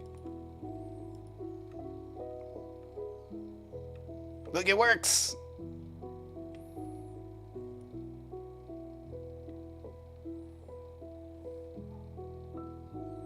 Their hashes are in JSON? Yes, I believe so. So if you want to be a super fun pal, help me find the way to get the currency/doubloon value and put it in one of my UI elements. 'Cause that's all I need to do. I just have to keep track of the doubloons. Well, mark of 8 actually.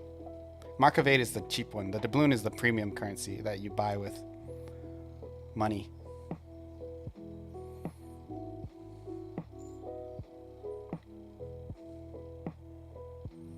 Currency.mark of 8. So I can do print, and I'll translate this later to an actual text box, but you currently have this many marks of 8. Space, and then we do plus, and then we do a string conversion because I made it a string, and we do currency. So it's like document dot currency dot mark of 8. Bro, is it that easy for real? That seems so easy.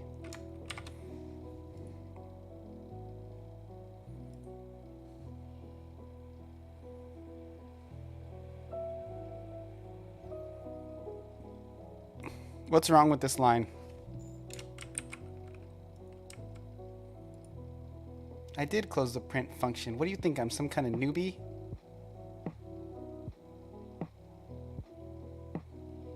Oh, plus.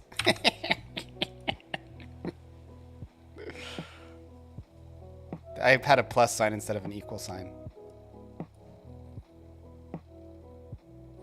Currency is an invalid.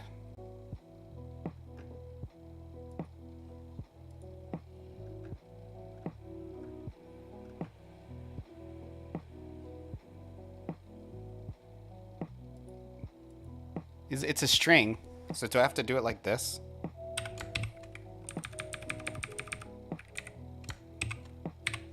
Something like that.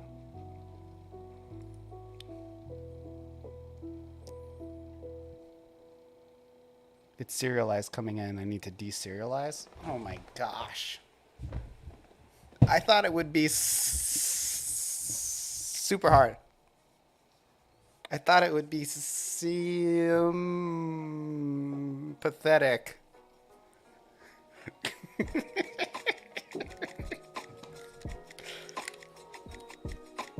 It's really erratic. Go to debug. The errors? Forget the errors.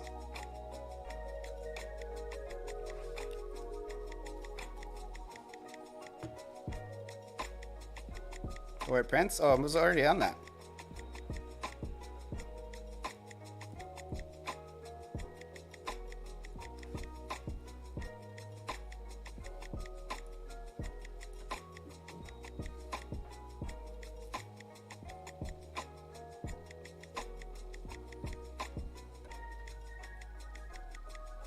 This one.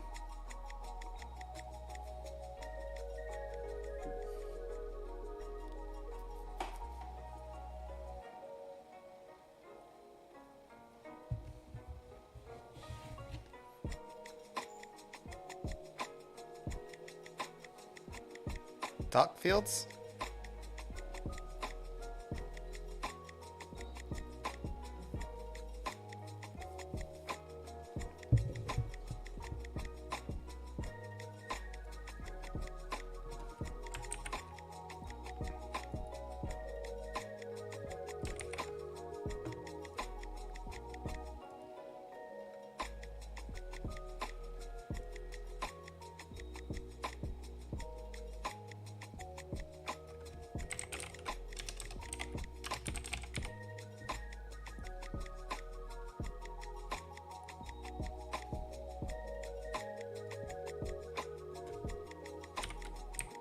Thanks for showing me the syntax.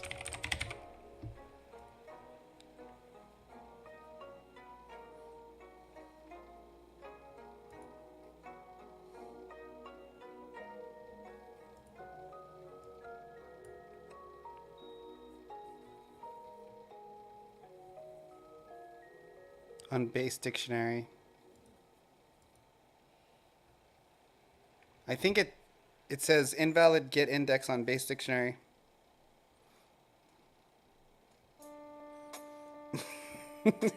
Just, bro, that should be the name of my stream. I should change my screen name to Wild Ass Guessing.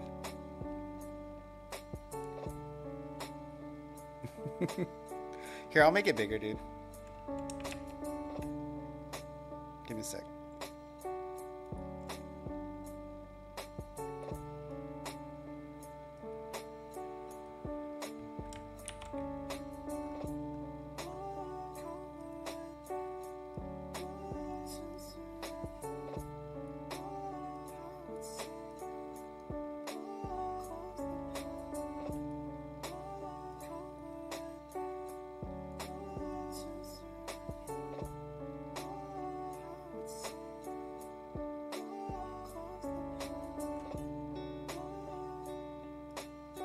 Did I misspell something? Mark of 8. I might just change it to marks. I don't know.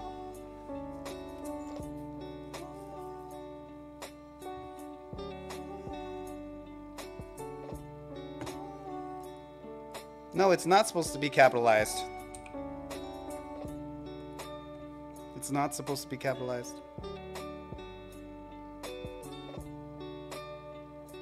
Hey! Check it out. You current have this many marks of 8.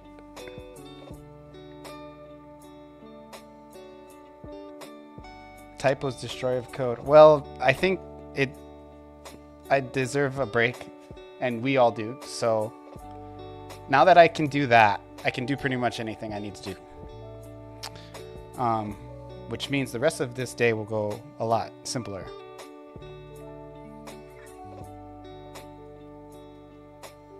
Basically, I just need to make it so on login, it updates it, and then at the end of a game.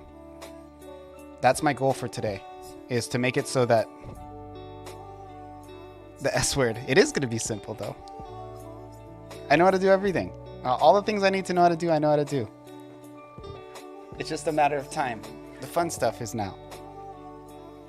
The hard is over. Okay? The new era. Bro, let me tell you a little tip about being a solo game dev. Because I'm really good at it. If you guys don't know that. You have to be delusional. Okay? If you're like realistic and you're not overly optimistic in a way that is like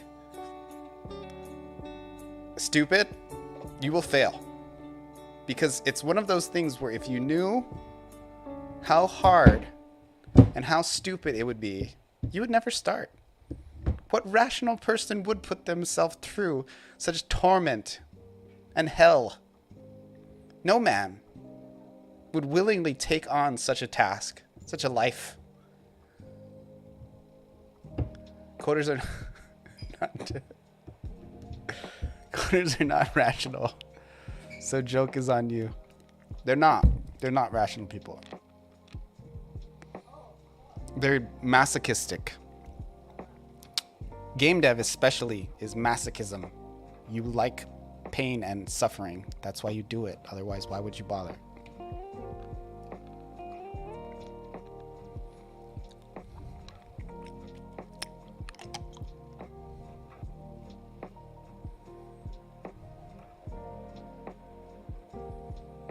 Look at the hard shit and say, yes, give me more of that shit. Errors. Okay, I'm gonna take a walk, cool down a little bit, and then I'm gonna make it so you can log in, and then I'm gonna make it when you log in, it displays the amount of doubloons you have in the bottom left. I'm just gonna change it to marks. I think marks of 8 is a little bit too much of a mouthful. So it'll be marks are your currency. And then I can, like, in the description or something, I can be like, it's marks of 8, right? But marks are... And then doubloons are the premium currency where you pay like $1 for one or something like that. $1 for 1, 20 for 10. 100... 200 for... a lore-related note. Reals.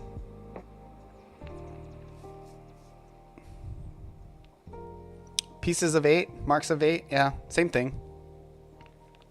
Pieces is just a little bit too much of an obscure term. I think marks will be understandable. So like you earn, like, this run you earn 3,000 marks. They look like little pieces of pizza because they're coin cut into 8 pieces. It's basically a doubloon cut into 8. Reals, maybe I'll make that a special currency. I think doubloons are technically worth more in general though, right? Were pieces called reals? Maybe. Pirates spoke a lot of languages. They didn't actually have like a Webster around to make them consolidate all of their terms. I don't know. Yeah, I mean, I'm open to that. I like the term marks. I think it's just really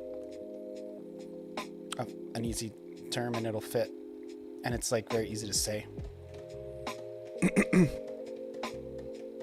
I don't know. I'm a pirate. I've done my fair share on the open seas, though. I'm not a pirate either, but I've been in the open ocean quite a bit. As a canoe paddler and a fisher person. Not really a fisherman, but I've done quite a bit of fishing. Because my dad always had a boat. They were called bits as well. I could do bits. I thought about doing bits. But that's what I called the currency in Familia. So I was like, I had enough bits. You know what I mean?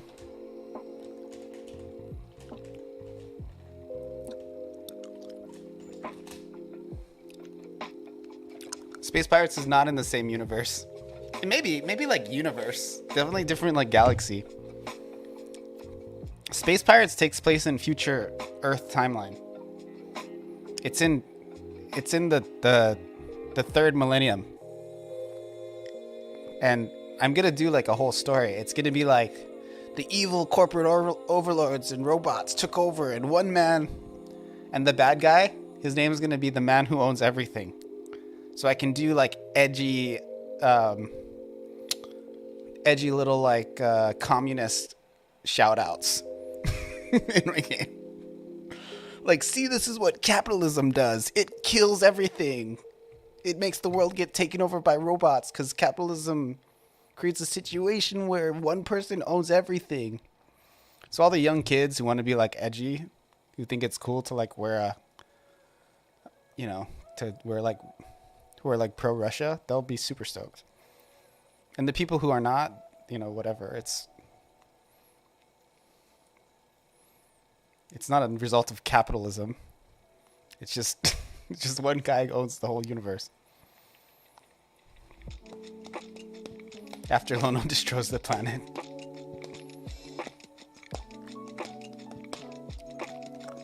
Okay, I gotta go. I'm gonna take a walk, get some air. Help me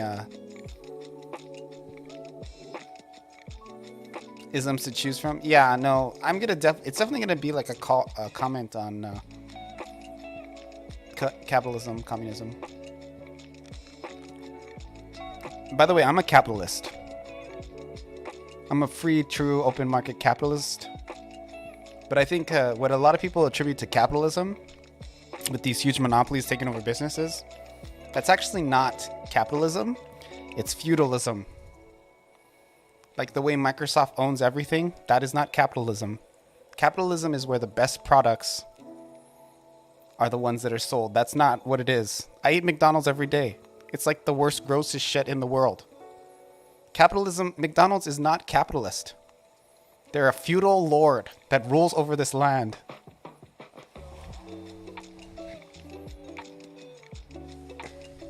Capitalism is whatever is good is what you can buy. Shogun Ronald. Exactly. No, really, it is. Like, our form of capitalism is not capitalism.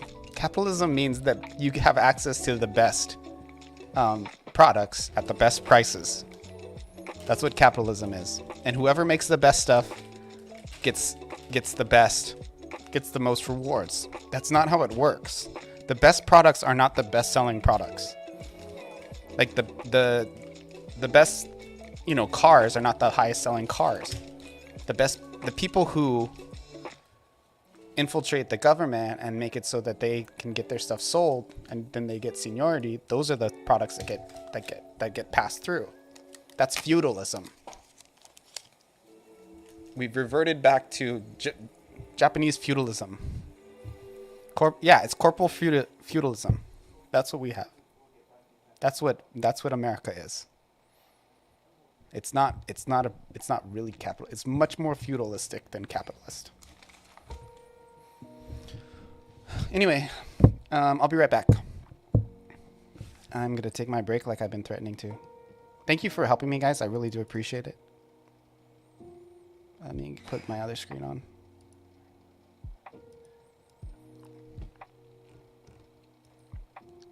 That's not the right one. Okay, bye. I'll be back in a bit.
Actually didn't go on a walk.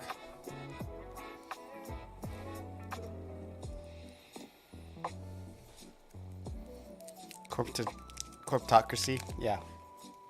Okay. So, for now, I'm gonna instantiate this scene into the main scene. So we'll go to title screen. And then we're gonna instantiate a scene. Is everything pre-instantiated? Yeah, it is, okay. So we're gonna instantiate a scene.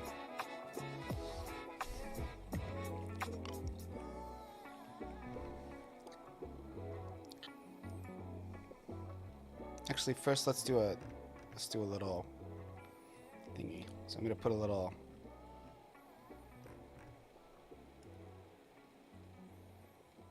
thing right in the bottom left here.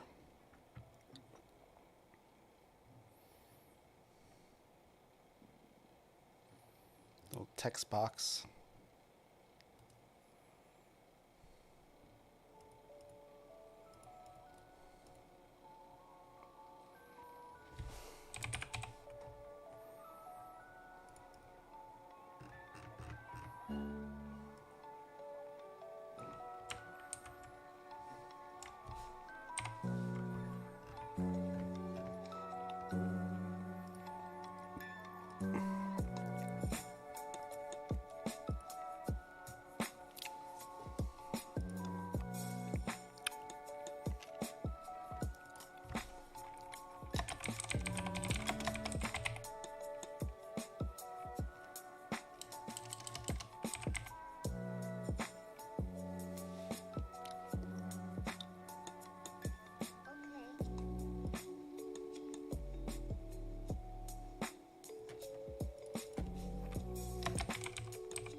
Look at this fun.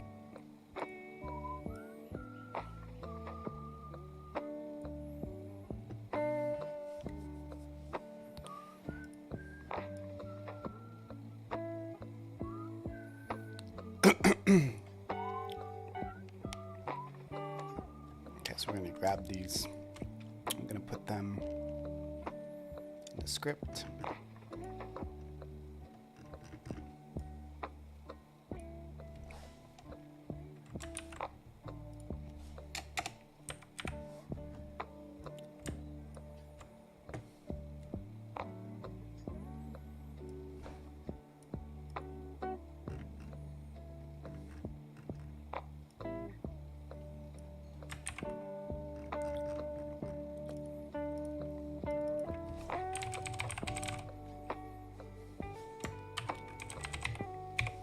Connection status.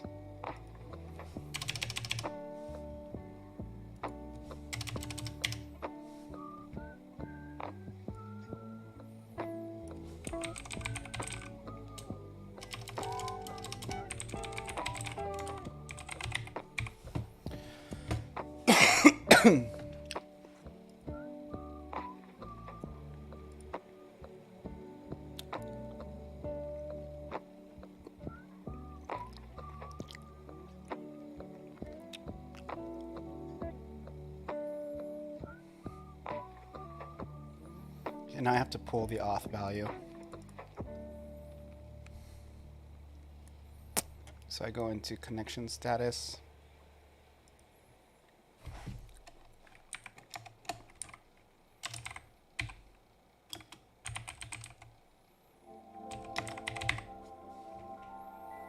Then change this to title screen, game data, dot current auth.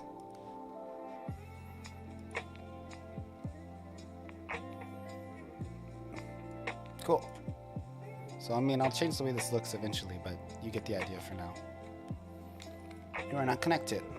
Connect. So now what this will do is we need to instantiate this menu. Pay Siret.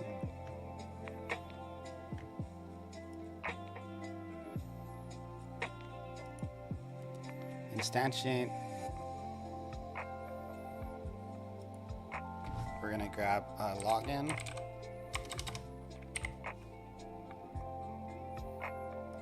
Did I say add child or instantiate child? I want to instantiate a child. Login scene. Wait, login is a control? Why would I do that?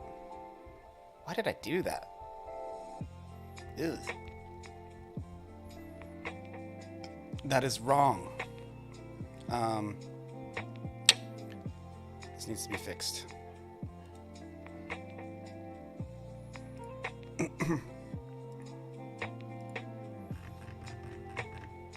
Extends canvas 2D.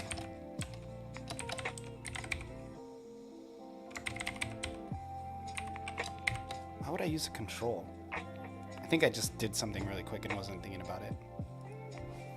It's gotta be a canvas layer, yo. It's UI.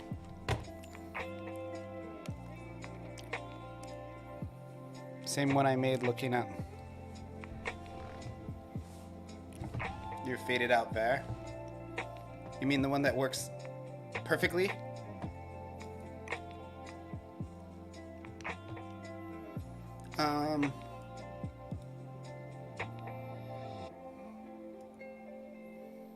Yeah, that one.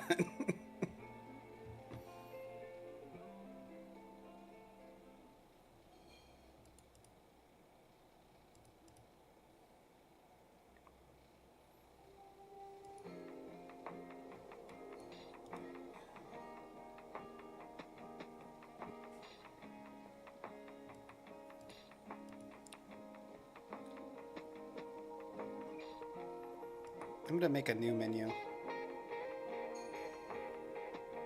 Because all the other ones are... So we're gonna call this login menu.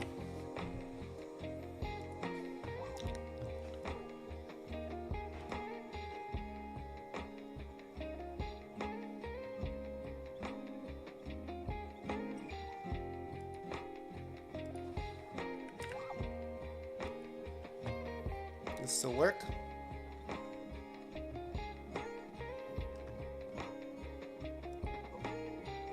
Oh, it's not canvas layer 2D, it's just canvas layer.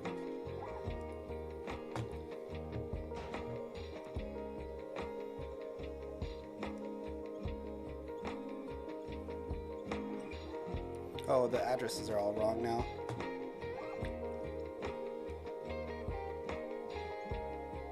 Gotta update them.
What did I do to break this?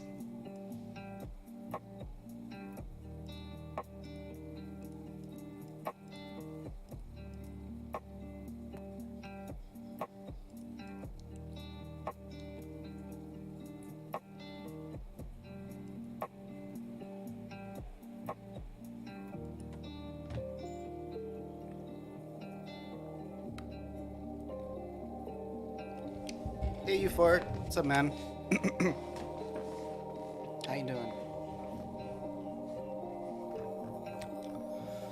I have a bit of a cough.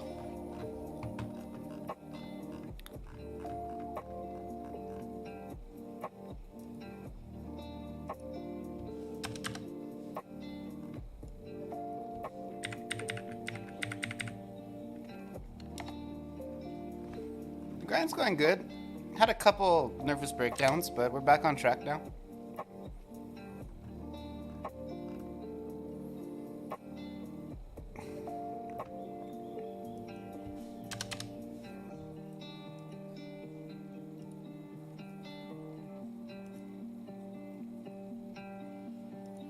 Oh, I know what's going on. Oh no. It should work. Auth prompt, yeah.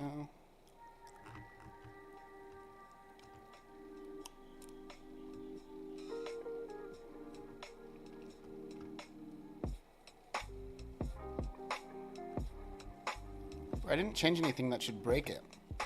What's going on?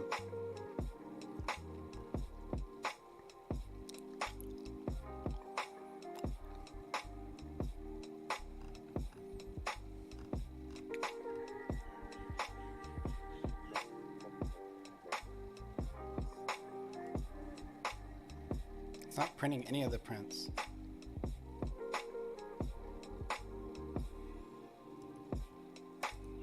Let me reopen the project. I think it's like not grabbing the right test scene.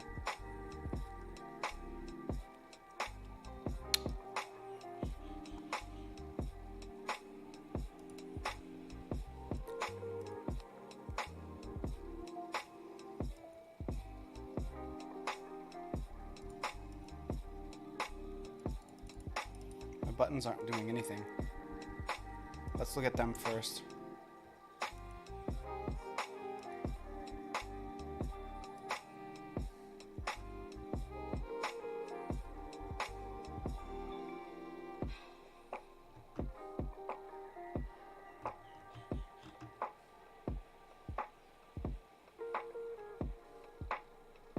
What is this? I don't need that.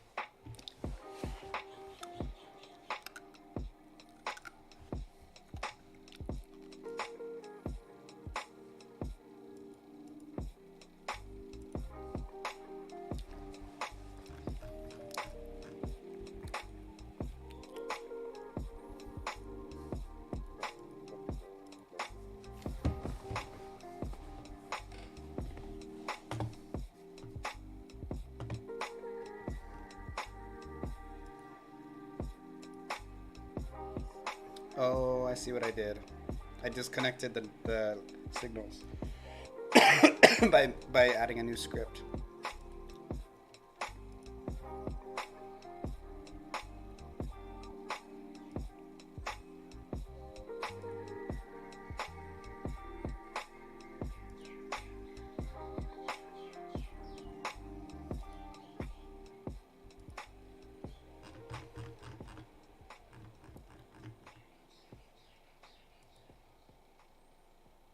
That actually makes sense. Okay, that should fix it.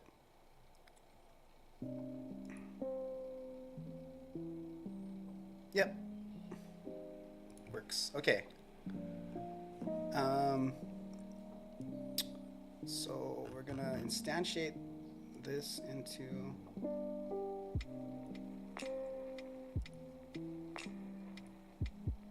I'm gonna call this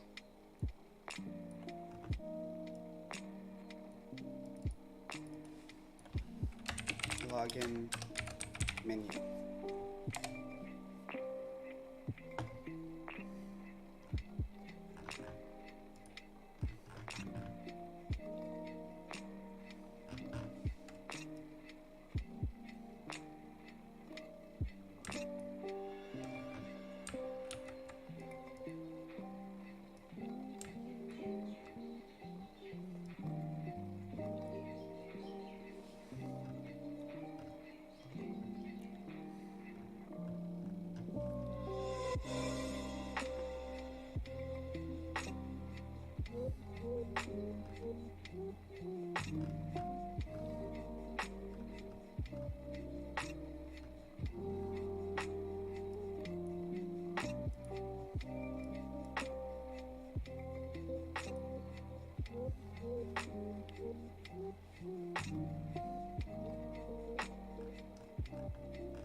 Yeah, I was just coughing a lot. Sorry. So I muted. Sometimes I just talk to myself. So do you think I should make it if you log in, it just automatically closes it? I think that's probably what we should do. So, for now...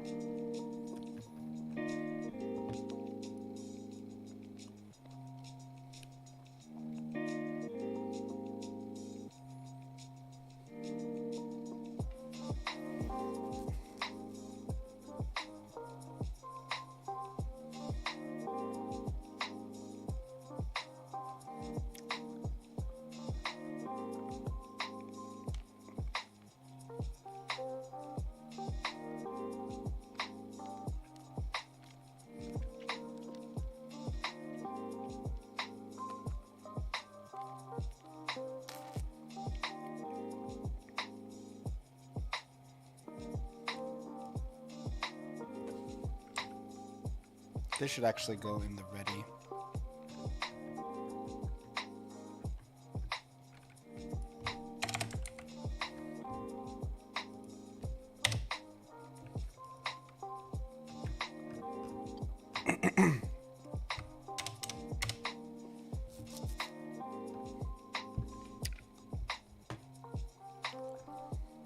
Okay, so basically at the end of all of this,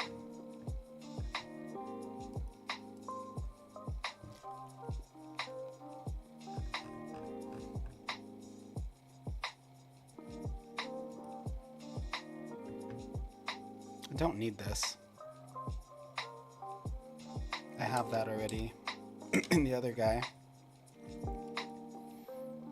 And this doesn't really matter either. This was more just for testing. I'll leave the marks check. But now here we gotta put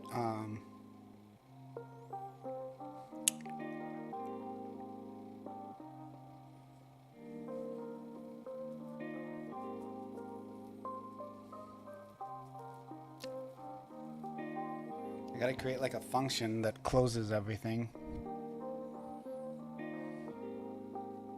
and opens back to the main title.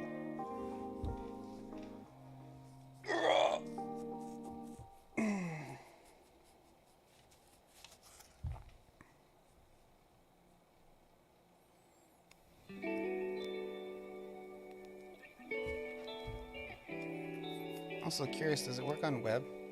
I don't think it will.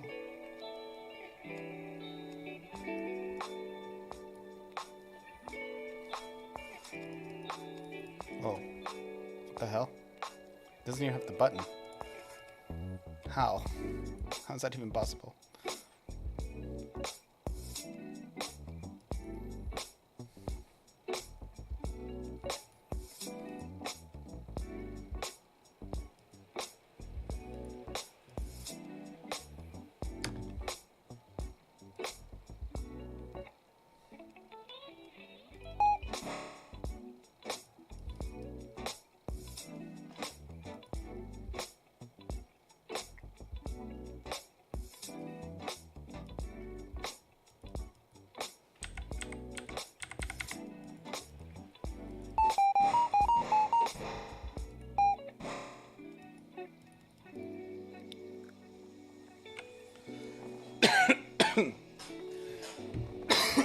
This cough is rough, man.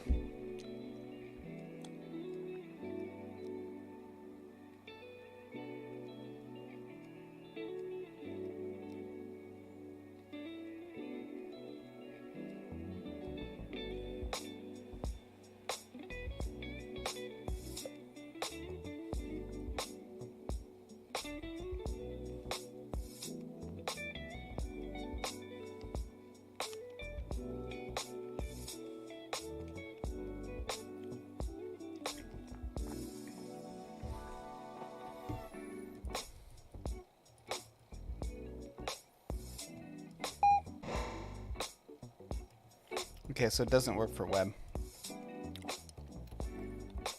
I'll have to look it up.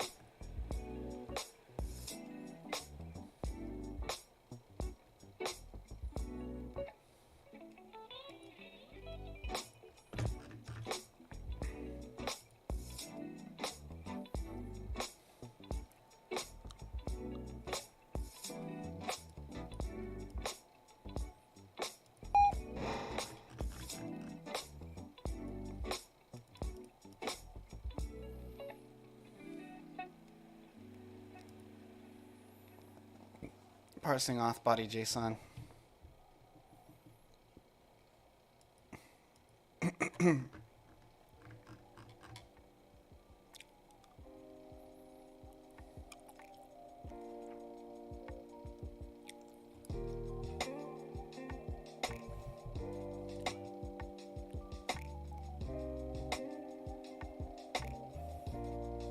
I'm still feeling a little under the weather. I'm gonna lie down again. Be right back in a second. Just let me rest for a bit.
Okay, I'm back. I'm probably going to work for a little bit longer, and then I might just cut it, because I'm still feeling a little under the weather.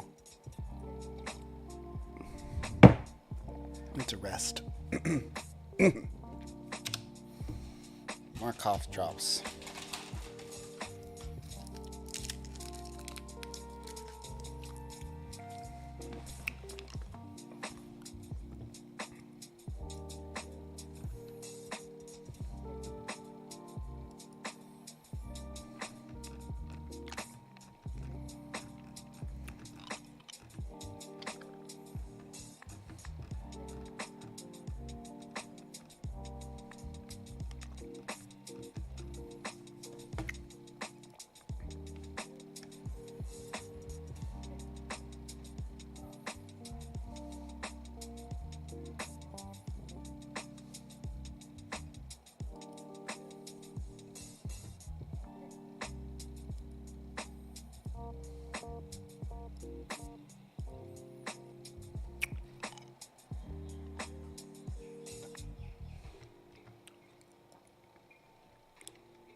Traces of your lips linger on my waist.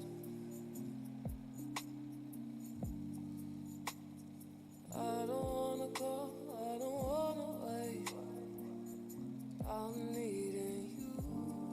We shouldn't speak of this magic. We should just say what they know. I've heard a rumor of humans who sniff out the good things to suck out the soul. I wanna tell you how I feel tonight. I keep trying but the words ain't right. Nothing's fitting for a kind like you. Never speechless when the earth's my fuel. Killing the time, building a fort, wrapped in each other as we fall in love. I've never met a girl like you. Never met a girl like you.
So my math didn't work.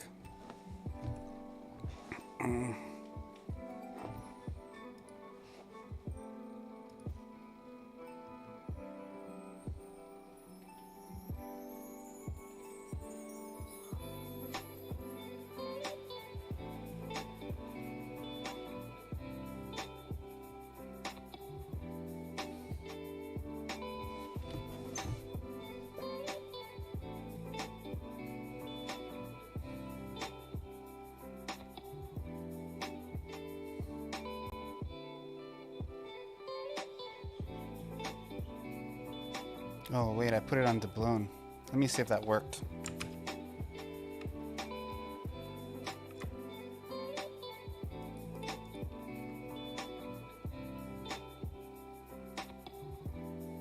No, it didn't work.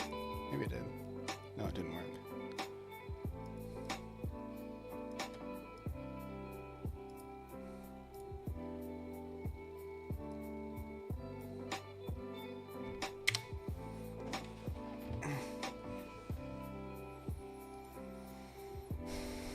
You need to do like a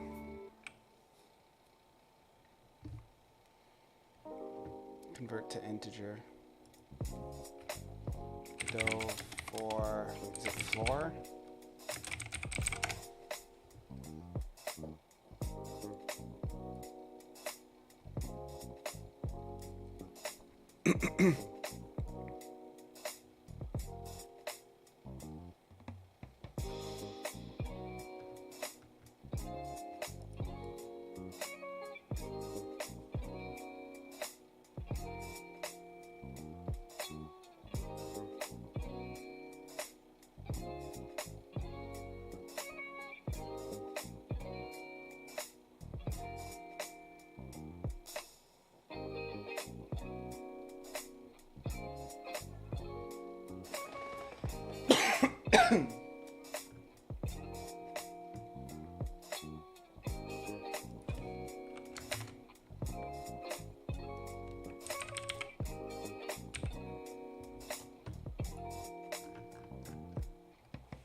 Here,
I'll be back. I'm gonna take another break. I'm just trying my best, but I'm pretty tired.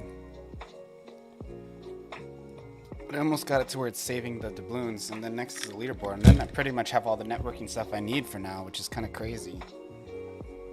But I'm still struggling with this, the syntax. I'm just gonna keep struggling until I got it done. I'll be back though.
Hey, what's up? What's up, Nerd Mansion? How you doing, man? I'm getting pretty far on this. So you see it says currency 0, right? And this is networked, and then if I start and play... I'll do a shout out in a second, I just want to test this. Oh, I gotta change the control style. Gamepad.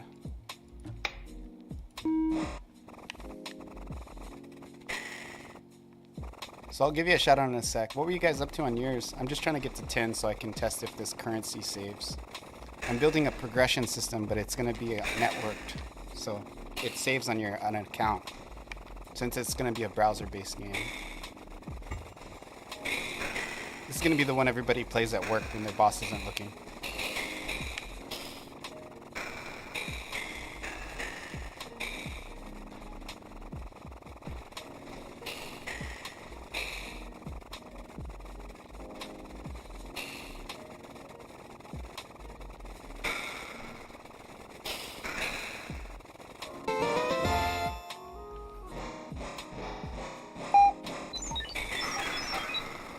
Got to get to 10. In order to get like currency, you have to get 10 points.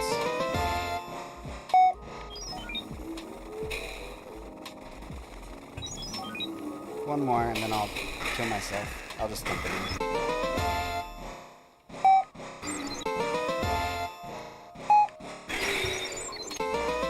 in. All this currency.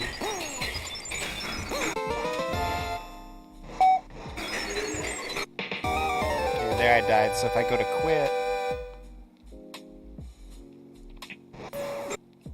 it doesn't show now because I haven't set that up yet, but if I open it back up and connect, so I think I earned like 6, right?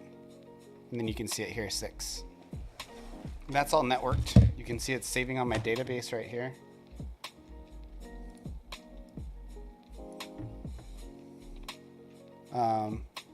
So here in this one, you see I got 6 marks of 8.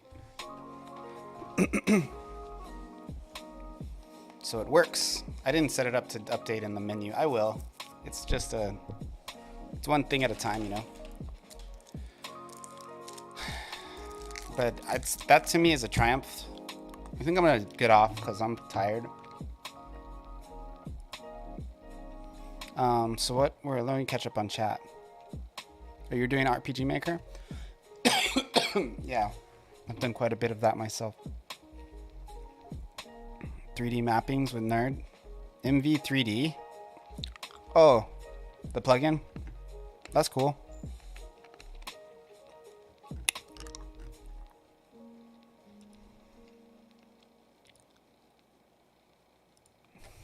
Yeah, for sure. Hey, Asamu, what's up, man? Shout out the Nerd Mansion. Yeah, if you want to play that game, the one I just made. Also, I have my RPG Maker game is free too if you want to try that.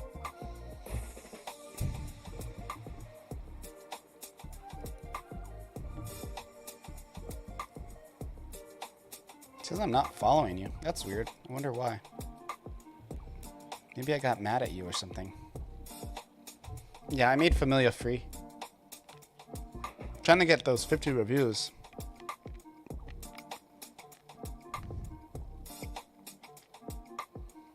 Oh, very cool. Yeah, that 3D plugin is pretty fun.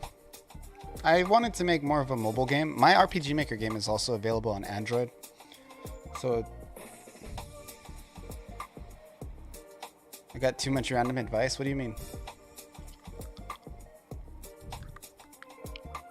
But I was trying to make an Android game, so even though my RPG Maker does work pretty decently on Android, you know, I just would put sorry, I'm kind of sick. I have like a cough.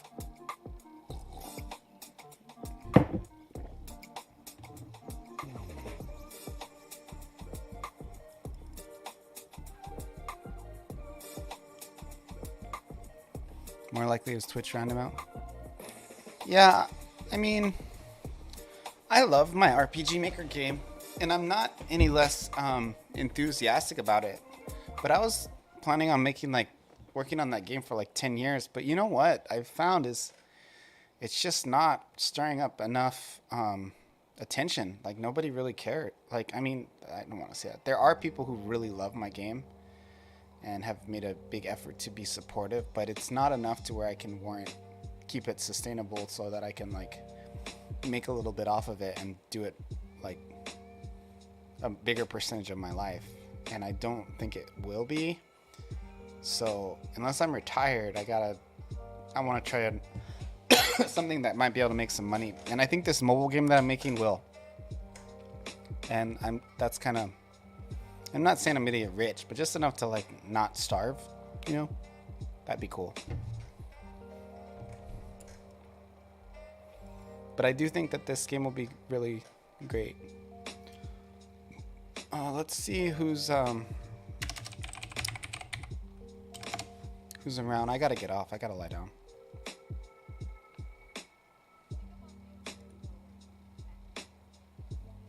Coding with strangers. Oh, blue game.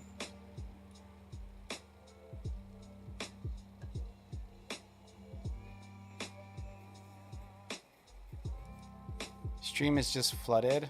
Doesn't even matter if it's built in Unreal. If you want your game to stand out, all the games try to make, you'll have to go to game cons and share links and just be everywhere.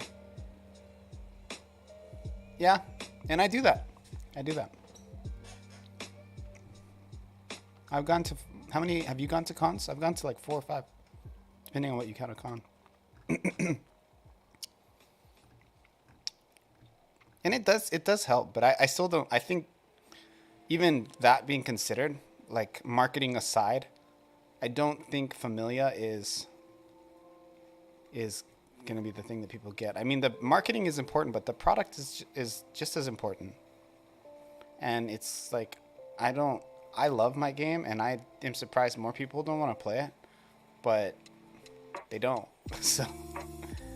So I have marketed quite a bit, and I haven't got much leverage. Where this game, like, I've been getting this new one, I've been getting like 100 plays a day on my HTML export, and it's like, that's crazy. You know what I mean? Like, it might be true where more people have played this game than Familia already, you know? And I haven't even released it. I've just been posting updated beta versions. So they both matter, you know?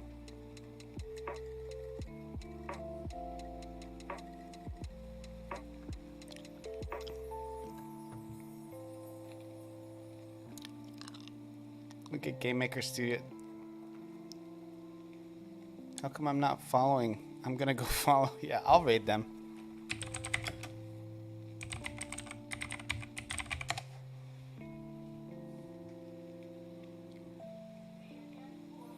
Okay, I'll see you guys later. I'm gonna probably get up again and start working on this in a bit. I just need to take a break. I've had a very productive day. I went from having only the login working to making it so that I can create new accounts and keep data on those accounts, and then they update at the end of the game. So next I just gotta set it so you update the leaderboard.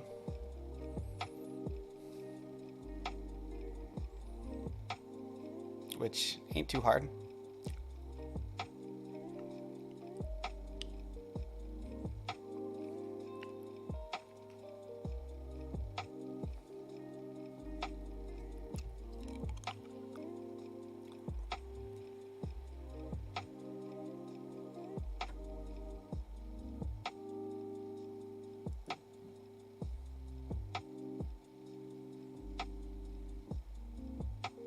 Cool, they're still going, yeah.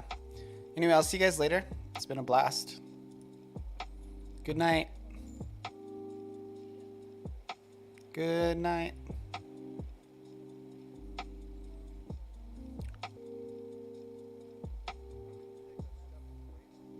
Games and look at Dark Souls. Could you imagine a Souls-like game, a Dark Souls-like game, with just its scant few NPCs, but they're given that much AI love? Could you imagine Yeah. that?